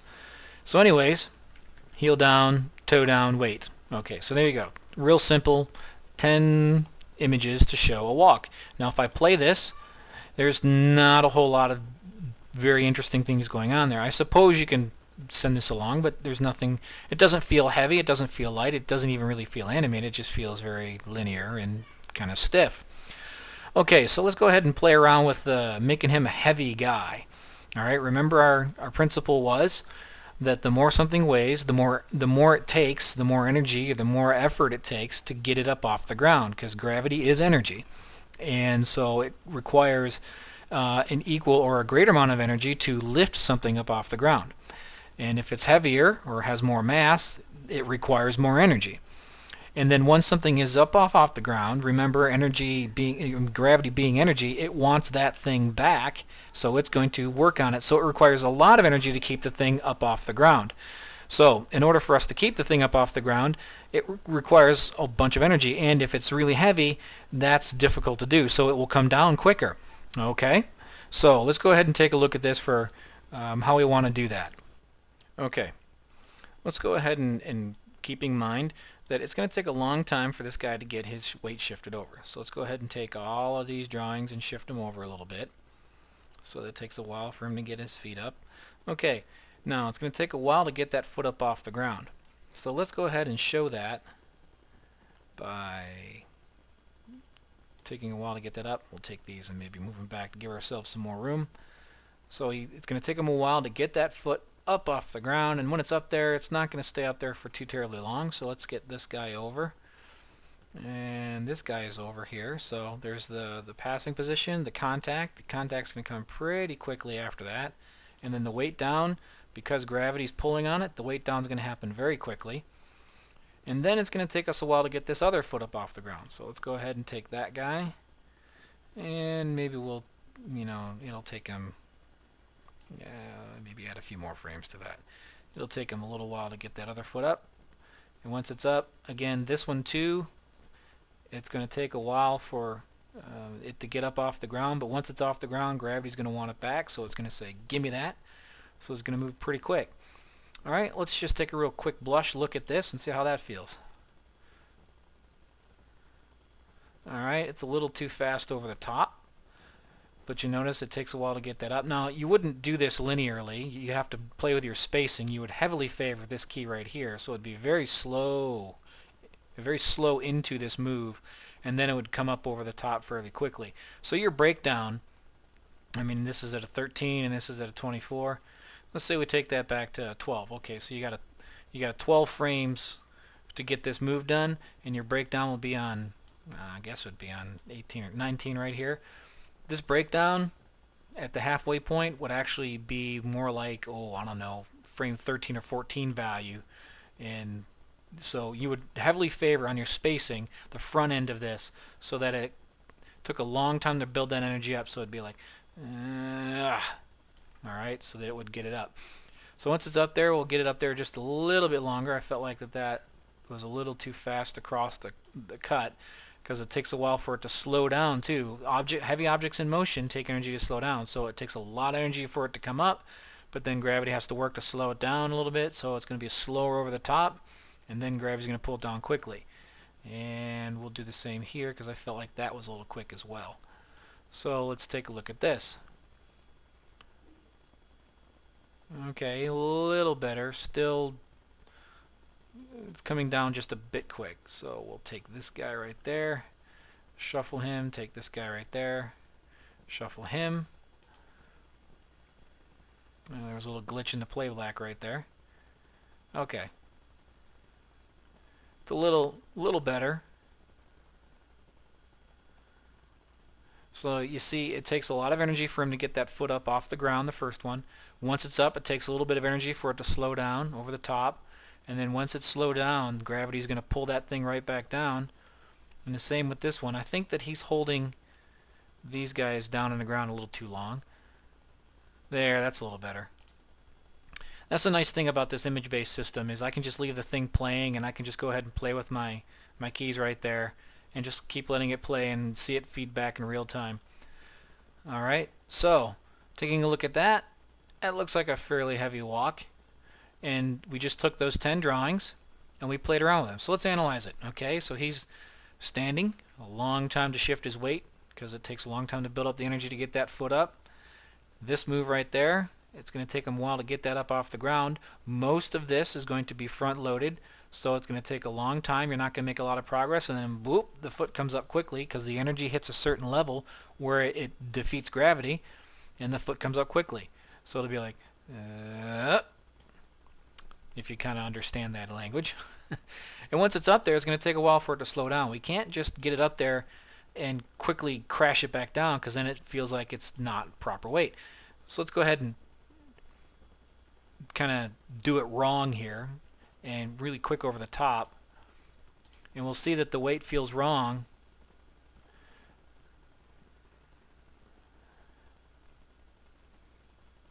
I mean, it feels almost like his feet are magnetized and he's walking on a steel plate, which is actually kind of a neat thing. And you could even take these and tighten them down if you really wanted to feel like, but that's different than weight. That's something pulling on it. But this is like his feet are magnets and they're slamming down. Or his feet weigh way more than the rest of his body does. And so you see that by keeping, it takes a long time to get up, and then it's up and down really fast. I mean, look at this. It takes 12 frames for that foot to get up off the ground, and then it takes 5 frames for him to take the step and settle the weight back down again. That's more than a 2-to-1 ratio. So that's a very, very heavy foot that he's got right there. Almost like he's pulling against magnets, or his feet weigh more than he does in total. So I'm going to kind of back these off a bit and go back to more of our big plotting giant kind of thing. Alright, so his feet don't way more than him here. It just takes a lot of energy to get them because he's, let's just imagine he's 50 feet or 100 feet tall now. He's this giant robot. It takes a long time to move all that mass, and once it's up there, it takes a while for it to slow down over the top. And then once it slows down, energy, the gravity says, I've got you now, and once gravity gets a hold of it, it comes crashing down. And then this foot will take a long time to come. It will have the same kind of energy as the first one, but it will be shorter because of the momentum of things. I mean, he's going from a dead stop. So when you're going from a dead stop and moving weight, it's going to take longer to build up the energy. But when you're in momentum, you got the inertia of the move, it's not going to take quite as long to get this one up. So I'll show you an example of that. Let's say it takes 12 frames for him to get that foot up off the ground. Let's say he holds this one for 12 frames down. And you're going to see that it feels like he stops. Alright, takes the step, and then he takes a step. Notice how it feels like he stops there on purpose? That's because we're violating the weight. Once some weight is in motion, it takes energy to slow it down. So, by tucking it back, we see that it feels like it still feels heavy. It takes him a while to get it up off the ground, but he's using the forward momentum that he has to get that thing up off the ground. Alright, so taking a look at this, there we have it, 2 steps. He feels like he could be 100 feet tall. Take a look at the version of the QuickTime of him where we have him, where we're looking up at him, and you'll see that it's a fairly convincing thing where this timing applied to the poses for that character, and if we're looking up at him like as if he were 100 feet tall, that it feels very convincing. Like this thing is giant and it's coming to attack our town. Now I'm going to pause the video here, and you're going to give me a few minutes. You don't know it, but I'm going to go ahead and do a regular, like a normal size walk of him. He's not a 100-foot tall robot. He's actually only about 3.5 feet tall in the short film. So I'm going to retime these same drawings to give you a more normal walk, and we'll analyze that. Okay, so hang on just a minute. Okay, so I've retimed him now to be more like the 3.5-foot tall robot that he really is going to be in my short film. Same 10 drawings. The default start, the weight shift, heel up, foot off the ground, passing, contact, weight down, passing, right there, sorry, foot up, passing, contact, weight down. Okay, same 10 drawings. Let's take a look at when I time them a little bit differently, how it affects the feeling of weight.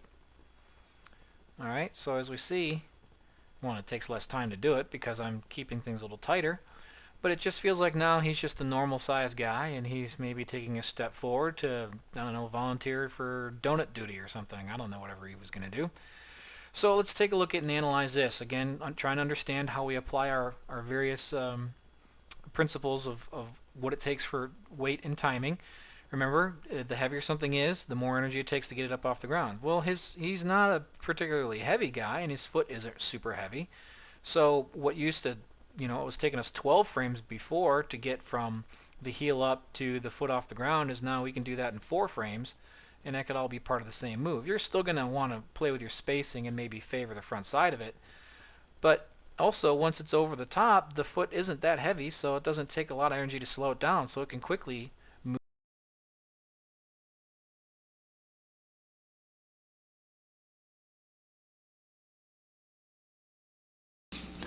Hi kids, it's me again, Keith, and it's December, the last month of 2005. Merry Christmas to you folks who are into Christmas. Happy Hanukkah to you folks who are into Hanukkah. Happy whatever you folks are into whatever. I can't remember all the holidays. We keep making them up. Anyways, good to see you guys again. Thanks for sticking with us. It's great and fun, exciting, good stuff. We're going to learn some more about animation this month. We're a little early this month. Why? Because the holidays, and Keith has a family, and we have lots of things going on, lots of things, and so we're always busy, shopping and traveling and kids and presents and shopping and eating and traveling, and you get the idea. It's crazy. So I figured we'll go ahead, we'll get this month's video out early, and you guys can enjoy it over the long holiday break if you have one. If you get the nice holiday break, good for you guys. Anyways, this month we're going to be talking about phrasing. Phrasing is, you like that little spot right there? Phrasing if you remember our earlier conversations about timing and all the various aspects of it, you have timing, which is how long it takes something to happen. Spacing is the flavor of how something happens, and phrasing is the combination of timings to give us an overall texture to a larger scene. Using a very bad metaphor, allegory, simile, I can't remember. Anyways, using a bad comparison, timing is kind of like a sentence.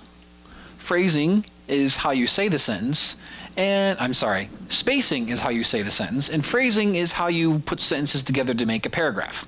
Okay? If we're going to borrow from the written language kind of a paradigm.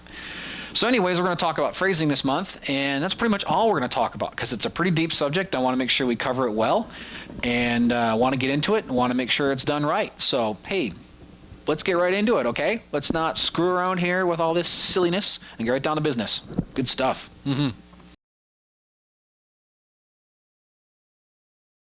Okay, phrasing.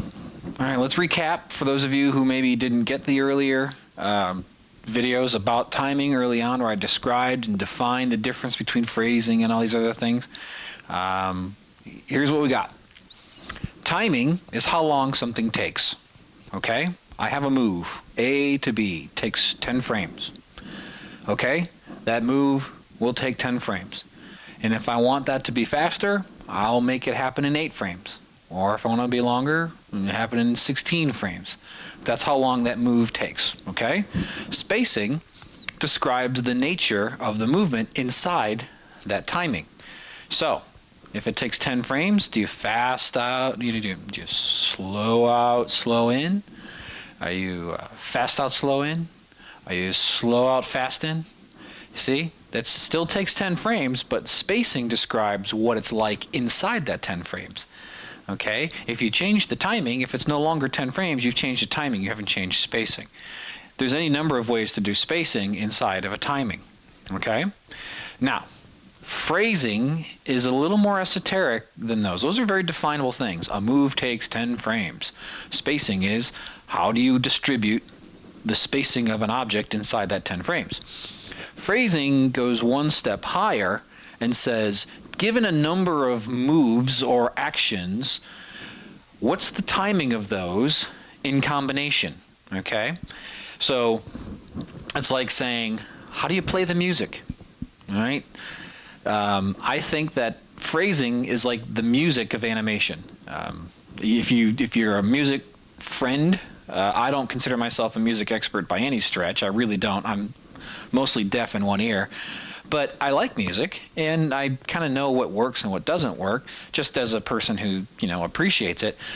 But Beethoven's great music. If you want to study music for understanding how to move inside of an artistic idea of pulling people along and moving them through a story, an idea, an emotion, a moment. Beethoven's got great phrasing in his music. You can study the Fifth Symphony. I mean, it's real simple. Dun dun dun dun. Dun dun dun dun. So there's clusters, silence. Clusters, silence. And so and his Fourth Symphony is great for that stuff. Go ahead and get yourself a copy of Beethoven's Fourth Symphony. Pay for it. Don't get the record industry upset. Get it. It's not that bad. It's good for you. Classical music, it makes you smarter-ish. Hey, look what it's done for me. Anyways, study that stuff, and you'll kind of get a sense of the music and what I'm trying to talk with. And we're actually going to take a moment right now to study some Beethoven's music, and I'm going to kind of show you what I'm talking about as far as how his stuff moves, okay? And hopefully this will start opening your eyes and helping you understand a little bit what I'm getting at with phrasing. When we're done with looking at Beethoven's music, just the waveform of it, we'll come back here and I'll continue talking, okay? Okay, so what we have here is a little snippet from the first movement of Beethoven's Fourth Symphony. And you're going to take a look and you see in the waveform there's definite clustering of action, okay? And this is almost like a graph bar representation of what he's thinking in his mind as he composes this music. There's little bits, and then there's stuff going on, and then there's relative silence, and there's stuff going on, and then these little beats, beat, and then a tumbling little bit of phrase here, and then another building phrase that kind of comes out of it and then goes into another tumbling phrase. So let's go ahead and play it and see how that sounds, and then I'll go back and kind of analyze a little bit.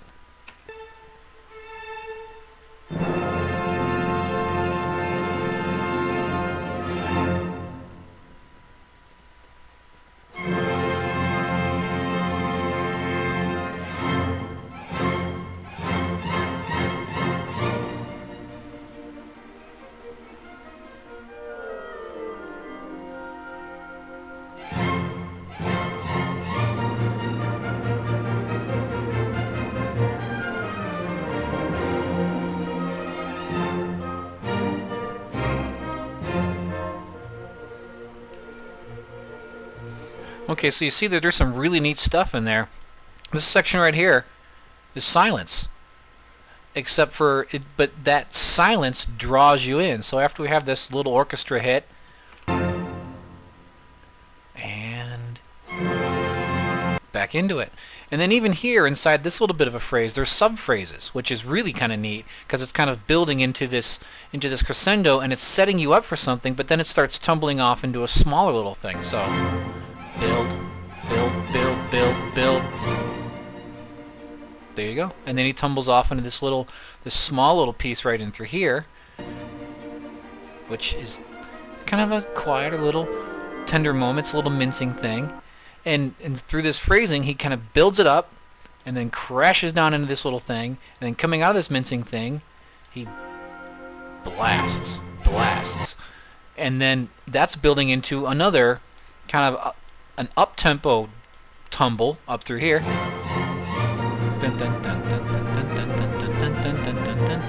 So, see? And then even back in here, there's some sub-phrases before he tumbles back down into a quieter moment. Little backbeat stuff. It's just brilliant. This stuff is absolutely brilliant. This guy was gifted by God. That's what it is. It's just incredible stuff. And so if you can think in terms of music like this for your own animation, think in terms of drawing people in with these beats, with these moments, with these sub-phrases. Cluster things together. Take movements of a similar type. Build up energy. Get them ready to go. Release them. Tease the audience with what's going to happen. Draw people in with your motion. Okay? So let's move back into the lecture. Okay, that was pretty cool, wasn't it? The idea that you can ride through and then come down, and it's clustering slow parts and fast parts. That's what phrasing's about. It's about movement. Okay? This variety of speed, this variety of intensity, this variety of movement draws people into our characters because we are not metronomes. Okay?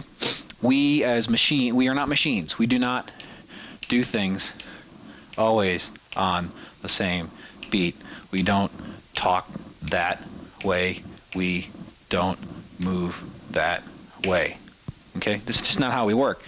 Now, the cool thing, like music, you have a beat that flows underneath things, that kind of keeps things moving in a certain synergy, that gives it a nice sense of, yeah, there's a meaning behind it.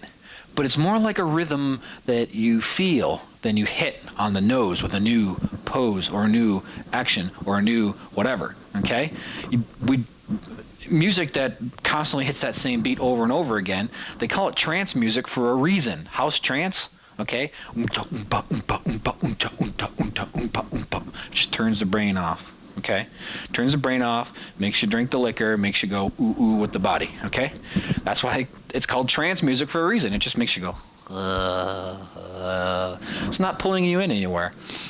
We don't want to do that with our audience. We don't want our audience to go well, I mean, depends on what you're trying to do with your animation, but I don't want to do that. I want to tell a story. I want to engage them. I want to make them feel. I want to make them think. And so to do that, you have to vary things, and that's what phrasing's all about. Phrasing allows you to move inside and outside of things. You cluster, okay? The idea of clustering things together. Maybe you'll put a bunch of moves together and then leave relative stillness. Or you'll do things slowly and then very quickly, or very quickly and then slowly. It's all about changing gears. And this pause, this change, this tempo, this flow pulls people in. I'll give you an example, okay? I'm gonna speak to you here, and you're going to feel inside of yourself a desire for more, okay? I'm going to tell you a story about my dog. My dog. See, my dog, she likes to chew on things. Sometimes she chews on toys, on shoes, on food, our food. She'll climb up on the counter, and then she'll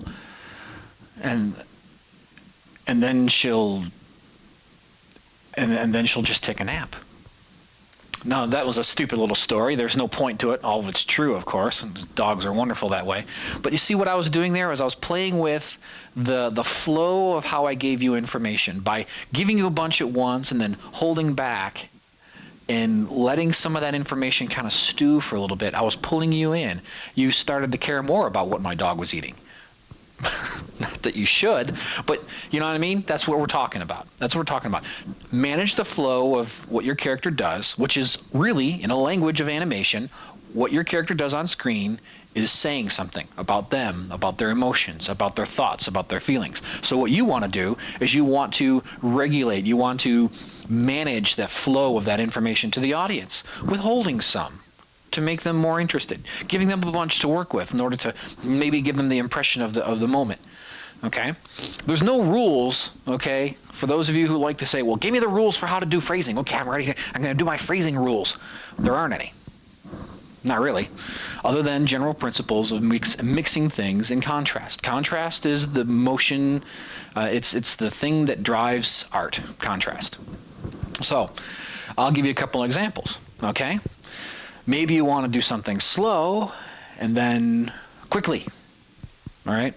An example of that, there's a lady drowning in the water, okay? But she just stole this guy's wallet. Okay, and so he's going to have to worry about, well, am I going to save her? Do I want to save her? I'm not really happy with her right now. So, lady's drowning. And the guy thinks, and he thinks, and there's not much going on except in his head. And his eyes are moving, but his body's not moving. And then he moves. And I'm going to go get her. And then he goes, okay? That's phrasing. You don't want to do, I'm thinking, I'm thinking, I'm thinking, I'm thinking. I thought, let's go think. Notice how that was very even? Avoid that. That's bad phrasing, okay? So, maybe you play something slow, then you play it quick, okay? His actions are slow, he's not doing much, and then boom, he goes, okay? Another example, you can play it the opposite way. Maybe the stuff around things, the default energy of a scene is fast, and to emphasize something, you want to go slow. Give an example. A guy's running out of his house is burning. I'm running, energy. Stop, my cat. I gotta go back in the house and get my cat. Okay? There's no rules. The point of choosing which way you want to go is emphasis. Okay, remember way back in poses, I told you, the little picture, and it's coming up right now, the little picture of mountain tops that come up and shows you, well, this is pick a pose. That's the most important pose, the golden pose, the key, the storytelling pose, whatever you want to call it. It's the pose that has the most meaning out of all the poses, okay? Phrasing is the same thing about actions. Find that thing, that motion, that moment, whether it's emotion or stillness, pick one or the other. Find that thing that you feel is the most important thing in the scene, emotionally, contextually, thought-wise, story-wise, whatever it is. Find that thing you want the audience for sure to get and pick that to emphasize it with the contrast of the baseline emotion and the baseline energy of the scene. Okay? That's what phrasing is about. It's about music, to pull you in, to make you think, to emphasize things, to keep people from going into a trance. It's about good storytelling. Phrasing is really good stuff. So what can we use to phrase? I got my notes right here. Pose. Remember? Now this is where all this stuff starts to make sense. The Grand Master Plan. Back I started at posing. I talked about introverted versus extroverted posing. I talked about large versus small. I talked about playing contrasts together, line of action. All these things play into overall phrasing. Phrasing could mean not just the timing of things, fast versus slow, but phrasing also speaks to larger things like small versus big, introverted versus extroverted, convex versus complex. I mean, simple versus complex. You can play with staging. You know, maybe you stage a guy over here in one thought idea, and then maybe you stage him over here for another thought idea. And you can play that. And by messing around with all these different things, phrasing starts to work its way backwards into how you think about your poses and about what you want to emphasize. It plays, you know, it's bigger than timing. Phrasing is a lot bigger than timing. It's like I said, it's the music, it's the glue that holds great performances together. And so we want to think about that. So we want to play with pose, big versus small, introverted versus extroverted, line of action, you know, left versus right, big versus small, closed versus open, forward, back. You want to play with depth, you know, try some different things. Squash and stretch is just is another instrument in the orchestra of phrasing. Okay. Another thing we can play with is staging. Like I said, maybe in one emotional beat, a guy's here, and then on another emotional beat, a guy's here. If you want to study a really neat stuff, go ahead and try and study some of the work of James Baxter, a great animator, great contemporary animator. Take a look at some of his stuff that he's done. He's been the lead on Rafiki. He's been the lead on Belle, on The Hunchback. I can't remember who else he did, but really talented, extremely talented animator. But I love the stuff that he does because it's super simple, really simple. Okay. There's a scene in Hunchback. He comes out on the deck, and there's a little bird there, his little friend bird in the nest, and he comes over and he says to the bird, "Are you ready to fly today? It's a great day to fly." And he talks to the bird, and he's in that moment, and he's staged in this area talking to the bird. But then when he thinks inside of himself, there's an emotional change, there's a thought change. He appropriates the excitement of making the bird fly today into himself, to be freed from his Quasimodo, hunched over, messed up body and the screwed up life of his in the bell tower. And he dares to dream that he too could fly free of all this stuff. So when he's talking to the bird about the bird, he's staged here. And it's very simple stuff. I mean, Baxter's stuff is sublime. I mean, he's not trying to impress you with how cool his motion is. He's not trying to outmove anybody. He's not trying to outclamp at anybody. He's just doing great, simple performances that are so perfect. He plays 3 notes, and he plays the perfect notes. So anyways, he's talking to the bird here. And then when he thinks about, oh, but if I could fly. He doesn't say that, but you can tell that's what he's thinking. He does this up and over, and he changes the position into a different staging in a totally different place on the screen. That's insanely great stuff. That's like amazingly great stuff. To play with the phrasing of an internal emotional beat of a character based on staging. Oh, that's way above what everybody else is doing out there. And it's so simple. It's just so simple. But it's so hard to keep it in mind. So play with staging a little bit. You can play with speed, like I've been talking about in timing. Fast versus slow, big versus small. Energy. A lot of what we're trying to do here with animation is manage energy. Okay? We can build the tension, and people can wonder, when's he going to breathe, and then we'll let it tumble, okay? I tend to want to look at my stuff in terms of building and tumbling, building and tumbling, building and tumbling. And the building is a lot of times just, it could be no motion and then motion. No motion and then motion, okay? So we play with the energy, the flow of things, so that we can move people along in a musical sort of way. And underneath it all, we have that rhythm that works for a character. And some characters, this is getting into planning and performance, but I'm going to give you a sneak peek of it. Some characters every character has a different internal rhythm, okay? I know the rules say all characters walk on 12s, okay? They take a step, 12 frames, okay? Illusion of Life and all these other things, and the Richard Williams book, they all say that. It's a good baseline.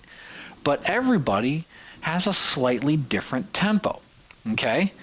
You take a look at, a great example, it is as good as any in modern animation right now. You take a look at the Ice Age, okay? You got Manny, the big mammoth, and Sid the Sloth. 2 completely different tempos. And it's handled pretty well on how they act and how they behave. You're generally going to have a slower, more plodding with the mammoth because of his size, and it works with his character because he's more brooding, versus the flitty, stupid, kind of not so with it, always talking to hear himself talk sloth. Okay. So you see, with these different character tempos, you can really start playing out these different phrases and start layering them like music, like instruments in the orchestra, and you are the band leader. This is the stuff about the animation that just keeps me swimming.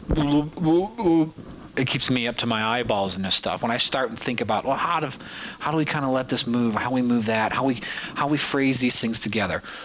And the thing to try and do is think in terms.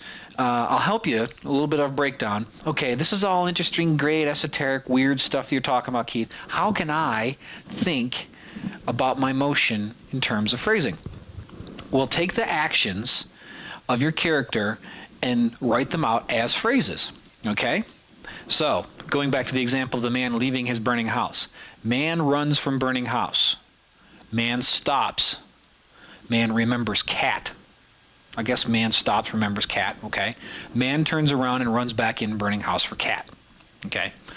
You could take those phrases and start looking for like phrases, things that are the same, and put them together as motions. So let's break it down even further.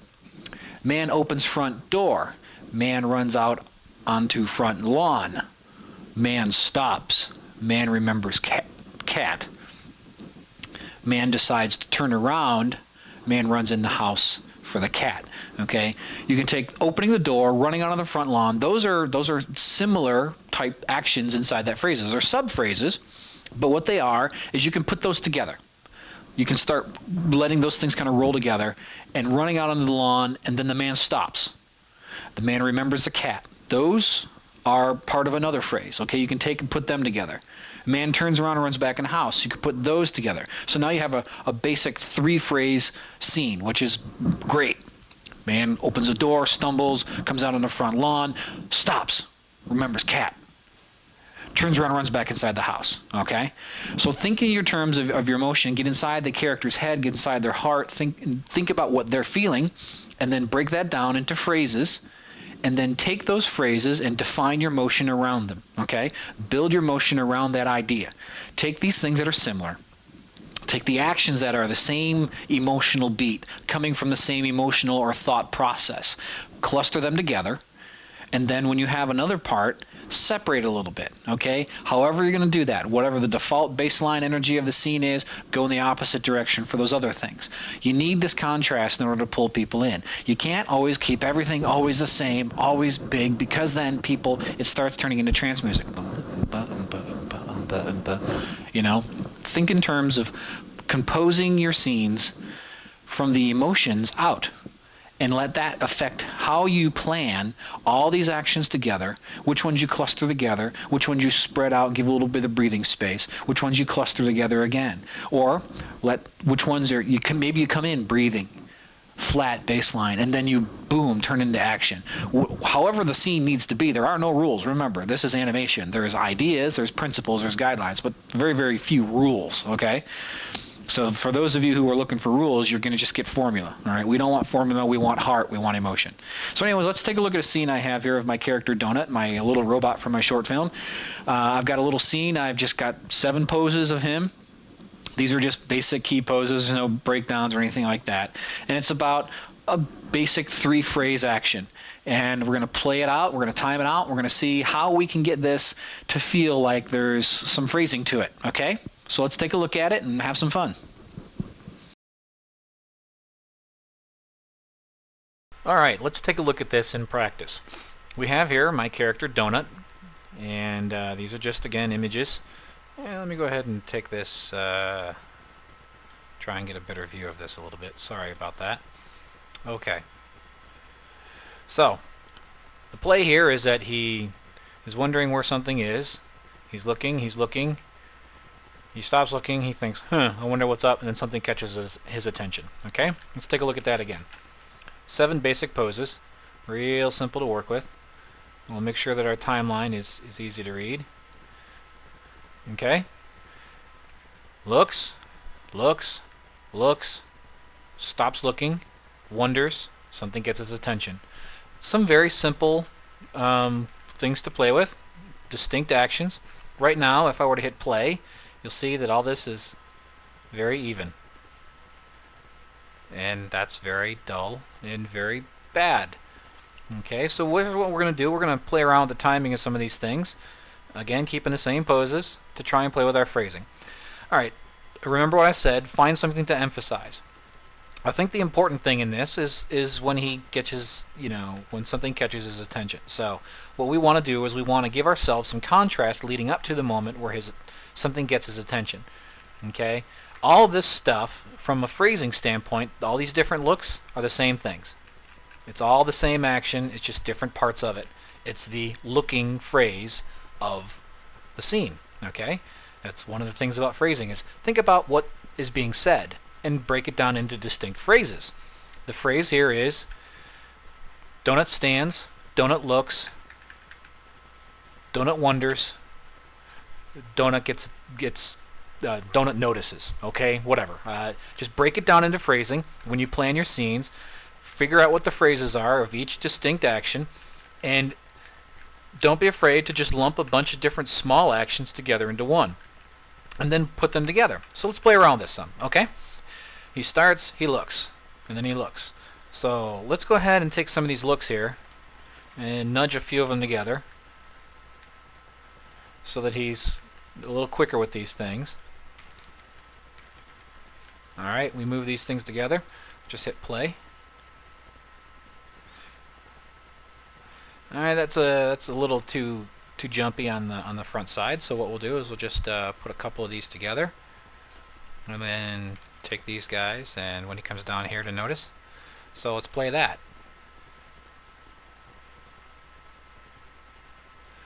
Alright, that's still a little too fast in through there, so we'll play with it some. I just want to let you know I haven't timed this out yet as far as the phrasing goes. I'm just going to discover this as you discover it, because I figure, hey, let's discover it together. Alright, that's starting to feel pretty good. There's a little anticipation right there. This pose right there, not so good. Oh, that's why, because he's going from there to here. Well, it's just it's a loop thing. Sorry about that. So he looks. So hold that. That's good. That's good. He comes down. Let's go ahead and take this guy and move him over. All right. Looks, wonders. Something catches his attention. So let's take the thing that catches his attention. Give this a little more time. Give this a little more time, and take all this stuff, maybe slide it back a little bit. Now, if this were a dialogue piece, a lot of times the dialogue would do the phrasing for you. But, and we're going to cover that in scene planning as we get into that stuff sometime relatively early next year in 2006, which, golly, it's just next month, isn't it? So here we go. So he looks. And this first look is held just a little too long, so we'll kind of play with that a little bit. We just want to break up the monotony of it all. Even though these looks are all the same action, we kind of want to break up the monotony. We don't want things to take the same amount of time. Don't have your timings be the same. A fairly common rookie mistake for beginning animators is for them to have all the moves be 8 frames for every character, for every move, for all the time. And that's not always the case. I mean, sometimes we move quick, sometimes we move slow. It's all motivated by how we feel and how we think. Alright, so here we got him looking. It's broken up pretty nicely. So it's the same basic moves, but we're kind of breaking it down into phrases. Looking, confused, noticing. And notice that we gave this a lot of time down here at the bottom.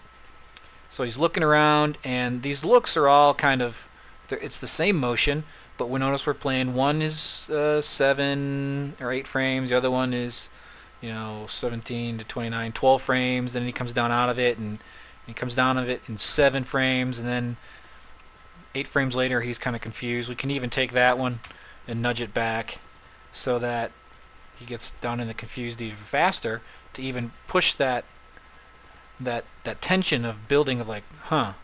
That huh moment is what we really want.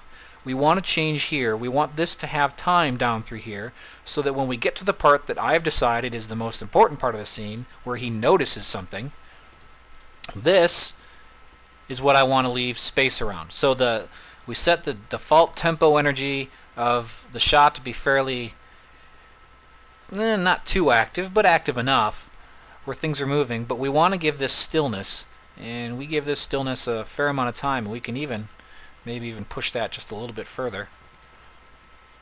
And we'll let it play. Okay. And to kind of let that hum moment read a little bit, let's add 20 frames to it just for giggles. There you go.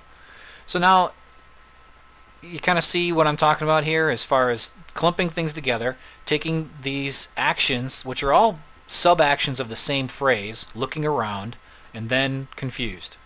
Confused is a beat, noticing things the next beat. And we want to make sure that we're always going to be mindful of how things play together. Okay? So this is how you can take a look at your own work. And hopefully this was helpful to you to kind of see me take a scene that had some very even timing to it and go ahead and plan through it to kind of get a sense of, well, yeah, this is an idea for phrasing. And there's a certain music to it. There's a certain energy that builds up.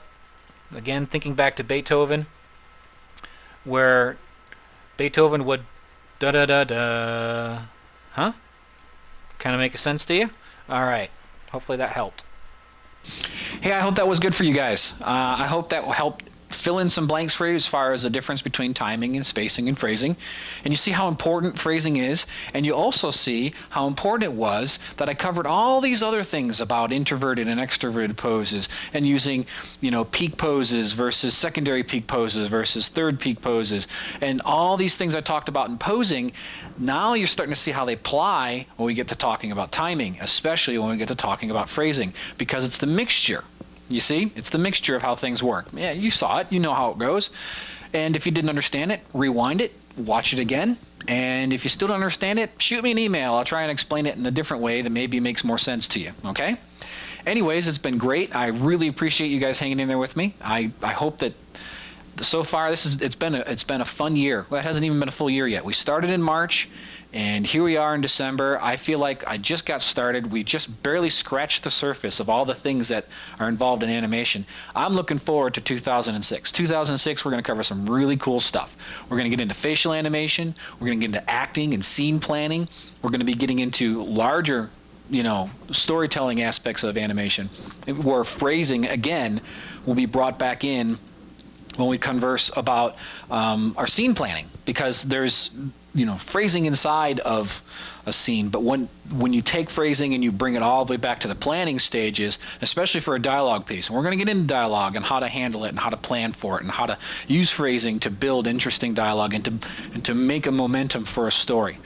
We're also going to cover polish next year. We're really going to get into the detailed stuff of how to make your stuff, take it to that next level, as some folks like to say. So I'll show you how I like to clean stuff up and, bring some other ideas from other animators I work with in the professional film business, where we'll take a look at how we get our scenes to that point.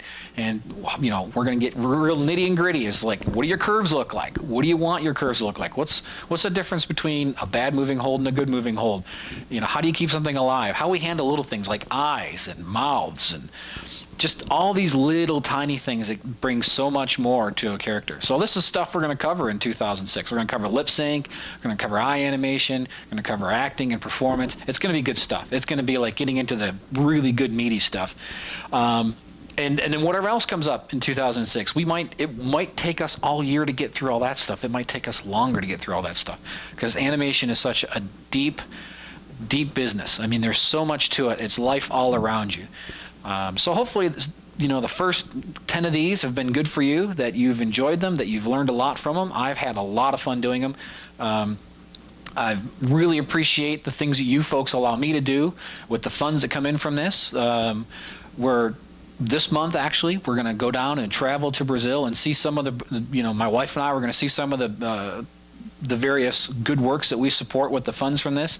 Going to get a chance to visit with the folks and actually see firsthand how this stuff is being spent. I want to bring some of that video back and share it with you next month, in an effort to try and maybe, not so much to make anybody feel weird or goofy, it's something that I enjoy doing, and I want to share it with you, and hopefully that you'll enjoy seeing. To see that, yes, you're learning good animation, but we're still doing good things. We're not just making some fat cat fatter. Although there are days when I eat too much and I feel like a fatter cat. Anyway, that's enough distraction. I really do thank you for hanging in there. If you have any questions at all or any feedback, I'd love to hear from you. I love to hear the emails. It's good stuff. I'm having fun. I hope you guys are having fun too, and you're learning a bunch. All the best. God bless, and have a great, happy, safe New Year.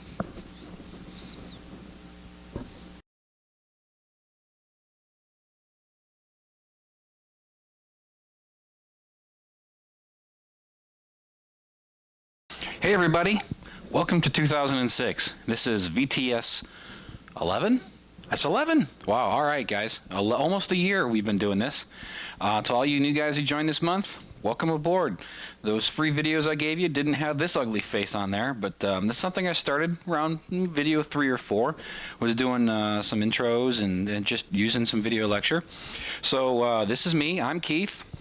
Good to have you guys. For you guys who've been here for a while, good to have you back. I hope everybody had a great holiday break. Christmas, Hanukkah, Kwanzaa, Festivus, whatever it is you're into. Hope you had a great one. Hope you had a great New Year. And I'm really looking forward to what we're going to do this year in 2006. I'm going to have a great time. We're going to start moving into more acting stuff now as we get into this year. We've gone through the 2 big pieces of animation, posing and timing. We broke down a lot of different things in there. And so what I want to start doing in 2006 is start moving into some of the higher level stuff of acting and screen space usage and the motivations of characters and the real storytelling aspect of animation, because when you get right down to it, animation is to tell a story. I mean, I suppose you can make stuff move just to make it move, but after a while that gets pretty dull. Audiences got tired of that around 1922. So we need to tell a story. We need to be able to have our characters act and emote and get their thoughts and feelings shown and make them feel alive. And that's what we all strive for. That's what we all want in our work. And so I'm going to start digging into this stuff.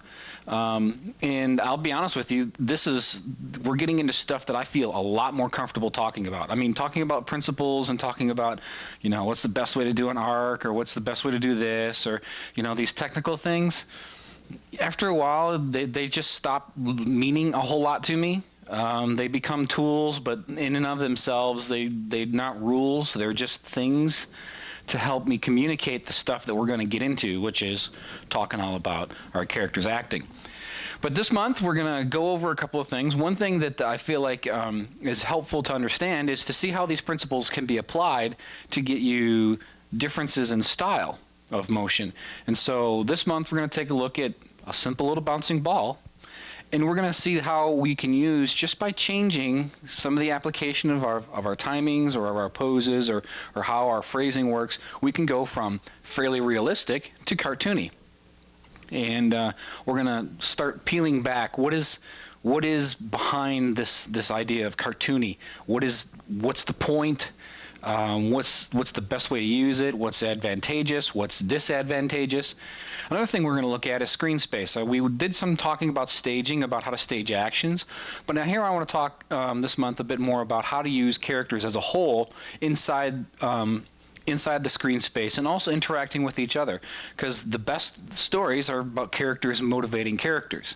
And so I want to talk some major broad strokes about how you deal with characters interacting with each other and how they motivate each other and how different things on the screen can give you different feels and different understandings and say different things about your characters. So we're going to get into that, and some of you may say, well, I want to study animation. What are you telling me about screen space and all this stuff? Isn't that for layout?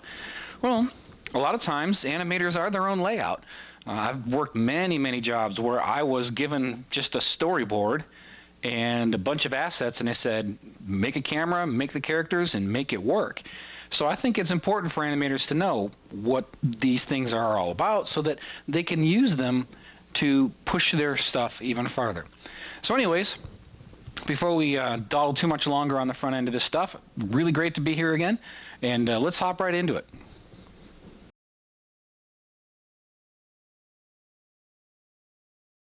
Okay, cartoony. What's the point? I mean, there's two basic camps to a lot of CG animators. It seems that you have folks who like creature animation, who like things super realistic, and they like things that are, you know, like folks who like motion capture really respond to, ooh, look at the subtleties of movement there, and look at all the little bits here, and there's a certain responsiveness to that from some people. Well, other people are like, well, you know, that's reality, it's boring, I'm not interested in that. I'd rather do something stylized, something fun, something different, something that has a filter on it, you know, that's more of expression of the life or the energy of the character, and not so much just a recreation. It's the old rotoscope versus not rotoscope battles. I'm not here to tell you one's better than the other. I am here to tell you, though, that personally, I like to see animation that is run through the mind and the heart of the animator. Otherwise, we should just use the camera. Okay, if we're not going to use the mind and the heart of the animator to express certain unspoken yet visual realities about who our characters are, then there's really not much of a point to animate things. There's a reason why a lot of the animated features these days are kind of going towards talking animals, because people don't want to do talking people in animation, because there's a certain sense of why bother. It's the conundrum of Final Fantasy or Polar Express, or, you know, these other things that, you know, regardless of what you think of them as films, there's a certain not quite with it on the motion, because people feel like, well, why bother? Why did we bother making these photorealistic human beings and then motion capturing them and then putting them into photorealistic environments? I mean, other than the scientific fun of it, I mean, was there a reason to animate things? And I think it's important for us in CG to remember that the heritage of animation is a heritage of filtering. Okay, filtering is my way of saying, say something from your heart, from your mind. Take the world around us, like all great artists do. Take this world and run it through who you are as a person, and say something specific, unique, and different. Because if we're just going to go around and take snapshots, we can do that with any camera. Okay, it's really important, I think, for us as animators to understand how we can take principles and within a wide continuum of style, leaning towards realistic, softer, motion-y, you know, creature type stuff, all the way over to crazy Warner Brothers super squash and stretch kind of stuff. I mean, the continuum runs a rather long way, but in there's still a lot of room for expression. So what am I getting at? The thing I'm getting at is that in order to be able to work anywhere along that continuum, you have to understand how to use the principles that we've been talking about and the various tools that we've been talking about, and work the motion one way or the other by manipulating the timings or the phrasings or the spacings or the poses or the arcs or the anticipations to varying degrees, because on this continuum from realistic to super cartoony, all of these things always exist. These are principles of motion that are always existing. The question is, to what degree do you push them? Okay, and one of the bugaboos that I had as an earlier animator was that I was very good at snappy style, and kind of got to be known for a guy who could do snappy style, but I kept on getting these jobs and these projects where I would have to do something a little softer than that. I mean, my personal way of going is just like, yeah, let's go a little nuts. Let's have some fun with it. I mean, but a lot of times the client will say, yeah, but I'm not really into that. Or the style of the motion had to match the style of the visuals, so the textures and the lighting were realistic, and you couldn't really, you know, start playing taffy games with the characters, so you have to start thinking more in terms of a realistic look. And you have, as a professional animator, it's your responsibility to know how to work along this continuum. So what I want to do is I want us to go through this scene that I have, and it's just a real simple bouncing ball. I mean, we're going to get real basic level here. Now, hopefully you're not feeling like you're getting ripped off. But I'm going to go through and take this bouncing ball, which is fairly realistic looking. It's not a realistic bouncing ball, but it's fairly realistic looking. And I'm going to go through and we're going to tweak a few things along the way, and we're going to turn it into something cartoonier, and you're going to see what we're tweaking and why we're tweaking it. Because the big thing to remember, the difference between realistic and cartoony, the goal of pushing things in this more filtered, more artistic, more interpretive fashion is to make things seem more alive than real. Okay, I'll say that again in case you need to let that work it through. The goal in animation is to make things more alive than real. If we want real, I could take this camera, go out and film my neighbors walking down the street. It's about as entertaining as watching the grass grow. We want something that feels alive. In order to make it feel alive from the inside out, we have to push things a little bit. We have to take reality and torque it and use it and twist it and turn it the way we want. Still maintain that believability. Believability is key. But believability and realistic, I think, are two completely different things. Realistic, photorealism, realism in motion, there are projects that demand that and need it, and we have to know how to use it. And a lot of times video reference is great for that stuff. And then there's something else. So anyways, enough of me babbling. Let's get in and we'll take a look at this bouncing ball thing, and we'll walk our way through it and see what we learn. Okay, here's our scene with our bouncing ball. Let's take a look at this real quick. Nothing crazy. It's just a ball. All right, I'm not even putting any spin on it, but I'm just trying to give you a sense of a fairly mundane physical reaction, and that's a lot what realistic animation is just physical reactions. Cartoon animation tends to be more about intentionality. What we have in realism is things happening mainly for physical reasons. There are what I would call macro motivations. I'm going to stand up out of the chair. And then there are micro motivations, which is all the different little things that happen inside of a body that are necessary to accomplish my macro motivation. So my macro motivation is I want to get out of the chair. The micro motivation is I have to shift my weight forward. I have to flex my arms. I have to put my hands on the armrest, and the elbows will go out in order to support the weight as I push myself up. The calf muscles will fire. There will be all kinds of shifting of muscles and things like that in order to get myself in balance so that when I stand up, I don't fall over. These are all things that we don't consciously think of. And realism and realistic motion is a lot about just the physical reactions that we don't intentionally do, but are part of a larger intention.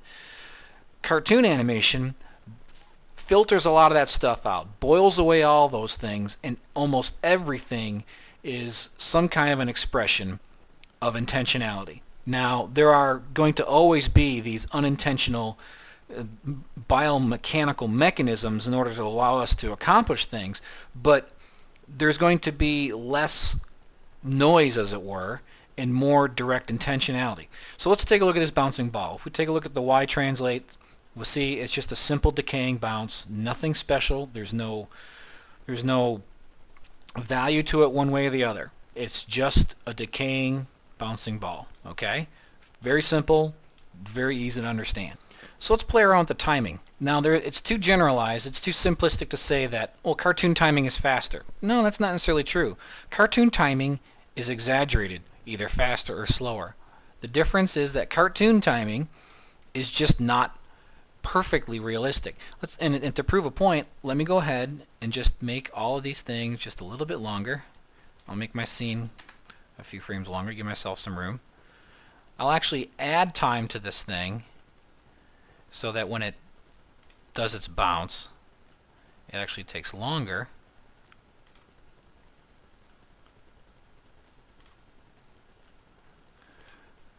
And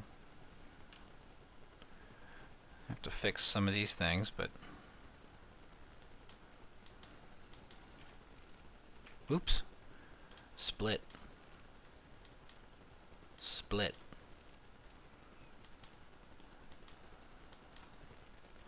I just have to fix my tangencies here so that I don't get some funkiness into the motion. By stretching these things out, Now let's see what happens. We've added something to it that just by adding those frames, it's taken it away from that sense of realistic, and now it feels filtered. Now it feels like, wait, there's something going on here.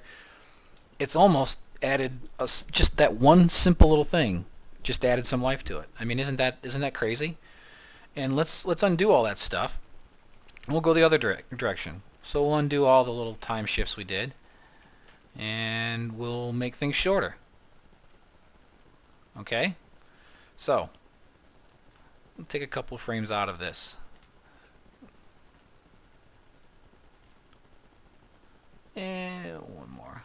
Alright.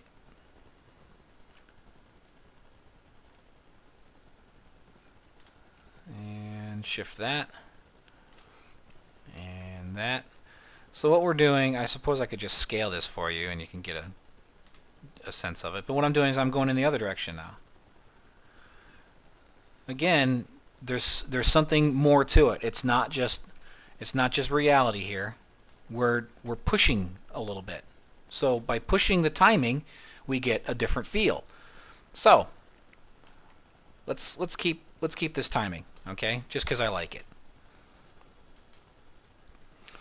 Let's take a look at the spacing then, okay? Spacing, remember, is how you get from point A to point B.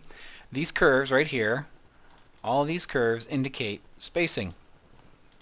So this is a fairly simplistic, very even spacing. There's a little bit going on here, but let's go ahead and exaggerate that a little bit. Okay, so we'll get into things and we'll change our eases and our cushions, and we'll make a little faster in, faster out. And by going faster in, faster out, we're going to just change the characteristics of the motion just a tiny little bit. Okay? So what's that look like? We're already starting to really push away from something. Now we're getting something that's got a kind of fun energy to it. Just by hanging these things up in the air, getting them up in the air a little bit faster and hanging them there a little bit longer. So we played with our spacing a little bit, and we've got something a little more distinct, a little more different. Now, one thing I don't have in here is I don't have any squash and stretch, but I'll get to that in a little bit because I want to show you that's going to be fairly complex, how we play with that, and I don't want to confuse things just yet. So by changing your spacing, you get these more exaggerated groupings of things happening. The timing is the same, but what we did is we got up in the air faster and we come down out of it faster, and we rely on the easing of these things to soften some things up, but it just indicates a certain level of intentionality. We're stripping away mere physical reactions and we're starting to make things happen for reasons, okay? Like we want something here behind this. So that's if we change our spacing. Now let's go ahead and push our poses, okay? So let's get into that. So let's say we make this guy bounce higher than he probably physically ought to, so it feels as if this ball is going to be doing things it's not really supposed to be doing. And of course we'll play around and try and maintain that crazy spacing we had before. So by bouncing higher, by changing the pose, we are now starting to give this thing a sense of intentionality, because physically he's not going to bounce that high and then decay that quickly, okay? That's not something that's going to happen like that. And I'll probably take this guy up a little bit too. Alright, and then take him, break, and like so. So now we're kind of making this thing just again on the fly, changing one thing at a time. We're starting to add some life to it. We're starting to add some intentionality to it just by changing and pushing these poses, pushing the poses a little bit higher than they would normally go in a physical universe. Okay, so that's by changing our poses. We can push these things around, and that's going to happen in a character as well. A guy may lean back to anticipate and shift his weight in a move to grab the glass of water. And in realism, that's going to be almost barely perceptible. It's going to be there. It has to be there. But that anticipation will be softer and won't be anywhere near as broad. But in cartoony, you can push that anticipation and even hold it and make it goofy almost. And the guy can reach for the glass of water, and now you're starting to put some life into it. You're seeing life through a filter. And again, we're trying to make it more alive than real. Okay? So we can get that same sort of thing with anticipations. Let's go ahead and play with our phrasing a little bit. Phrasing, remember, is just how you get into things. Now, when you take a look at the timings of these things, phrasing is going to mean we're going to have a different characteristic to how things bounce. So maybe he bounces and he holds up in the air, and then there's a quick bounce and then a smaller one. Okay, so we're going to, on the fly, make this up as I go along. And didn't want that one. Wanted those. This last little bounce will be fairly longish.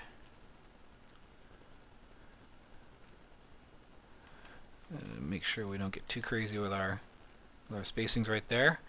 And then we want this bounce to be quick.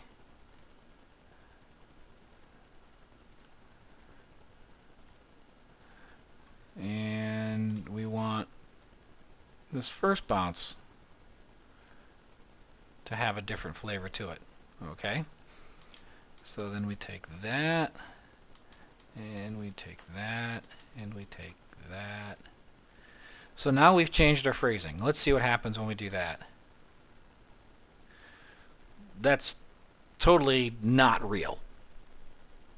But there's something going on there. I don't like it that much. But you see, just by changing the phrasing of something, some bounces are longer than others, we mix it up, we start pushing things. Now, this is a pretty crappy example of just making up some kind of a phrasing on the fly. But you see, by changing this one, in fact, the reason why it's cruddy is because that middle pose really just isn't very good at all. It's too much. So maybe if we try that little adjustment, now we've got something that works. So now it feels like this thing is doing something on its own, right? So by changing the phrasing and pushing the poses and all that stuff, we give ourselves even more intentionality. Okay? So now let's get into another part. Let's go ahead and start pushing some squash and stretch on this thing. So far there hasn't been any squash and stretch in this at all. So let me start playing with some of these ideas of squash and stretch. So we'll do a little bit of this. So, and let's go ahead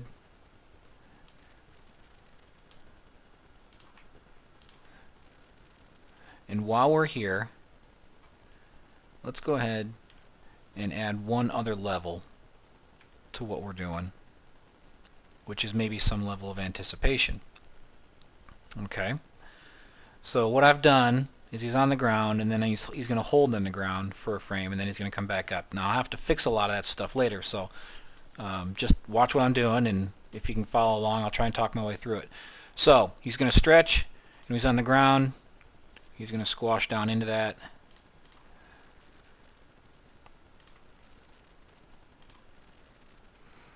And it'll also translate down a little bit farther. Okay, and then when he comes back out of that, it's going to stretch again. Okay.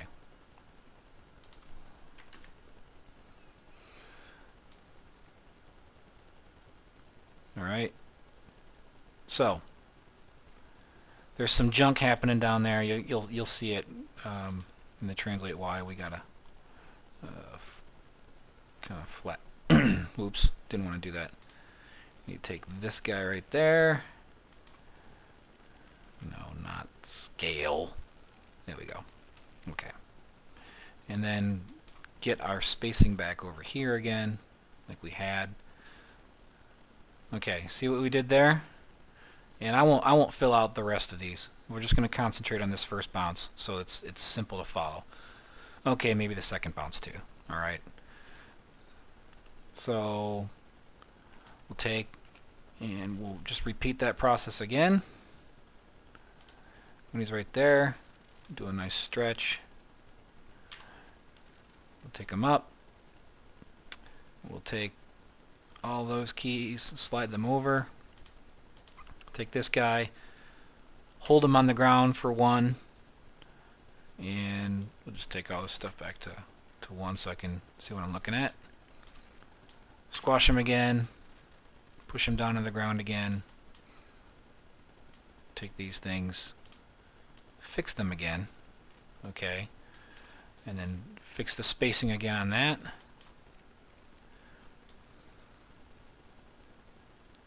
And when he comes up, of course he's going to squash up again, or stretch up again, so take and stretch him.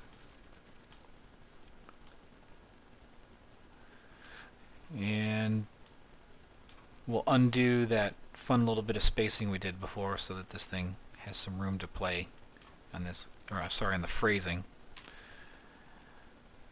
Alright. And so now I could keep playing this out and fill out the entire thing, but you're seeing that now by adding some squash and stretch, we're adding some more intentionality to it. Now, I could have had some minor squash and stretch on this when I first opened it, but it would have been very, very small, like maybe less than 3% of squashing and stretching. But by adding that, we're really starting to build in some real personality to it. And we can, at the top of this, flatten them out again and just really give this thing a whole new life of its own, and it's been built off of a basic bounce by pushing a few things around. So that's what happens if you, that's like taking these poses and pushing them even more. And this guy right there, we can really give him some sense of intentionality up there. Well, I don't want to get into it, but you get the idea. That now it's taking on a life all its own. Now, I didn't finish it out. I did this on the fly, right in front of your very eyes, so it's kind of cruddy. But you kind of get the sense that if you take these same principles that we've been talking about and just push them, you make things more alive than real.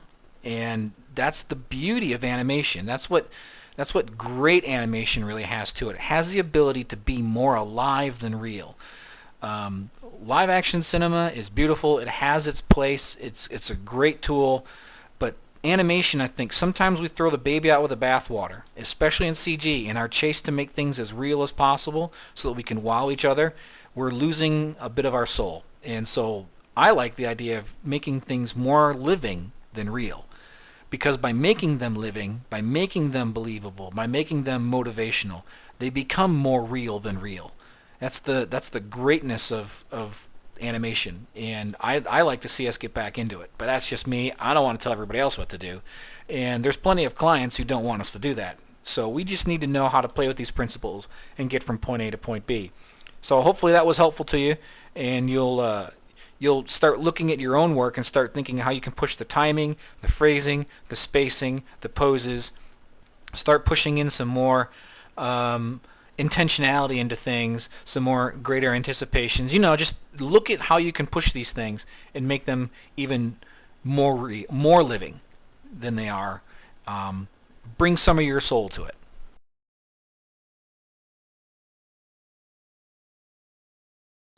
Okay, hopefully that was useful and helpful to you guys. Hopefully you learned something cool and fun and different.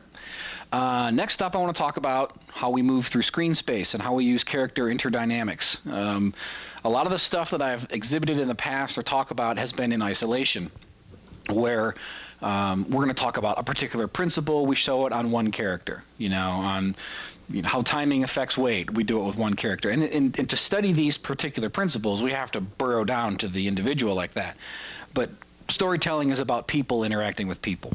And so it's good for us to have a refresher about how to stage characters in such a way as to invite the audience in or put the audience back. Because really, as storytellers, as animators and storytellers, what we want to try and do is we want to try and manipulate the audience's involvement or level of invitation into a particular character. Now, ultimately, you have to, as a storyteller, you have to decide who your characters are that are more important, and you let your audience see the world through their eyes and feel the world through their heart. And there's ways to do that with how you stage your characters. And a lot of times, if we're not careful or we're not thinking, a lot of this stuff is really, I'm going to say right now, a lot of this stuff is instinct. Good animators generally have this by instinct. They kind of know, well, that's feeling a little closed off, or that's feeling, I need to stage that better. But it's good for us to understand and to study why something feels closed or distant, and why something feels open or draws the audience in, why we relate to this character more than we relate to that character. It helps us understand so that when we get to these troubling spots and troublesome spots in our own work, we can kind of diagnose it and say, okay, I'm not connecting with him or her or it. Why? Okay, let me take a look at how I'm staging them to the camera. Now, like I said in my intro, a lot of times people say, well, that's just layout's job, or that's storyboard's job. Actually, I would say that it's the animator's job. It's the animator's job to understand how to use screen space and to use it. I mean, when you're developing your poses, when you're developing your thoughts, your ideas, how your character is going to move through a scene, how they're going to act that scene out. A lot of times, a storyboard panel is just a panel and two heads talking, and maybe they'll fill in a few more. Depends on the kind of project you have, depends on the budget you have, but it might be a locked-off camera, and you just have two characters talking for 10 seconds. Well, 10 seconds. If you don't do anything with two characters sitting on a screen 10 seconds. Other than just have them say their lines and move their heads around and flap their arms, it's going to feel really cheap. So what can we do as animators to understand how to move things in? So let me go through a couple of examples for you and show you just some basic different things, and then you can start playing around with some things on your own. And after we're done with that, I'm going to come back. I'm going to do some chalkboard work as far as how to work in some larger concepts that are quicker to just for me to draw out. So let's take a look at just some real quick examples, and then we'll come back out and we'll do some whiteboard work. What I want to talk about in this section is opening and closing relationships between characters and between characters and the audience. It's important for us to realize that beyond just pose and gesture, that screen space is a magnificently powerful tool of telling a story, of bringing emotion to the scene. Let's take a look at this first scene. This first scene shows two characters. These two characters share a common space before them. The character space is oftentimes associated with the area in front of their own face.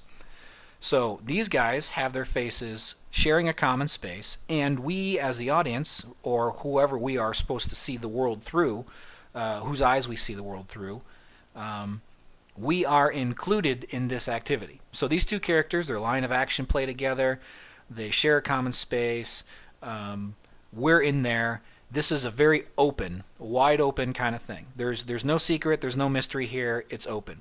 You'll see that a lot of times children's shows are staged like this because we want children to feel safe, so we make everything open to them. Now, let's say we want to close off the audience. So we keep the same poses, but we put the camera around the other side. Now we've closed off the audience. Or, if the audience is supposed to see the world through a particular character's eyes, we close off that character and we associate with that character. So let's say the first image was there's three buddies and we see the world through buddy, that isn't on screen. So these are his two friends and they're all happy and they're ready to go to a party or something. Now we go and now we see the world through the first guy's point of view, and these are two friends, but they're kind of making fun of him. Okay? So it's the same pose. There's nothing different about the poses between those two shots, just where we put the camera. And by where we put the camera has a different emotional meaning. Okay. So let's say we start with a different scenario. These two characters are talking, and say we're supposed to associate with the blue character more. Well, here we don't have that sense of we belong one to one or the other. It's a very open moment. But let's say in this conversation, somewhere along the line, the blue character has something he's not really terribly proud of, or maybe he doesn't want to talk about. So what we can use is the screen depth and step the blue character forward, leaving the green character where they were. Now what we've done is we've taken the blue character and he's closed off the green character, but he's still open to the audience. So the audience is now drawn into that blue character's moment, that space. And we associate with that person more because we're invited and we're still in that person's common space. The other guy's been closed off because all he can see is the back of the guy's head. So this is great for building tension or mystery or drama into what we're doing. And sometimes you'll get a shot in the storyboard will be just a 2-shot and there's no screen depth indication whatsoever.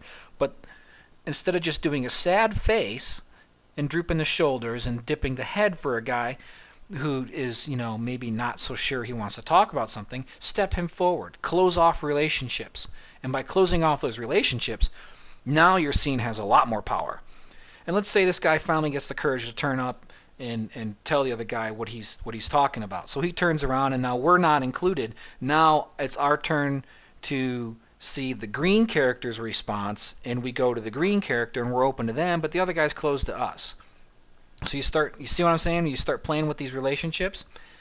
Okay, let's go to another idea. We have two characters. They're relatively the same size on screen. Their eye levels are the same, and they have a same or a similar point of focus. So they're engaged in a moment. Now let's say we're supposed to deal again with the blue character more. So we want to draw him closer to screen. So the blue character steps forward, but by keeping the eye levels the same, we notice that we haven't necessarily excluded the green character as much as we could if we dropped him in screen. Let's say we drop him in screen, and so as the blue character steps forward, we do a truck down or something like that. I mean, you can play with the relationships between these guys, and screen height has a difference, screen size has a difference, Z depth has a difference, closing off a character, opening up a character. All these things are tools in our tool set to help us bring emotion and bring the audience into a point of view. We need to think about how our characters interact with each other and how they interact with the audience. And by opening and closing these relationships, just by position, and if you guys are making short films, this is really good stuff to think about and push it even farther. Okay, back here, now I'm going to draw some things. Hopefully that stuff was helpful to you. Now I want to talk about some other things about contrast, okay, how we're going to play this space. I could go through and pose it out, but it's really quick for me to draw it. And so I'm going to go through and do some things here with you. One of the first things I want to talk about is two characters and the back and forth of managing screen space. Now a lot of times you're going to have, if you have two characters, you have one and you have two. Okay, I probably should draw these guys nice and dark for you. Okay, so you have these two characters, and they kind of have their space on the screen, all right? Now, one of the things you can do is you can expand, and think of this as territory. So if we take this screen, and we kind of divide it in half on a 2-shot, and this guy has his pieces, and this guy has his pieces. What you can do in a scene that has a lot of conflict is you can take this character and have him invade, cross over the other guy's space in a very confrontational sort of way. And so what you have is he's crossed over the middle of the screen, and by doing that, he's expanded his territory, okay? By expanding his territory, he's shrinking this guy's territory. And unless this guy's spoiling for a fight, he's going to respond accordingly. So as characters trade this territory, maybe this guy right here backs off a bit.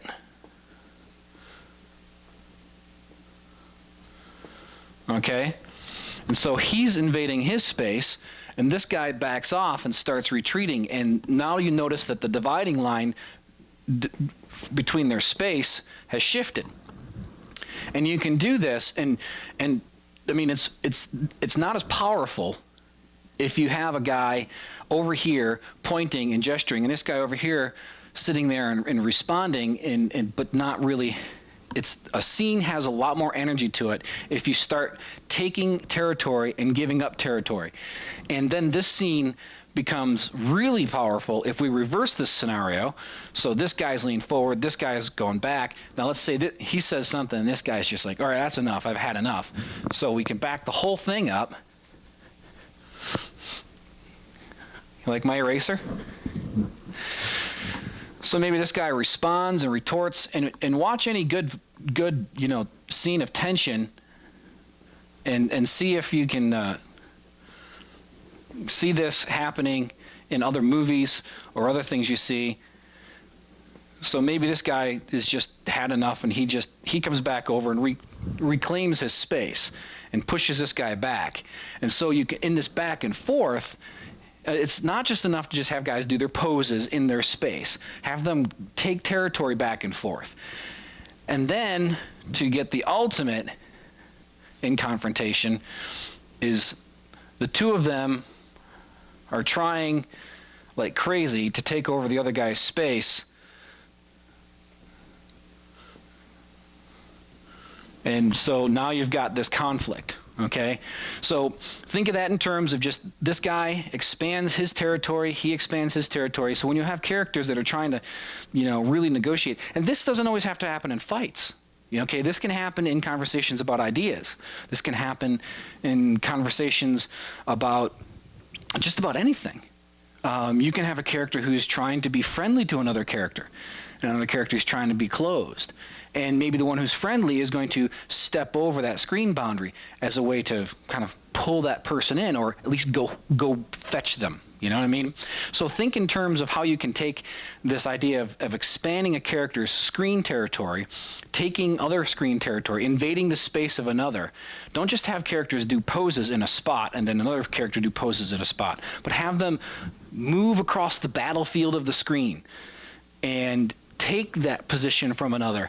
And in this way, your scenes are going to pop. They're going to be a lot more effective when you have these scenes of great negotiation.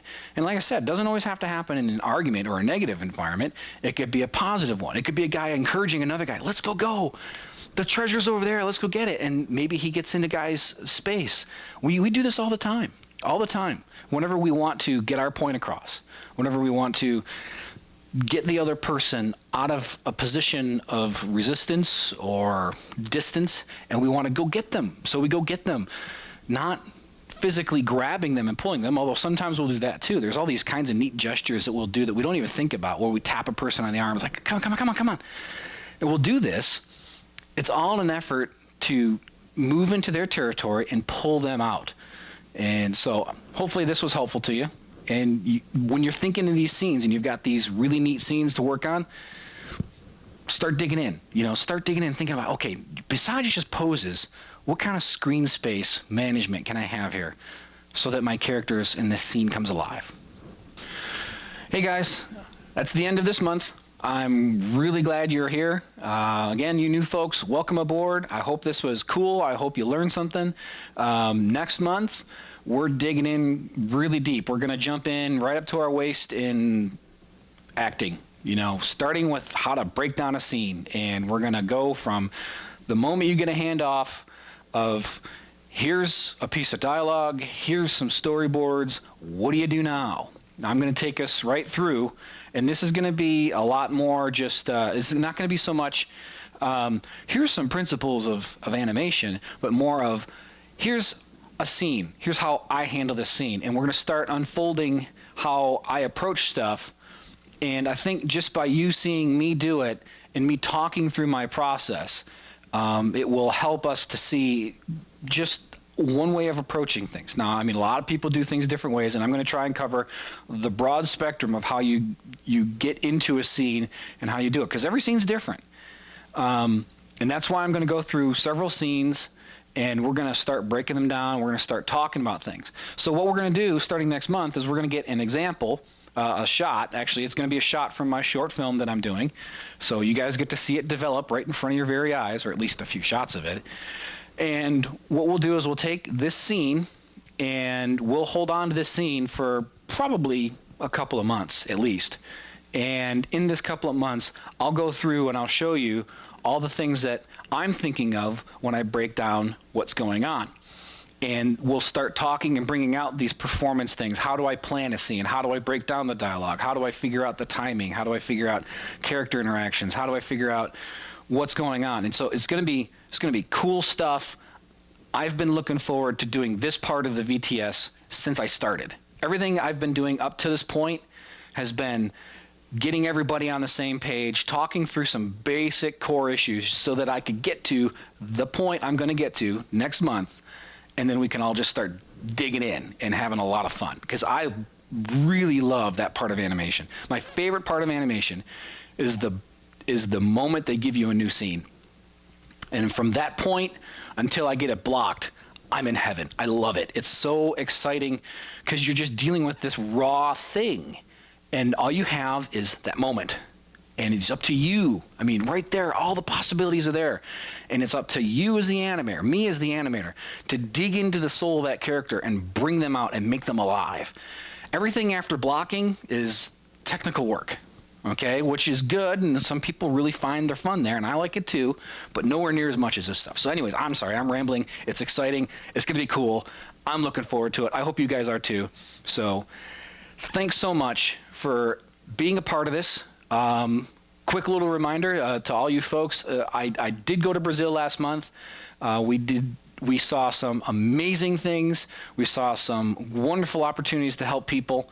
I don't have time this month to give you a full report on that stuff. Sorry. Next month I'm going to try and squeeze something in, or I might just make a separate video and send out an email to everybody. If you're interested, you can download it and check it out. I got some video of some things that we're trying to do down there in Brazil with the funds from the video tutorial service. So anyways, I just want to thank you again for being a part of it. I want to thank you for your kindness and for your encouragement. The feedback is great. You guys are great. I'm having a blast. Hopefully you're all learning something, because this stuff's cool. Anyways, that's enough for this month. All the best, and God bless you, and be good to each other.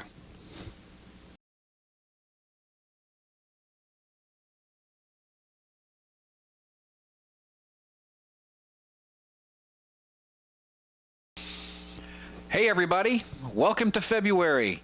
It's a beautiful 80 degrees here in Dallas, Texas. Well, actually it is. It's actually fantastic weather. I love living down here in the South in the wintertime because I don't have to shovel any snow. But anyways, February, here we are, 1 year into this. This is the 12th VTS. Can you believe it? It's been a year already. I can't. Time's flying. It's crazy. It's nuts. We've gone through a whole lot of stuff. We've worked through pose and all the things about poses and about timing and as many things as I could think of about timing. And there's a few more things that we'll get to, but I felt like we'll save them for later. But I really wanted to talk about the basic constructions of pose and timing and all the things that relate to them, because they are the tools that we use to express what we're going to be talking about from here forward. And that's the whole idea of what animation to me really is. Early on in animation, a little history for you guys, it was just neat to see things move. Rubber hosey, woo, look, it's moving. Swaying flowers, singing songs, and we thought, wow, that's great, you know, look at that, singing flowers, it's fantastic. But audiences soon grew tired of just watching things move. And there came a point, somewhere in the late 20s and early 30s, where you had to kind of get an idea across, where people wanted a story. And so I don't really care what kind of animation you're in, whether it's flash animation, hand-drawn, CG, feature film, direct-to-video, television, internet animation, game animation, it doesn't matter. The whole thing is about telling some kind of a story. And if it isn't about telling a story, then you're just a motion technician, and I feel sad for you, because you've got to find something that's worth saying. If you don't have something worth saying, well, why are we getting up in front of the microphone and saying, hey everybody, look what I have to say? So we're going to talk for several months about acting and a lot of things that go into that. And then from that will be a natural outflow into talking about how to plan for a scene and then how to actually get these things worked into our work. So for this month, for sure, we're not going to be doing any screen capture time because it's important to talk about the basics of what we're getting after. Next month, we may or may not have some screen capture time of me working inside a 3D environment. Again, it depends if the subject needs it or not. But for this, for today, I really want to, and for this month, I really want us to get our heads around the idea of what it's like and what it really means to be an animator. Okay? So, and it's the only topic I have for today because this is bedrock stuff. This is foundational for what I think is important in being an animator. This is the whole point of the deal. And if you miss this month, a lot of the things that I say in months future really aren't going to mean a whole lot. Well, they'll mean stuff. I mean, I take that back. It'll be useful. But I really want to give you guys the mindset that I have when I come to my work as an animator so that you can kind of see where I'm coming from and why I make the decisions I make, so that later on, as I make these decisions, you can refer back to February VTS 12 and say, oh yeah, I remember him saying that such and such, so that's why he's doing this. And I'll try and remember as I go through it to explain what I'm doing and why I'm doing it as I do stuff in future months, like breaking down a sound file and working out, what kinds of poses you're going to use and where to hit your beats and, how to work your emotional gestures and all these things inside of it. I'm going to try and come back to this point and explain it, but this is stuff to remember. So get out your notebooks and just get ready for a good old honkin' lecture. What is animation? You ask a lot of different people, you'll get all different kinds of answers. You can read The Illusion of Life, and they'll say animation is, the appearance of bringing things to life. You talk to a guy who's a traditional animator, he may say it's all about the drawings. You talk to a CG guy, and he may say it's about this, that, or the other. Talk to a games guy, he says it's this. You talk to a Flash guy, he says it's this. What is animation? You could say it is the act on our part as artists, animation artists, to bring life to an inanimate object. Sorta. But that's really a description of the symptom, not the cause. Okay? There is a certain amount of causality, so I want to bring life to this inanimate object. Well, that begs the question, why? I mean, why do you want to bring life to an inanimate object? I mean, I'm kind of glad that the trees don't sing and dance when I walk by them. That would kind of freak me out. I'm kind of glad that my car doesn't have a mind of its own. Well, some days it does. But I'm glad that most of the time my car does not have a mind of its own. I'm glad that bunnies aren't mischievous to the point that they want to blow me up. So why do we want to bring life to an inanimate object? It begs the question, why? Well, obviously, we got stories we want to tell. Why tell stories? Backing up even further. It's like I said, have something worth saying. Stories are as old a tradition as mankind. It's been around since we've been around. And you have, the storytellers are oftentimes those who shape the culture. And you take a look at the most influential people in history, they're oftentimes storytellers. One of the most, well, people don't think of him this way, but one of the most incredible storytellers was Jesus Christ himself. The guy, whether you believe in him or not and what he said, if you read the New Testament and through the Gospels, you'll see the guy's always telling stories. That's all he does, it seems. People ask him a question and he answers with a story. People say, well, what's this like? And he gives them a story. People say, what's the weather like today? And he gives them a story. He's always talking in stories because he knew that we think in terms of stories and we're going to communicate ideas. Now, some folks just use story as a great way to make a lot of money. And you know what? They're going to make a lot of money, especially if they have a good story to tell. But I think stories oftentimes have a reason for being. What are we saying to each other? What values are we encouraging in each other? What truths are we reinforcing? What questions are we raising? Story, from the very basic nursery rhyme, is about a lot of different things. Some folks can say story is the telling of a series of events. That's pretty much what a nursery rhyme is. There's not much to it. Itsy bitsy spider went up the water spout. Down came the rain, washed the spider out. Out came the sun, dried up all the rain. Itsy bitsy spider went up the spout again. That's a nursery rhyme. Okay? You can even sing a little song. Itsy bitsy spider, a little beep, beep, beep. What's the point of that story? There isn't one. But we sing it and we tell it to the kids and the little toddlers when it's nighttime or when we want them to be happy, because stories connect with us. We're a story creature. And so, that's the basic level story, an unfolding of events. There's no motivation to it. There's no character to it, really. It's just A, B, C, D, all the way up through Z, and then you're done. The next level of story is where we see a moment. And as we get closer to the protagonist, so that's the abstract, the total disconnect of personal involvement is a telling of events. Next level is, say, maybe a background character, is capturing the moment in the life of a person. Okay? What does that mean? Could be anything. If there's a background character and he's walking to the store, that's that moment in that guy's life. He may only be in your picture for 37 frames, but he's there, and that's his moment in his life. And you got to think, what's that moment like? And then as you go further in and further in, you get to the protagonist, where you're coming to a point where the best stories are when the main character, the one with whom the audience identifies the most, has a change in worldview. I mean, his whole concept of what life is switches. Doors are opened in his mind. Possibilities are made aware to him. Things that he formerly thought were bad are now good, or the other way around. He's seeing the world in a broader light of truth, okay? A great example is Toy Story, okay? Woody is king of the Andy room, and the whole world kind of revolves around Woody being boss, okay? In comes the brand new toy, Buzz, and now Woody has to deal with a new reality. Is he going to be a better man for it or a worse man for it? Or a better toy or a worse toy?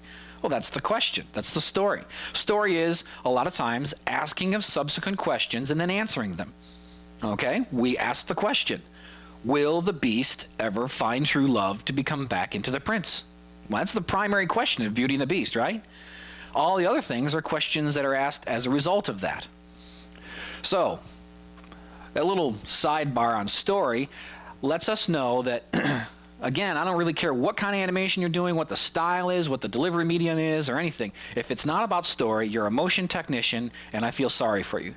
Because being a motion technician is dull. It's boring. There's no point in me just, I make it move because it looks good moving. That's not enough of a reason to sit and suffer through this stuff, for me anyways. I have no patience for just making things move. I have to be telling a story. And I trust that for most animators, that's equally as true. Okay, so what is animation if it's not just bringing life to an inanimate object? That's too sterile of a definition. And it begs the question, why? And the why is story, and story is what we're all about. So what really is animation? What's story? Well, story is, again, relating something about a person that's inside of them. Okay? The question in Toy Story is an internal question for Woody.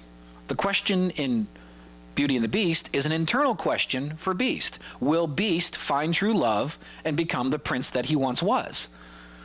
Well, that's a pretty interior idea. That's a very esoteric idea. How do you show that? Well, that's what animation is. Animation is the outward expression of inner realities for our characters. Okay? I'm going to say that again. We'll slow it down. Animation, in my eyes, is the outward expression through body and motion and action and whatever of the internal realities in mind and heart and soul of our characters. Whether they're a minor character who's only in your film for one scene, or it's your primary character around which the entire narrative hinges. Doesn't matter if it's a bit part or the main part. That's what animation is. And when you understand that, it starts opening up doors of understanding as to, well, how would I approach this scene? The first question you need to ask is, what is the internal reality for this character? So what do I mean by internal reality? Well, internal reality is, well, think about it. It's thought.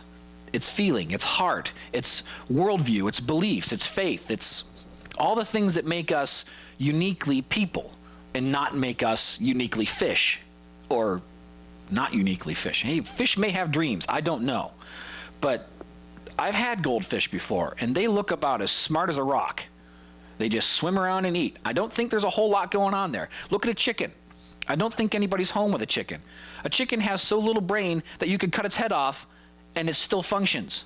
It runs around, okay? So I'm not sure a whole lot's going on in a chicken, but I know that in every person I see in life, something's going on.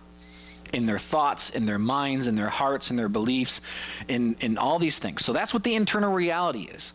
So ask yourself this question. What is the internal reality for this person at this time in this place? Okay, sounds like a simple question, but if you don't even know what to listen for the answers, you might get confused, okay?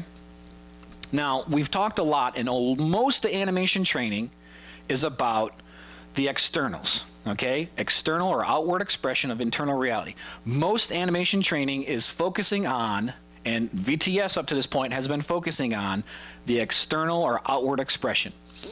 What's a pose? What's a breakdown? Good arcs, clear staging, nice overlap, anticipations, moving holds. All those things are a lot of the focus of animation training because it's hard to get that stuff figured out. And if you don't get that stuff figured out, you're not going to be able to say anything clearly. Going back to my handwriting expression or handwriting analogy or metaphor or simile, I'm not sure which one it is. I can't remember. I'm butchering English. But you have something to say, and then you have to have the ability to say it well, and then you have to have the ability to write it in a sentence structure that makes sense, and then you have to have the ability to have good handwriting so when somebody reads it, they can actually tell what you're saying. A lot of the focus of animation training is on handwriting. How to say something in a way that people can understand what you're saying. What we're going to get into now, and what we're into now, and what we're going to be into for the next several good while is what are we going to say? Okay? So, outward expression of internal realities is what animation is. Pose, gesture, timing, overlap, arcs, offsets, silhouettes, that stuff is not animation. Okay? I know that's heresy. I know Illusion of Life said that stuff's part of animation. It's part of, but it is not animation. These are merely tools of the craft to give us the ability to express outwardly an inner reality. Okay? I hope I'm not confusing you here. Pose, timing, arc, all those things we talk about, they are not animation.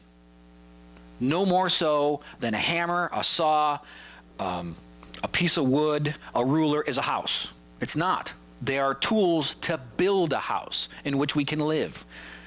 Pose and arc and timing and all these things, the external focus of animation is not animation. They are merely tools to build a story in which our hearts can dwell. Okay? That's a pretty important distinction because if you get caught up, well, I got to work this, and we'll do it. I do it all the time. Oh, I got to work this pose, or I got to do this. If you make the pose, or if you make the timing, or if you make the thing become the focus of what you're doing, you're going to lose track of what you're trying to say. And if you lose track of what you're trying to say, then you'll have some very pretty stuff, but it'll be very empty. It'll be like eating a marshmallow. Tastes good for a little bit, but doesn't fill you up, and too much of it, you're not too good. Okay? So, remember, pose, gesture, timing, arcs, offsets, the 12 principles, not animation, merely tools of the craft to get to the heart of animation, which is the outward expression of internal realities to tell a story. So how do we do that? Change. Change is the thing that allows us to see what's going on inside. Okay? We capture a moment, and then from that moment, we move to another moment. Or we capture that internal reality, and then something happens inside of the character by a moment, scene by scene basis, moment by moment basis. Something happens inside that character. They think a new thought, they feel a new feeling, they have a new desire, they have a new bubble of gas in their stomach from the pizza they ate. Something happens inside of them that causes them to express that through an outward change. So animation is the art of using change. Change is a tool, pose and timing and all that stuff. Change is the tool to show that inner reality, okay? So you go from thoughts, which lead oftentimes to emotions, which then leads to action. All right, people, Ed Hooks is big on this, acting trainer guy who does a lot of animation stuff, wrote a couple of books. Sweet guy, love Ed. Ed's a great guy. Ed, if you're watching, how you doing? But Ed says people don't act on thoughts, they act on emotions. And to a certain degree, that's very true. Thoughts lead to emotions, lead to actions. Change is shown in stillness versus motion. That's our stock and trade, stillness and motion. All these things, the tools of animation, the 12 principles, all those things, they are merely tools of the craft to allow us to show change via stillness, pose, or motion, timing, arc, offset, yada, yada, yada. Pose is the essence of stillness, and all the other stuff is the substance of motion. Okay? And subsequent poses give us the illusion of that motion and allow us to work through those things, but in and of themselves, they need some more. So that's why we have the stuff of motion. All right?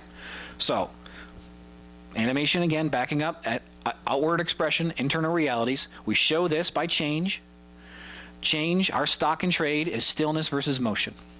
When you ask the question, what is the internal reality for this person at this time, in this place, in telling this story, in this world, you have to be expecting one answer. And that's it. There's really only one internal reality that functions for all people, especially in narratives. Now, I mean, not maybe on the street where you're walking on the street, because we're pretty complex beings, but in the form and function of narrative, of telling a story, most of the time, 99.9999,000 time, there's one answer. Okay? Here is the first and last rule of internal realities for characters anywhere. We have a want or a need for something that we do not possess. This, in turn, creates an emotional reaction. That reaction causes us to try and answer it. Whether we try to answer it by denying the emotional reaction, or by fulfilling the emotional reaction, or finding a new emotional reaction to offset that one. Okay? So, first and last rule of internal realities is, we want or we need something we do not have. This creates an emotional response, and we, in our bodies, show this and act towards answering it. Okay? That's the best way I can think of putting it. And it's a good thing. So when you ask the question, what is the internal reality for this character at this moment in time and in this place, ask yourself, what does this character want or need right now that they do not have? That's the first one. And then the second question is, how do they feel about it? Okay? What does this person or character want or need that they do not have right now? Write that down. When you get a scene, figure it out, analyze it. What do they want? What do they need? What is it that they don't have that they need or want? And what is the emotional reaction to that? Okay? If you're an attention hog and nobody's paying attention to you, you want or need attention and you're not getting it. What's your emotional reaction? Indignant? That's a good one maybe. Angry? Impatient? Sad, lonely?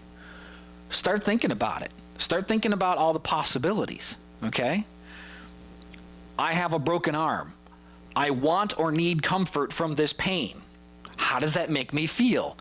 Well, if comfort is close by, it makes me feel hopeful. If comfort has arrived, it makes me feel relieved. If comfort is nowhere to be seen, it makes me feel desolate and desperate. If comfort is denied by another, it makes me feel angry. Okay? So you find out what it is they want or they need that they do not have. Then, how does that make them feel? And the question is, why can't they have it? And the why will give you the why they feel that way, okay? Because, as I just said, if I have a broken arm and I'm in pain, I have a single desire, comfort from that pain, but I have a myriad, an endless variety of possible emotional reactions to it, simply because the question is, why can't I have it? Who's denying me of it? What situations are denying me of it? What instances? You just take a look at the moment, get inside of that person, and say, okay, they want or need. The best thing to do is identify their want or need, ask why they can't have it, find out the emotional reaction. From the emotional reaction, the next step is, what are they going to do about it? What are you going to do about it? Okay, I have a broken arm. I am in pain. I want or need comfort from the pain. Why can't I have it? Because the villain in this story has denied me of it. What does that make me feel? Angry. What am I going to do about it? Well, right now I got a broken arm. I'm not going to do much. But I'm going to decide in my mind and in my heart that I'm going to kill that guy as soon as I can. And that drives everything else I do for the rest of the story, at least until that question is answered. Now, it's not a great story. You know, revenge isn't exactly a good motive, but it's a valid human response. Okay? So, what do you want? Do you want respect? Nobody's giving it to you? Well, why aren't they giving it to you? Maybe because they think they're better than you. Well, if they think they're better than you, then what does that make you feel? It usually makes you feel angry. So what are you going to do about it? Well, one way to respond is you're going to earn the respect. You're going to do better at something that they think you're not good at. Or you're going to demand their respect, either through violence or through oppression. You know, like I said, from that one want or need, there's an endless a variety of possibilities. You need to find what works for your character in that moment. Okay? If you're looking for a chart of possible emotional responses to why a want or need is denied, I can't give that to you. You want to look around you, look at the world, look at your friends and neighbors, look at yourself. That's where observation comes in. What is it really about? What are we really about as people? Okay?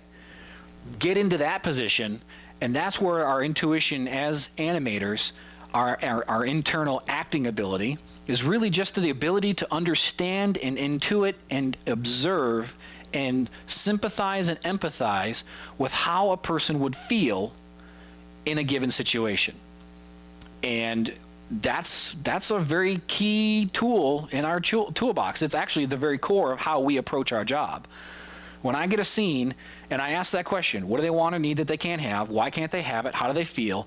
That how do they feel question is oftentimes going to be, how would I feel, knowing what I know about the rest of this world? A lot of times the director is going to tell me how they feel. In a good handoff, they probably will tell you how they feel. And then from that, it's up to you to determine, how does that look like? What does that look like?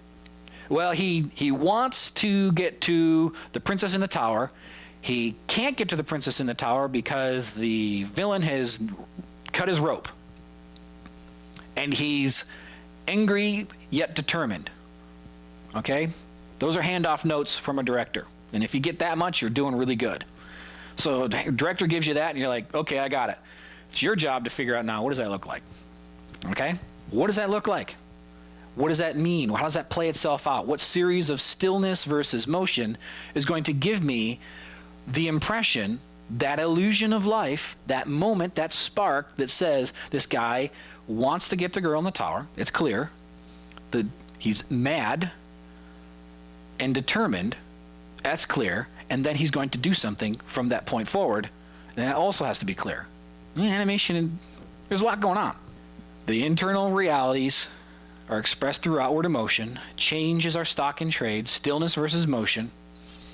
That question on the inside, what do they want or need? What's the emotional response?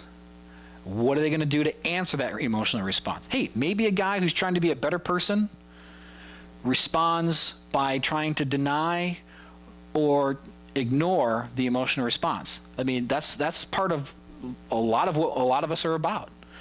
You know, if you're an Irish guy, you got a quick temper. Okay? I know what that's like. I'm a bit Irish.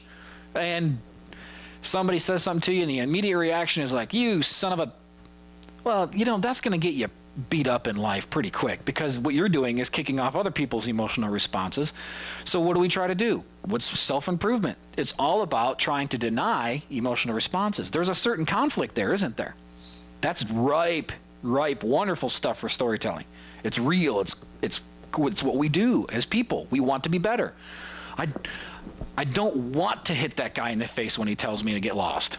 Okay, that's what I want to do, but I don't want to do it. Ooh, what's my answer to that emotional response? Okay, so whether we're going to fulfill the emotional response, I love the girl and I want to kiss her. Well, if it's a young lady you're dating and you're single, go for it. If you're middle age and you're married and it's a teenage girl who's babysitting your kids, you're going to have a struggle. At least you ought to have a struggle. Okay? So, what are you going to do with it? The emotional response is there. The answer is how we act it out. And then our job is to show that. Okay. Animation is showing that answer. Okay? That's another way of saying outward expression of internal realities, or showing how a character or a person answers the internal emotional response to something they cannot have or need, or do not have or need. Maybe not cannot. That's a wrong word. Okay, this is pretty esoteric stuff. Hopefully you're following along. If it's a little too nutty, back it up, watch it again, take notes, because this is stuff I do. When every scene I get, these are the questions I ask myself. Oftentimes it only takes me 5 minutes to go through it. It's taking me about 45 minutes to explain it. But these are the things that are happening inside my mind when I get a scene, or when I'm making a short film, or I'm writing a story, or whenever I got a moment that I have to show what's going on with a character, these are the things I'm doing. What is the outward expression of the internal reality? What's the internal reality? The internal reality is he wants X. Why can't he have X? Why is X denied him? Who's denied it? Okay, emotional response Y. All right, emotional response Y. Actions to answer emotional response Z. What does that look like? Okay, now I can start getting into the tools of the trade, of the construction of what that looks like. Pose is the stillness. Well, I said that before, and I spent a lot of time talking about pose because pose captures in an instant, in an illustrative moment. Just like an illustration or a snapshot photograph, in one image you can capture a hugely complex array of internal realities in a character. Emotion. You can, in a one well-taken photo, you can show the conflict, you can show the desire or the needs, you can show the emotional response to not having it. You can show everything in one image. That's why photography is so very powerful, because it's capturing just that right moment when something's going on inside of a person, and we can see it. It's written all over their face. It's written all over their body. That's what pose is, okay? There's two kinds of poses, really. There's the acting pose, which is what I just talked about. The stillness, that one communicated idea, the stillness that captures the internal reality that's going on. Is it a struggle inside? How do they feel? What do they want? All that is shown in their face, in their body, in everything. And it's bam, right there. As soon as you see it, you know what it is. If you're good, if we're good as animators, as soon as the audience sees it, they'll know exactly what it is. All right? That's a real challenge. You'll spend a lifetime trying to get that good. I'm not that good yet. But we'll spend a whole lifetime trying to be that good. But that's the goal, is in one frame to let the world know, just looking at it, oh, that guy's lonely. Wow. That's what you were going for. So that's an acting pose. The stillness of the internal reality, it is. The action pose are the various things that go into the answer, how to play it out, okay? So if the guy's going to run, or if he's walking, walking, you're going to have, the heel plant pose, the passing pose, the other heel plant pose, the up and down pose. You have all these various subparts of the action. Now, there is acting in there as well, because, and we're going to get into this next month for sure, but you're not going to just go ahead and play an action default. for any old moment. Okay, if a guy is sad, he's going to walk a certain way. He's not going to be sad and then walk neutral and arrive someplace sad. It looks ridiculous. It just doesn't work. Okay, so action poses still communicate this internal reality. It's just they're used in showing motion. Okay, acting pose, stillness; action pose, motion. In both of them, you're still communicating the internal realities of the character and expressing them. Okay, so that's a lot of stuff to gather and get your head around. That's why I didn't really want to do anything in the computer this month, because it's just too much. This is foundational stuff. Okay, these are the questions you have to ask yourself when you're getting a scene or animating. Even if you're in games and they say do a walk cycle for this character, ask these questions. I don't know. I don't know if they're going to care. They may, if the creative directors for the game should care, and they should be giving you the ability to do these sorts of things in your games, because I'm just going to tell you, if games don't keep up in the narrative sense of things, especially in animation, you're going to find that people aren't going to like them too much anymore, because games are, it's about gameplay, but I think what makes it a more immersive experience, what enhances gameplay, is if people can connect with what's going on. So what does it look like when that monster has to do a hurt walk cycle? Well, ask the questions. What does that hurt monster want? How is he going to get it? What does he feel about not having what he wants? These questions will work for everything. Even comedy. In fact, you can use this stuff for cartoony comedy like crazy, because then all you're doing is just jacking up a lot of these concepts. And take a look at Go for Broke, a short film that I worked on when I was at Blur.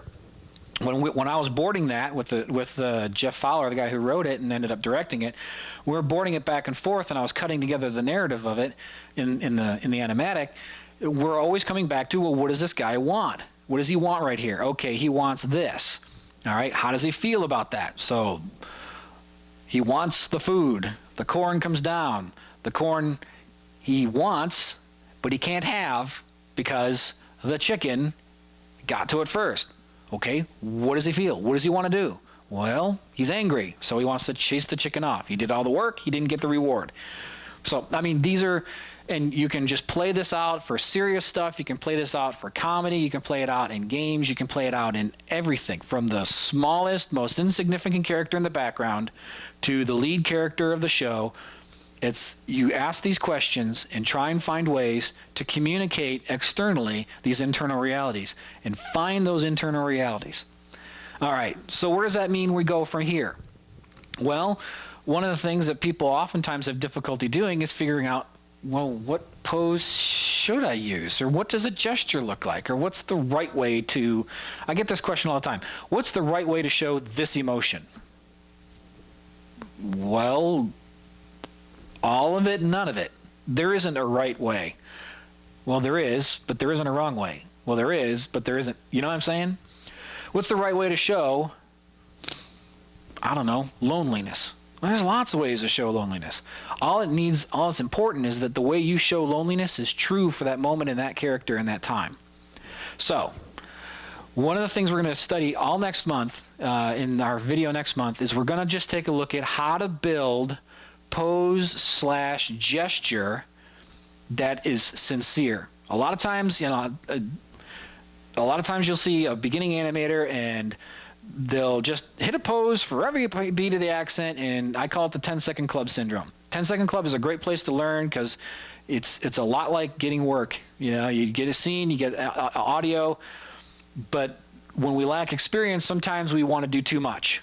We're trying to stick a pose on every beat, and I had the same problem when I was a beginner. Trust me, I would send stuff to the animator at Pixar, and he'd say, too many poses, rip them out. You're going too crazy. Okay.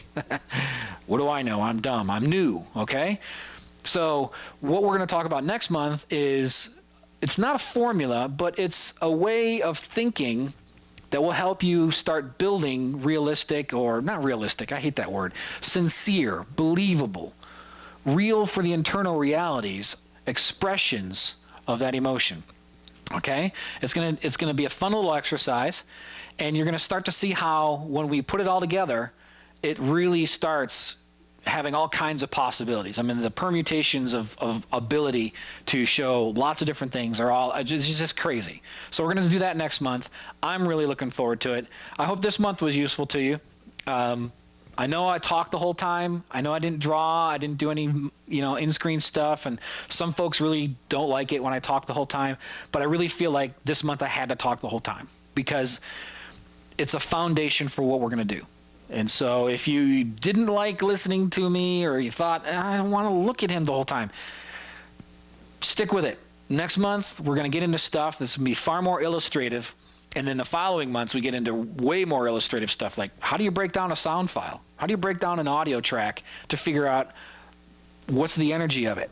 And then what's the internal reality? And then how do I want to represent that? And we're going to get into that stuff. And then we're going to get into, okay, how do I use screen space to give space to different emotional realities? And that's really deep stuff. That's stuff that's really fun to use when you start thinking about, well, how can I assign a space, a physical space, to an emotion? And that's going to be fun stuff to get into. So anyways, we got months and months of this stuff. It's going to be great. This is the fun stuff. All the other stuff we talked about and pose and the timing, and that's fun, but that's talking about, what kind of tools do we have? Oh, I got a 17-volt Makita drill bit. I'm not a tool guy. I don't even know what that is. Oh, I got a pneumatic hammer. Talking about all that stuff is talking about our tools. Now we're talking about what kind of house we want to build. And it's the fun stuff. So anyways, thanks for being a part of this. I think you guys are great. The feedback is awesome. The support has been awesome. After doing this for a year, I can say I'm having a blast. I'm having a lot of fun. You guys, through your kind generosity, are allowing me and my wife to do some things we really want to do. And I thank you for it. I thank you for being a part of it, for being patient, for putting up with me when things don't work right. Y'all are just great. I really thank you for it. I hope you're getting your $15 a month worth out of this. Sometimes I feel guilty charging even that much, but there you go. So anyhow, be good to each other this month. All the best. God bless, and we'll see you next time.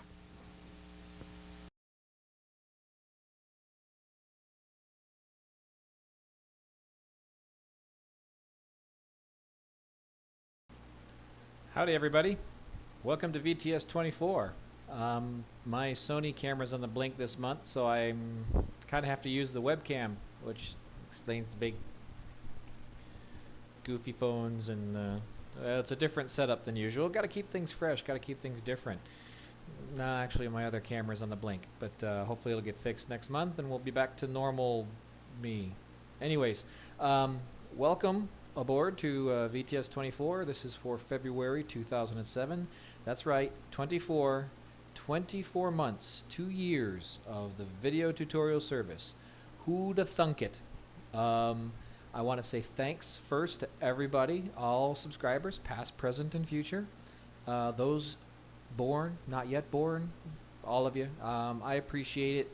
I'm always encouraged when folks send me emails saying, boy, you really opened up some doors for me this month, or wow, it finally made sense, or it really helps. And it's nice to know that I'm helping people, somehow, some way, that this crazy way of thinking about animation actually makes sense for some people. I'm sure it doesn't make sense for everybody. I've never pretended that my way will work for everybody or that it's the only best way to do things, but as much as possible I've tried to pattern how I think about computer generated animation as much as possible after stop motion or claymation or traditional animation, in the sense of just how you work with things.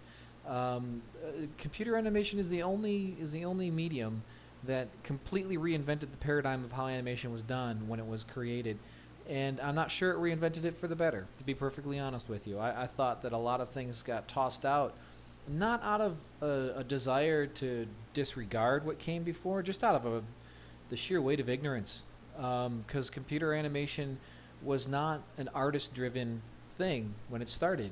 It was driven by technologists, and to a large degree still is, in a lot of ways, driven by technologists. Artists are employed to use it, but the people driving the bus of workflow and how things are done, a lot of the things that were done, that are done now, that are taught by lots of really talented, well-meaning people for how to animate, are just reiterating workarounds to accommodate primitive technology 15 years ago, or 12 years ago, or 10 years ago, or 8 years ago. And we're at the point now where I think we're free from the technological bounds in a lot of ways, and we're allowed to take the technology and bend it to the will of an animator, of a person who can understand animation, the way animation has been taught and done for 80 plus years in all different other mediums, whether it was clay or hand drawn, or whether it was stop motion puppets or cutouts or shadows or whatever. You know, there's just something about it where we can now understand, and that's encouraging to know that my silly little crusade to kind of bring that back into the workflow of things and how you do things is helpful to people. And it's not just about workflow, it's about being able to see things as well. But you can only talk about the principles so much before you kind of say, okay, great, you showed me that's not any good, now show me how to fix it. And that's kind of where we've been going for about the last year in the VTS, is not just showing you what's good, like this is a good arc, this is a bad arc, or this is a good silhouette, this is a bad silhouette. That was like the first year of animation training here on the old video tutorial service. But for here, for where we're at now, it's really just been focusing on how. Okay, I've got this box. How do I make it work? So I'm glad to be involved in this, and I'm going to continue to be glad to be involved in it. That was a pretty awkward way of saying I hope I keep doing this for a good while to come. There's still so much to cover. We haven't even touched things like facial animation and performance, and clean up and polish and details, and really getting into the deeper level stuff of presentational abstracts of poses, and how to really push things, and that next level of where's CG animation going as far as style choices, and there's so many things to talk about that 2 years seems like a long time already, but at the same time it seems like we just got started and we have so much more to go. So that's enough rambling. I'm sorry, I didn't mean to wax nostalgic or something like that. Anyhow, welcome to VTS 24. We are continuing our discussion of post-blocking cleanup. Last month, VTS 23, very important video. You need to get it for you to really grasp what's going on with VTS 24. So if you haven't watched 23 yet, get it, watch it, okay? Dig it up, refresh yourself, okay? Because 24 builds on that. I don't spend a whole lot of time reiterating what I went over in 23. I'm hopping right into what's going on next.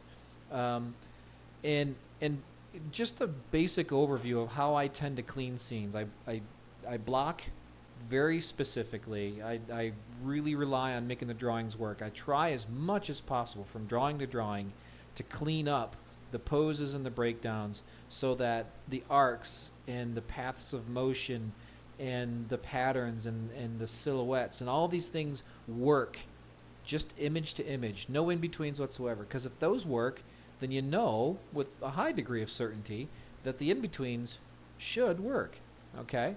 So that's why I spend a lot of time talking about breakdowns, like many months talking about breakdowns, because breakdowns really are the key to unlocking great animation, in my opinion. Great poses, you can have limited animation with great poses, okay? You can just crossfade great poses. And even timing, to a certain degree, is completely divorced of this. But for full animation, for like just full, beautiful stuff in motion that looks good, breakdowns are the key. They unlock so many treasures. So I spent a long time talking about breakdowns, and now what we're going to talk about is how to take it that next step, to go into the scary world of where the computer starts in-betweening for us. And I tend to work stepped, linear, spline. I get a lot of people ask me, well, isn't it just easier to just go right to spline and go with it? Maybe, maybe not. The reason why I prefer not to do it is because my crusade in animating on the computer is to constantly force the computer to do what I want it to do. I don't want the computer to tell me what to do. I don't want the computer trying to do something until I tell it to do something. So really, a lot of my workflow is built around telling the computer to just sit down, be quiet, and wait. And whenever you put it into spline, the computer says, oh goody, I get to try and do ease-ins and ease-outs. That's what spline tangents are. They got those handles and these soft in, soft out. Oh, goody, goody, it's my turn to find out how I can have something overshoot and how I can have something settle back. So you get these overshoots and, you know, the tangent handles go flying off. And you get so much junk from the computer. It's moving, yes. Oftentimes it's moving smoothly, yes. Many times it's not moving well, and there's a difference. There is a difference between moving smoothly and moving well. Something can move smooth but not very well. Something can move well but not smooth. Okay, always aim for moving well. And so it's my job as the animator to tell the computer to just shh, shh, shh, be quiet, wait your turn, and you'll get to do what I ask you to do. It's not going to get hurt. It's just silicon and electronics. You can tell it, you can abuse it, you know, you can call it dirty names if you like. I really don't care. It's not going to be upset. So you just make it do what you want it to do. Okay? And so I prefer to use linear curves right after the step blocking, because linear is just asking the computer to do the dumbest possible thing. Okay? Just give me a linear interpretation from point A to point B over the given number of frames. Nothing else. I just want the simplest math you can possibly come up with. And then I'll decide what I want to do with it. And so what I do is I build out the shape, the character, the nature of the movement in linear, and it's really especially evident in the graph editor. When you start looking at the F-curves in the graph editor, and I'll show it to you when I do the screen grab session, you'll see how I'm really crafting and constructing how the graph editor's curves will look for every attribute. And what that's doing is that's putting me in the driver's seat and telling the computer to do what I want it to do, instead of me saying, give me something, computer, and I hope I like it. Well, here, computer, let me try if I tweak this tangent handle. Will that work? Well, here, computer, let me see if I can delete this key. Will that work? Here, computer, let me move this key and see, does that work? You know, instead of guessing and trying to chase what the computer's given me and fix it, I'm crafting what I want it to do. Okay? Yeah, maybe I'm a control freak, but why not be? It's a computer, right? If you're going to control anything, you know, small insects, easily influenced children, and a computer, okay? You know, small dictatorial pursuits in life. But you get the idea. It's really just about telling the computer to get out of the way and let the artist do his job. And so I craft what these curves are going to look like. So then cleaning them up is really nothing. Cleaning them up is easy. Instead of making spline part the hardest part of the animation, I make it the easiest part of animation. Probably in 2 months after I go through cleaning up limbs and some things like this, I'll actually show you how it is just so amazingly easy if you follow and do things and you tell the computer what you want to do. Now there's a caveat here. A caveat means a warning. Okay, you gotta take this warning. You gotta know what you're doing, which means you're gonna make mistakes if you're younger and newer at this stuff. The other thing is, you can't rely on happy accidents this way. Not very many, anyways. To work this way requires you to think through the scene more than you probably have ever thought through a scene before. At least to the level of a traditional animator who draws everything, okay? Whose only tools are a pencil and a blank piece of paper, all right? Here we get endless sheets of paper and endless drawings, and we try to make the drawings better. But to work this way, you have to be willing, as an animator, to earn your money. You have to be willing to think through the scene all the way to the point that even a traditional animator does it, where they're responsible for everything, even the lines on the page. Okay, we're not responsible for the lines on the page initially, but we are ultimately. So that's one caveat here. You just can't happy accident your way through this way of working. If you're still in happy accident land, I would encourage you to move beyond that, but I'm not gonna judge you or anything like that, because hey, I've been there. I was there for many years, so trust me, I know what that's like. It's a comfortable neighborhood at times, but I would encourage you to step beyond that and try and really do something to challenge yourself and say, hey, can I animate? Am I really an animator? Can I really do this? Can I think that far through? Am I willing to put my stamp on the scene and let it stand or fall for what I'm doing? Okay. And one last note about working linear versus spline and all these other things. Like, yes, you can get to tweaking curve tangents right away, but I have this thing. Once again, I said I'll show you in a couple of months, and I do a little bit of an example. I'll do a little bit of an example in this screen grab session where I show you why. It's a little snippet, but we'll explore it more in probably a month or two. But I have this saying: if it looks good in linear, it'll look great in spline. All right. So if I craft the motion where the computer is doing nothing, as little as possible, and it looks good, then when I start asking the computer to do what it's good at, which is smooth motion and clean math, then it will look really, really good. And that's how I've been working for the last number of years, and it's worked out quite well for me. So anyways, without further rambling, let's hop on and you guys can see how I clean it. The first thing though, the principal theme this month is cleaning the core. Okay? Got to clean that core, and I'll explain more in a bit.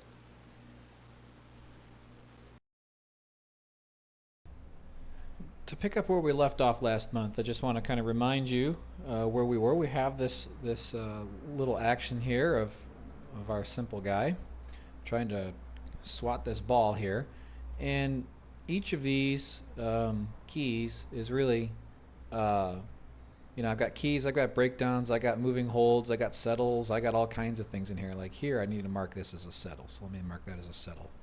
Okay. I've updated my my camera tool to kind of include some things. Well, one, the frame counter is helpful, and the thirds lines and stuff. But this little thing up here is just a little something I made to kind of help me keep track of what's going on. And it's just a little widget to help me kind of remind myself of what it is I'm doing. Because sometimes you get a lot of keys in here and you kind of forget what each one is for. And so it's just a little thing to kind of help me know. Like this is a keyframe, right? Key, breakdown, secondary breakdown, a moving hold. Is it an anticipation, an ease, an extreme, or a settle? And these are completely arbitrary. It's up to me. There's no rules. It's just something that I wrote and marked down to kind of help myself. You can do the same thing with a piece of paper. I just decided to build it into my camera tool. So this right here is a moving hold with a settle, and then this right here is an ease or a breakdown, and this right here is a key for an anticipation, and this right here would be a hold for an extreme. Okay. And so what happens is the little widget remembers what it is. And then this is a breakdown for an ease. This is a primary breakdown, and that's a breakdown. And I'm calling that a key. It's kind of like an extreme. Each of these things is kind of, getting from here to here. Could I call this a key? Yeah, sure, I could call it a key, but I'm calling it a breakdown. I don't know what to say. I mean, it's the definitions are completely arbitrary, So could I call this a key? Yeah, sure. I just mark it as a key, and we'll be done with it, It's really just kind of, there's no rule here. It's just me trying to give some structure to this thing. But anyways, I've got the big difference if you watched VTS 23, and if you haven't watched VTS 23, you need to watch it for this to make sense, because really what I've done is right here, there's no interpret in-betweening it all going on here in this animation. Okay, there's just, it's being held. All the tangents and all the splines for the motion curves are just set to stepped, okay? And then, so the reason why is because I don't want the computer telling me what to do, and it's a dumb in-betweener. It's a really stupid assistant. It doesn't understand. It can't figure things out very well, and so I need to make sure that I give it all the information it needs to do the job right. And that means that I gotta mark out things like the ends of moving holds, okay? I could, I mean, realistically, I could go ahead and delete that, and it's not really changing things much, but I need it because I know that when I switch this over to linear, or basically start asking the computer to in between it, If I don't do it, it will drift slowly between this and this, you know. So again, let's go ahead and just for giggles turn all of these things to linear down here, just so you can see. Okay, go ahead and mark that a little bit bigger. Okay, so this stuff's linear. All right, so there's a nice moving hold, and then it's starting to move back. Okay, now let's say I take all these things and I delete this, and I didn't put that moving hold in here, and now all of a sudden he's just drifting backwards, and that stinks. You know, that's like mushy. You know, that stinks. Who likes that? I don't like it. Is undo all that stuff and just put this back. Okay, we need to mark out. We need to mark out that's a moving hold right there. Okay, so when we do that, then we have some definition to this thing, and this is what I was talking about last month. Is you need to define this stuff. You need to put these breakdowns. You need to put these moving holds in there. You need to put these extremes, these going from here to here is an extreme. I could leave this out in a blocking phase and sell it to the director, but just because the director bought it doesn't mean that I'm ready to start in betweening here. Okay, I need to mark this out, or else it's just going to mush from this to this, and that's not good animation. It's not going to look good, and it's frustrating. So you got to take that step. Go ahead and watch VTS 23. It's like one of those things that, if you've ever struggled with this stage of things, I hope it opens doors for you. Because once I understood that, my job became a lot easier.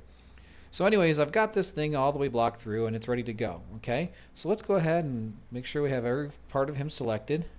And then take all these keys, shift select, right click, tangents, linear. Okay, so how does this look? If I turn off the curves, just hit play. All right. It's pretty decent. There's one spot right in here where the arm doesn't do what I want, so I'll set a key on that later. But for right now, the primary thing I want to look at next is I want to look at the core. What's the core? The hips, the torso, and the head. That is the core of the character. If you can get that working, everything else flows from that. Okay? Some people may ask, well, why do you go linear? And I explained some of that in the live action section, but I mean, just to reiterate, if it looks good linear, it looks great splined if you do your job right. Okay, because let's go ahead and select something here. We'll select the hip, and then we'll go ahead and we'll look at the old graph editor, bring it over here and make it nice and big. And what I want to do here is it's my job to define what this motion looks like. Okay. Now, there are a lot of extra keys in here. You'll notice they're like, well, got key there, key there, key there. And we'll address all of this stuff eventually. But what I'm doing here is I am defining what this motion curve is supposed to look like, based not off of making the curve look pretty, but by making this look good. Okay? The problem comes when we start working in here, we want to make this look pretty.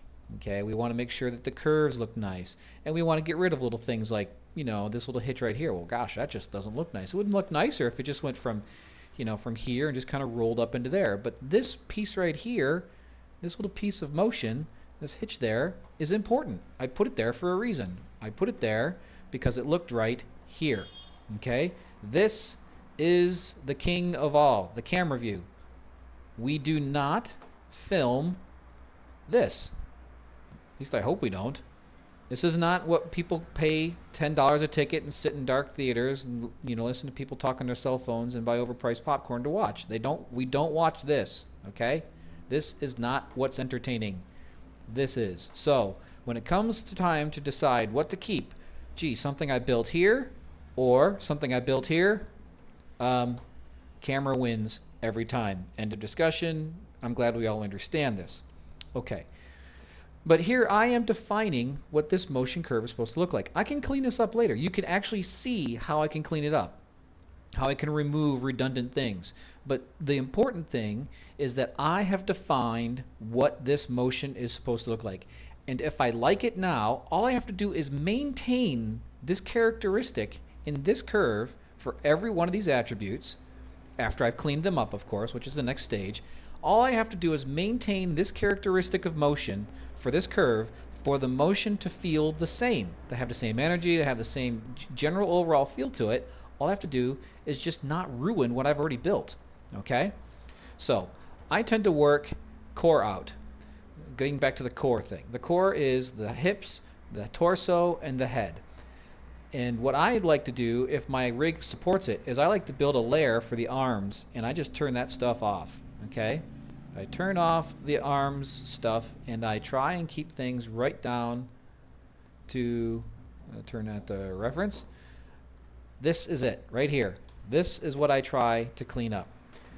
And you can see that everything is right there. I'm not distracted by arms and stuff like that. I'll clean that up later. If there's motion hitches in the arms, I'm a fool to waste my time trying to clean up an arm path on top of a hip path that hasn't been cleaned yet, okay? Because the arm is pretty much, it is a child of the hips, okay? So if I make the hips go like this, well, the arm's going to go up too, see? If the hips go up, the arms go up. So why in the world am I going to set keyframes all along the arm controls to fix an arm arc problem or motion path problem or a hitching problem if I haven't cleaned up the hips first? It's just like, that's dumb, you know? It's like cleaning the pan before you cook. Okay, you get, you know, better tasting stuff, I suppose. Maybe that's not a great analogy, but you get the idea, right? It's just doesn't make any sense. You want to clean up the core first, and since the root is the root of everything, 90%, I'm really going to come out and say 90% of your motion hitches in your character's eyes, in their head, in their arms, a lot of this stuff is going to happen right here, right here, right here. In case you don't notice, let me go in, and we'll zoom in, and we'll right here. Okay, that's where the problems start. Okay, the reason why is because everything rides off of that. In most rigs, that's how it works. Okay, so what I do is I clean this stuff up first. Well, how do I do that? Well, first you turn off things, and then I go literally one controller at a time, one attribute at a time. And what I try to do is I try to test every key frame or data point, okay? I test every one of these things to make sure it is doing what I want. You know, could I scrub through here and see the stuff? Yeah, I could scrub through here. But I just use this little play script instead. And what I'm doing is I'm just looking to see what the motion path looks like for the hips, okay? And because I did my job way back in the posing stage, there aren't a lot of problems with this because if you remember from me posing this out in VTS 23, I took time to work out a lot of these problems while these were just still drawings and there was no in-betweens.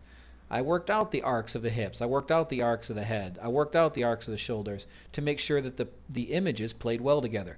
You can clean up your scene when you're blocking your scene. And trust me, folks, kids, ladies and gentlemen, children of all ages, Mr. and Mrs. America and all the ships at sea, it is much easier to clean up these kinds of problems when you're just dealing with drawings back and forth, okay, than it is to try and clean them up in the spaghetti box, this thing. Here, what can you tell? I can move something right here, and I don't know what's going on. I don't know what that's doing to my character. I really don't know what that's doing to my character because I can't see it, okay?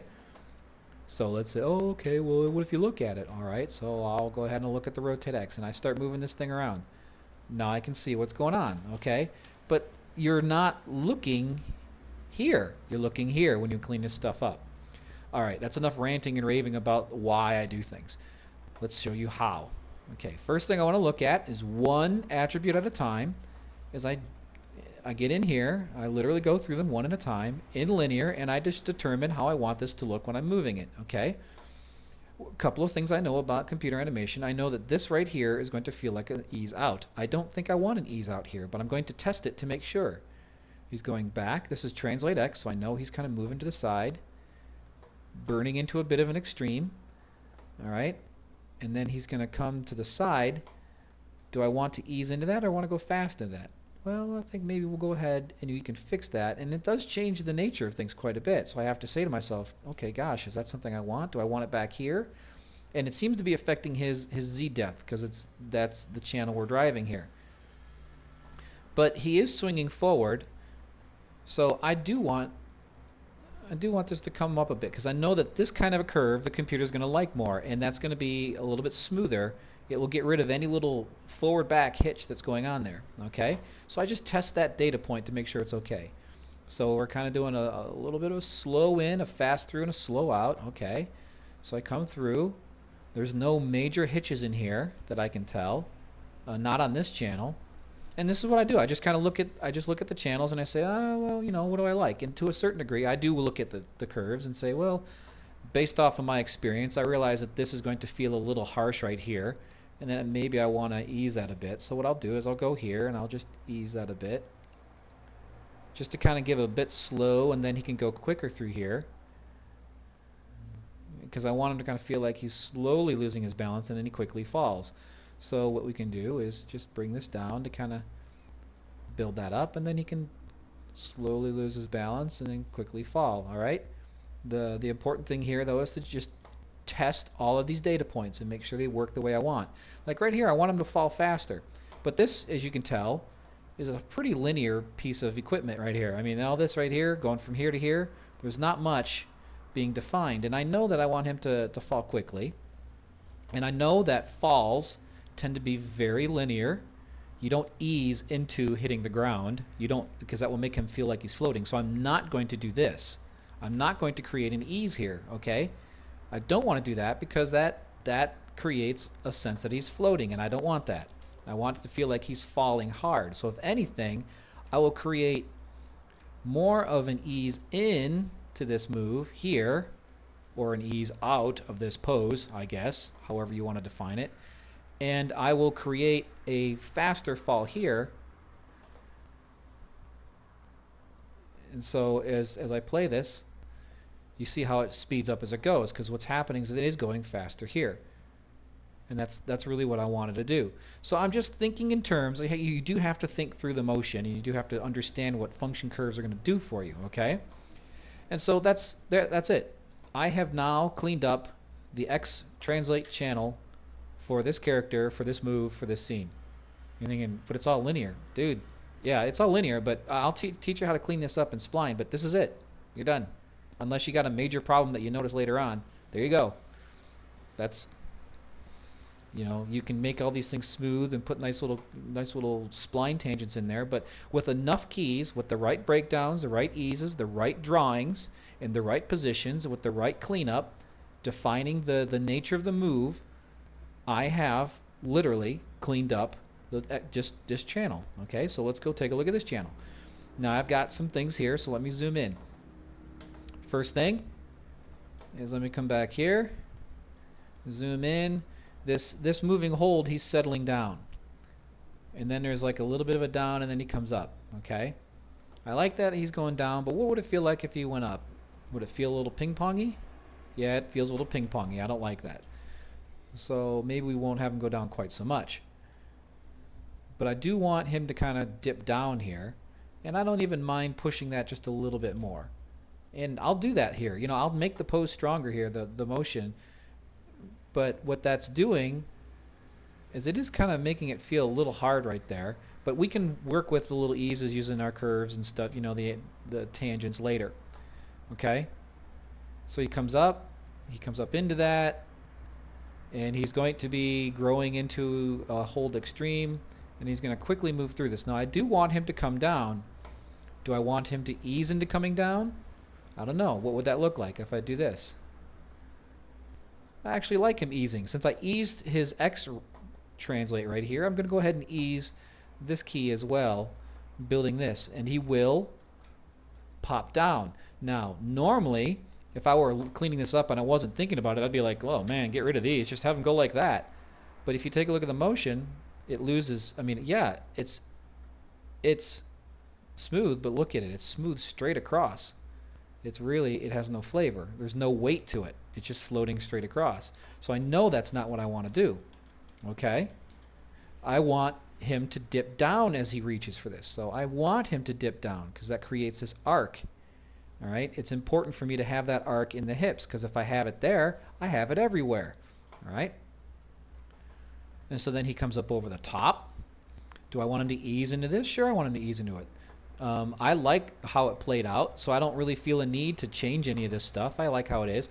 I am noticing that it's kind of going under and then over here. If you notice the pattern of the curve, it's doing an under curve and then an over curve, and I'm not sure I like that because the general flavor of the move is feeling like it wants to go over.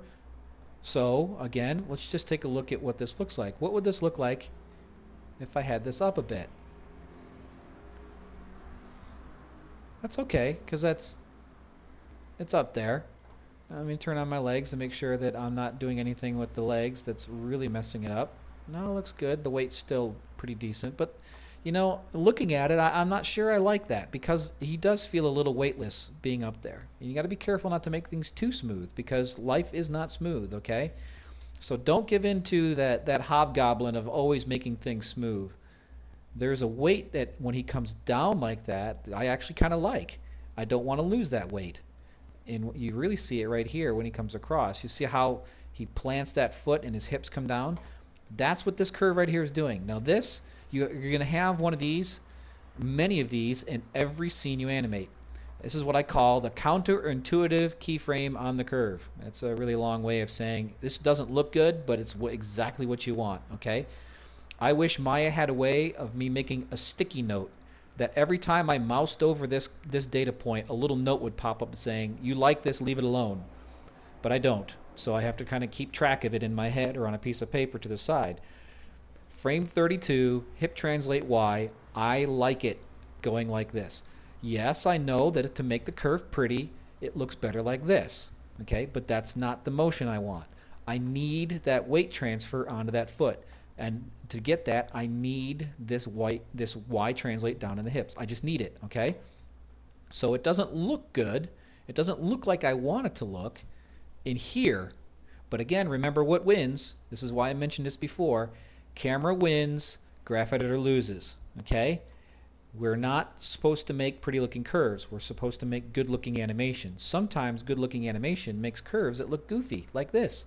But that is important, so I'm not changing it, okay? So I think, okay, well, what about this one? Do I need to fix this one? But then what happens there is I've just made this a very linear move, and it kind of loses some weight again. It's like he's sliding from A to B. So I don't like it. You know what I'm going to do is I'm going to leave it alone. I'm going to trust my drawings. I like my drawings. When I play it, it feels good. And so I'm just going to work with it right now. And if anything, that's fine. And then when he comes across here, maybe he stays up a bit. And I want this to come down maybe just a bit more, just to give some weight to it. And weight. And maybe this can drop a bit more too. And then we want this weight to just drop off, and here he's easing into the landing. I don't want that. I want him to fall. So we'll kind of make it slow here, and then he eases into it, and then he quickly goes down. Okay? Yeah, let's just pull that down, pull him through the floor. Because we want that the texture I want for this is you know, that's the texture I want, is that slow, you know, that stumbling over kind of thing. That's what I want to see, okay? And I see that with the hips, okay? And you say, well, there's a hitch right there. Yes, there's a hitch right there, but that's because he's shifting his weight on his feet as he's trying to catch his weight. So there's a hitch, but you have to make sure that you don't get too crazy about ripping all your hitches out, because what you'll do, and this is very common in cleanup, is guys will suck the life right out of their animation. You'll suck the life right out of your animation by trying to clean up all these little things, but life is filled with little things like that. So it's good to capture those little things sometimes. Don't be slavish about, you know, recreating them exactly, but you want to be sure that you're following what you're doing in your scene. That's why you need to have an understanding of what it is you're doing when you're cleaning this stuff up, okay? You have to know what your choices were when you set the keys in the first place. If you're just setting keys willy-nilly, you don't really know why. It's easy to just make too many changes in here and not understand why you're changing things, and it ends up sucking the life right out of the thing, okay? So what I wanted to do is I wanted to keep that flavor of motion, and I wanted to keep this sense of weight dropping right there, okay? And it drops, but you notice really the big problem, it doesn't feel too bad even though the hips are dropping, because his head, his eyes have a pretty good path. Okay, there's a little bit of a pop right there, but we'll fix that later, okay? Ultimately, when you come right down to it, if you can make the eyes and any extremities move in a very clean line, you can get away with murder on the core. But it's good to clean up from here on out. What I mean by clean line is the eyes move on a very clean path. They're easy to follow. His expression is easy to read. And that's just all, it's because that's where the audience is looking. The audience is looking at his eyes. We feel the rest, but we see this. Okay, this is where we're looking. So as long as your head has a pretty good clear path of motion, that's really what we're trying to fix here. All right, and a good place to fix it, of course, is starting at the root. So I'm liking this. You know, I may not like it later on. I may change it. I'm not saying that I'm never going to touch this stuff again when I say I'm done with it, but at this pass, I like it. Notice I'm not doing a lot of play blasts here. I'm just checking things, and I'm doing some scrubbing mainly to show you guys things. I don't scrub this much when I'm working. I'll usually just kind of go through here and just step through them with my little hotkeys to go from one keyframe to the next. The hotkeys are the period and the comma key on the keyboard by default, in my anyways. And so I'm just checking the path of things, and yes, there is that little bit of a weight drop right there, and if I don't remember that I have something going on here, I'll forget. Okay, now he is kind of floating sideways there, so what I want to do is I want to get a little bit more of that going down. He is going to be falling here, so I don't want him to feel like he's sliding sideways in the air. Okay, he's going down, but then he goes down quickly here. Okay, boom, off the ground. All right, so you're going to have these counterintuitive keyframes, you know, where the curve is not going to look pretty, but again, remember, the curve is not what we're filming. This little dip in the curve and this little dip in the curve, I want them. I put them there when I posed it, and I double check them in the curve editor to make sure that they weren't mistakes or just sloppy work on my part, but that's what I want, okay? And so I just go through more channels doing exactly the same thing, and it actually gets quite dull, but it's important to go through all this stuff. Let's see what it's like if I make this a little bit stronger. You know, what if I push this? Yeah, I like that. Sometimes I can push a pose a little bit in here too. You know, I want that to be a little bit bigger.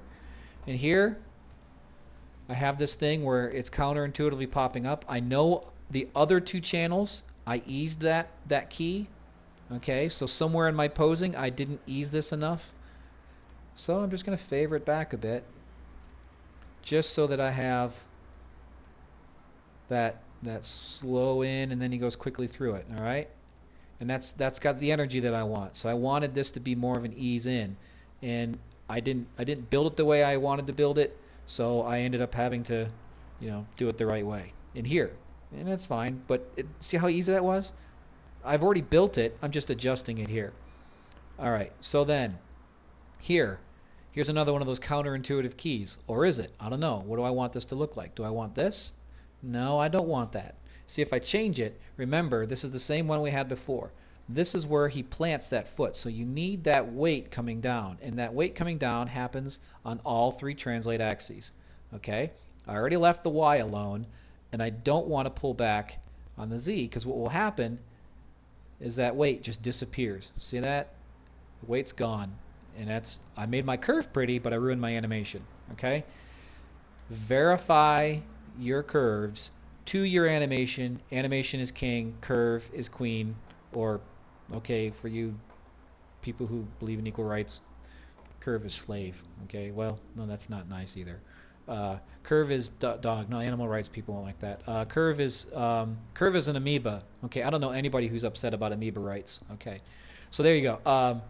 Just having a little fun with you folks. I just having fun. Don't read anything more into that than you need to.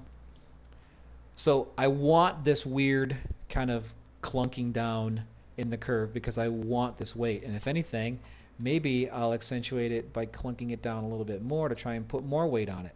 You know, is that what I want? Come back here, play it. No, I don't really like that either. So I'm just going to go back with what I had.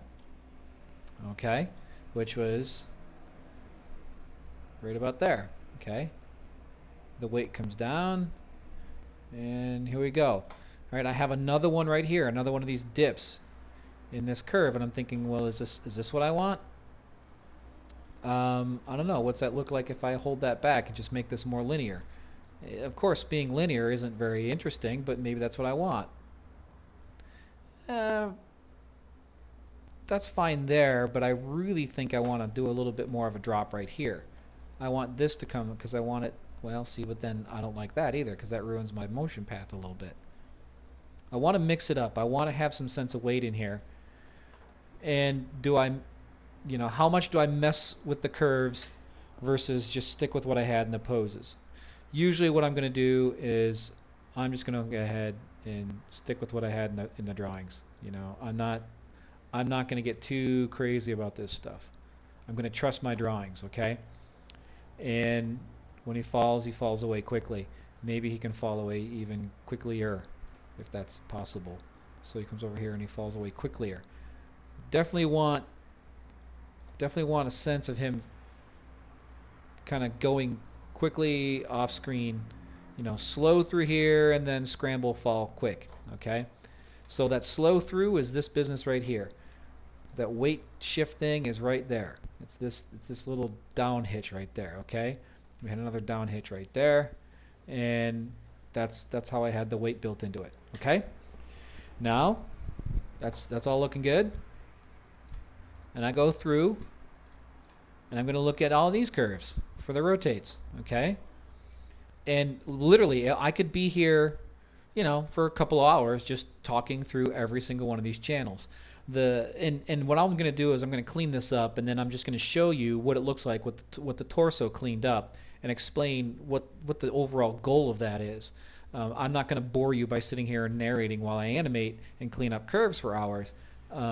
Although I could probably stretch this out into a good couple of months and make some easy money. That's not really what I'm after. I'm here to teach you, and then you can apply these things. Really, the important things is the non-intuitive keyframes. Always trust your animation if it works. If it works on screen, if the motion arcs are clean, if everything's good on screen, don't mess with it. If the weight you wanted is there, trust it, okay? Especially if you've taken the time to really clean this stuff up back when you were just stepping through images, okay? So here, rotations are the same thing. You know, rotations are these things, and they affect how things work. And again, you just clean them up the same way. You know, I've got these kind of down and up sort of things with the rotations, and so I'm thinking, well, gosh, do I want to make that this? No, I don't want to do any of that stuff, okay? It's messing up my drawing. Do I want to ease through this? I don't know. Do I want to? No, I don't like that. If I ease out of that, try to make that a pretty drawing, it messes up my pose. I don't like it. What if I do this? Maybe I could try that, you know, get it, because it's a more extreme version of it. And I could go with that maybe. And then when he's here, oh gosh, do I want to ease back out of that? Yeah, maybe I could. Maybe I could ease back out of that, you know. And then he kind of straightens up a bit. And then you're thinking, well, gosh, you know, this is a weird little hitch right here. What if I did this? But I'm kind of losing something there, because then all of a sudden the motion, he pops. See how he pops up right there? And you're thinking, well, gosh, if anything, he would pop up more when it was back, but it doesn't work that way. Notice how he comes out of that smoother, even though it's rotated the other direction. How crazy is that, you know? So it's really, you don't fall into the trap of making the curves pretty, okay? The curves represent your decisions that you've already made. Trust your decisions you've already made. So I'm going back to that trust and confidence thing. You know, trust your work, have confidence, and know if you know what you're doing. If you put things in here for a reason, you weren't just scrubbing away and haphazardly dropping keyframes hither and thither. If you were putting things in here for a reason, then you will be able to go through this stuff and rip through it. I mean, I'm taking a long time to explain my thought processes behind every one of these little things. But really, this stuff takes me, you know what, per attribute, 5-10 minutes maybe. And then what I will do is I will not play blast this thing until I clean up every one of these controllers in the core, okay? I turn off everything and I get it working the way I want. I will clean up every one of these controllers. The hips first, and then each of the spine things, all the way up through the head. And I will clean each of these things in linear, okay? And you're thinking, well, gosh, Keith, why are you staying in linear, man? Why don't you just clean that stuff up in spline? Wouldn't it be easier? Wouldn't it look better? Wouldn't it be faster? Actually, no, it ended up being slower. At least for me, it always was. And next month, you're going to understand why I stay in linear, because when you see how I clean up the spline, you'll say, oh my gosh, that makes so much sense. Next month I'll clean up the limbs and then start getting into the spline stuff. But really, it goes back to this idea right here, that this right here looks like a fairly well-developed motion curve. Okay? Quite literally, you could just, throw this thing into spline, clean up some of the extra keys, take some of these keys and, get rid of the ones that don't really change the nature of things, and you're done. And it's a nice, decent looking piece of motion. Because the computer is dumb. It only knows how to do simple things. A to B. Don't ask it to try and be too clever. It can't figure out from here to here in a nice way unless you start asking it to, spline things. But I would rather, this motion has my fingerprint on it. I wanted it to feel like this. Okay? Let's say I go ahead and I turn on buffer curves. View, show buffer curves. And let's take a look at this right here. We'll open this up a bit more so we can really take a look at it. You may say, well, why not just go to spline? Well, yeah, I could go to spline. So let's say I take this thing right here, and I think, well, really, he's just coming from a top here to a bottom here. So, why don't you just go ahead and, just get rid of all this stuff and just go ahead and spline it. Well, okay, make that flat, and I'll go ahead and make that flat. All right.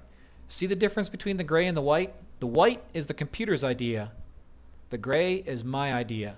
One has a flavor and texture. The other one is just linear blah. Oh, it's nicely eased right at the ends. And it's a little okay right here, but then it starts losing flavor, okay?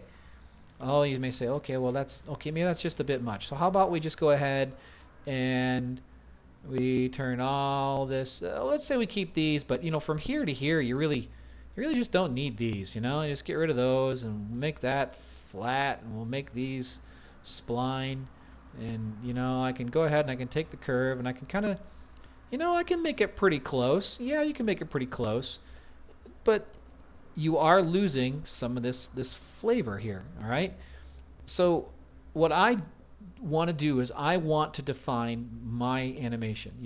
There are things here, this is close, but it is not the same as what I wanted to do, all right?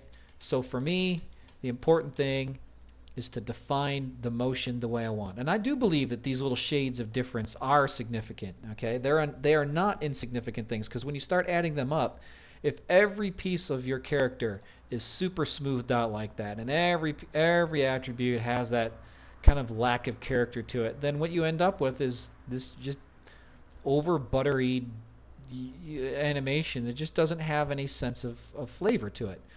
Instead, I prefer to just take all this stuff and make it look good, throw it in a spline, and then only get rid of the things I know I can get rid of. Look at that. All right, so I go ahead and I'm keeping it very close to the line right here, okay? And I will take a look at this stuff and say, all right, that's what I want. And I will only get rid of the keys that I really don't need, okay? But even here, this, I can go right through that key point right there just by tweaking the handles a little bit. And I'll do that. And so this is how I clean up my splines. All right, I make this stuff look pretty good, but I'm still traveling through each of these key points. Okay? I mean, this one right here, I'm off it a little bit, but I'm still really, really close to it. But now the curve is really nice and smooth.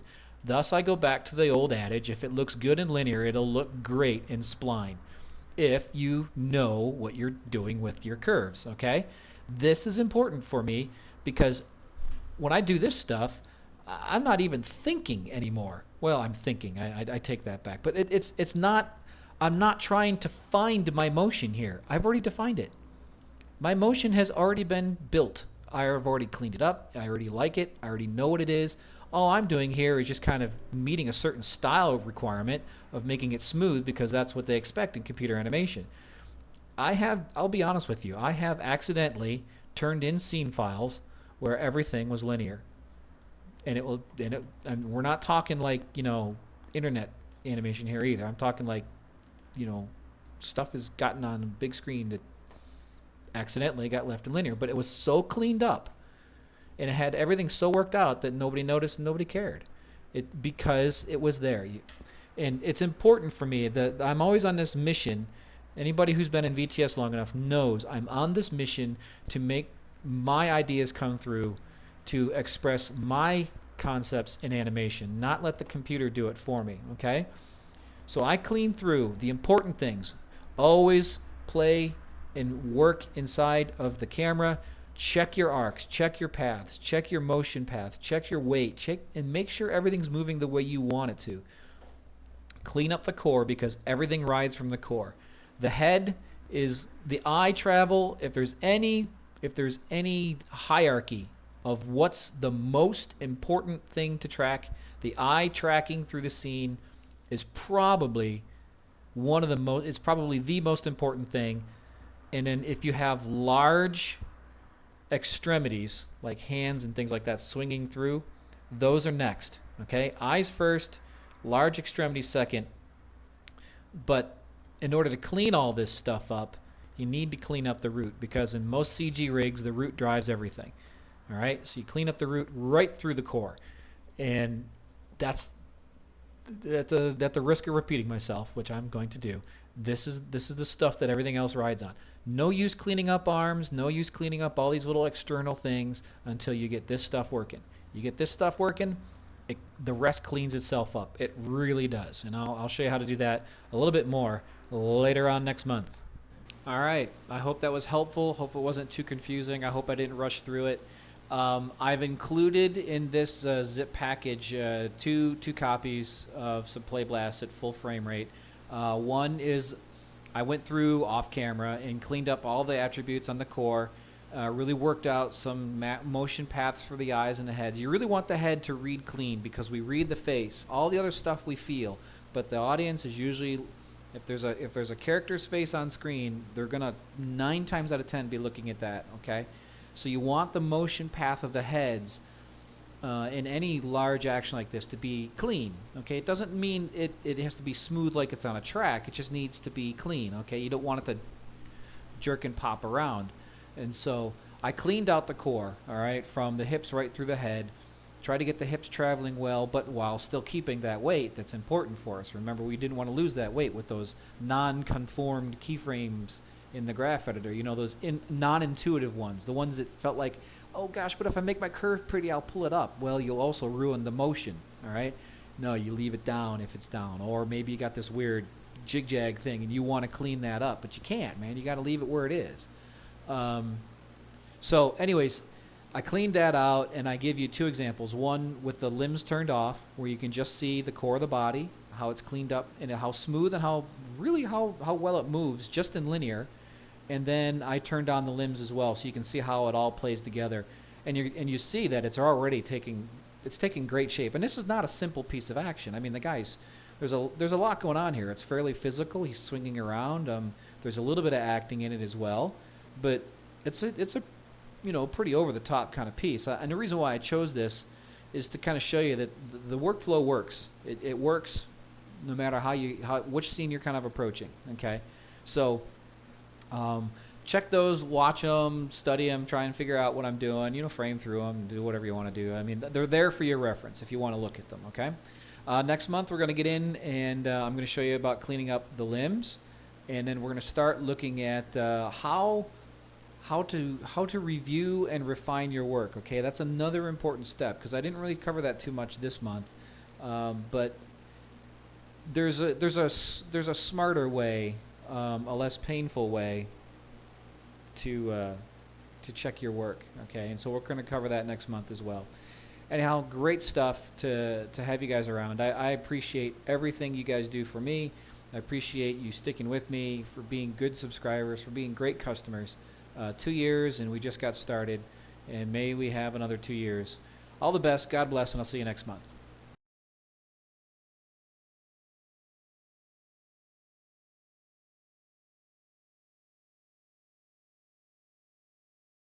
Okay, next up we have a wave. This is a 4-image sequence. The first image is the guy's hand near his head. There's a breakdown. There's the arm out. a breakdown, and then the hand comes in. It's just a wave out and back in, and that's all we have. First up is even. Just a couple frames to each one, just a default, boring, blah, blah, blah. Nothing too much to it. Next one we have is what I call a fast out. It's more like the way the hand just goes out real fast. You'll see that I'm going through that breakdown on the wave out fairly quickly to give it some snap. Next one we have is what I call waving down the cabbie. It's the hand goes out fairly quick and it stays out there, and then it comes back kind of slow, and it feels like he's waving down a cabbie. Go ahead and play with the step through the frames if you want and see what the timing looks like there. Next one is what I call the see ya wave. It's like, yep, see you later, buddy. It's kind of cordial and stuff like that. It's just, it holds inside a little bit, and then it kind of goes out quickly and settles out there and comes back kind of slow. Pretty simple. And the last one is what I call the sad wave goodbye. Like, I'll see you later, I'll miss you. And that's what that feels like. Again, all these different flavors, all these different emotions with just the same 4 images. Playing around with the timing. Take your time, step through them, count the frames, see what I'm doing, changing different, and start to study and understand how timing can really make a difference in how your stuff works.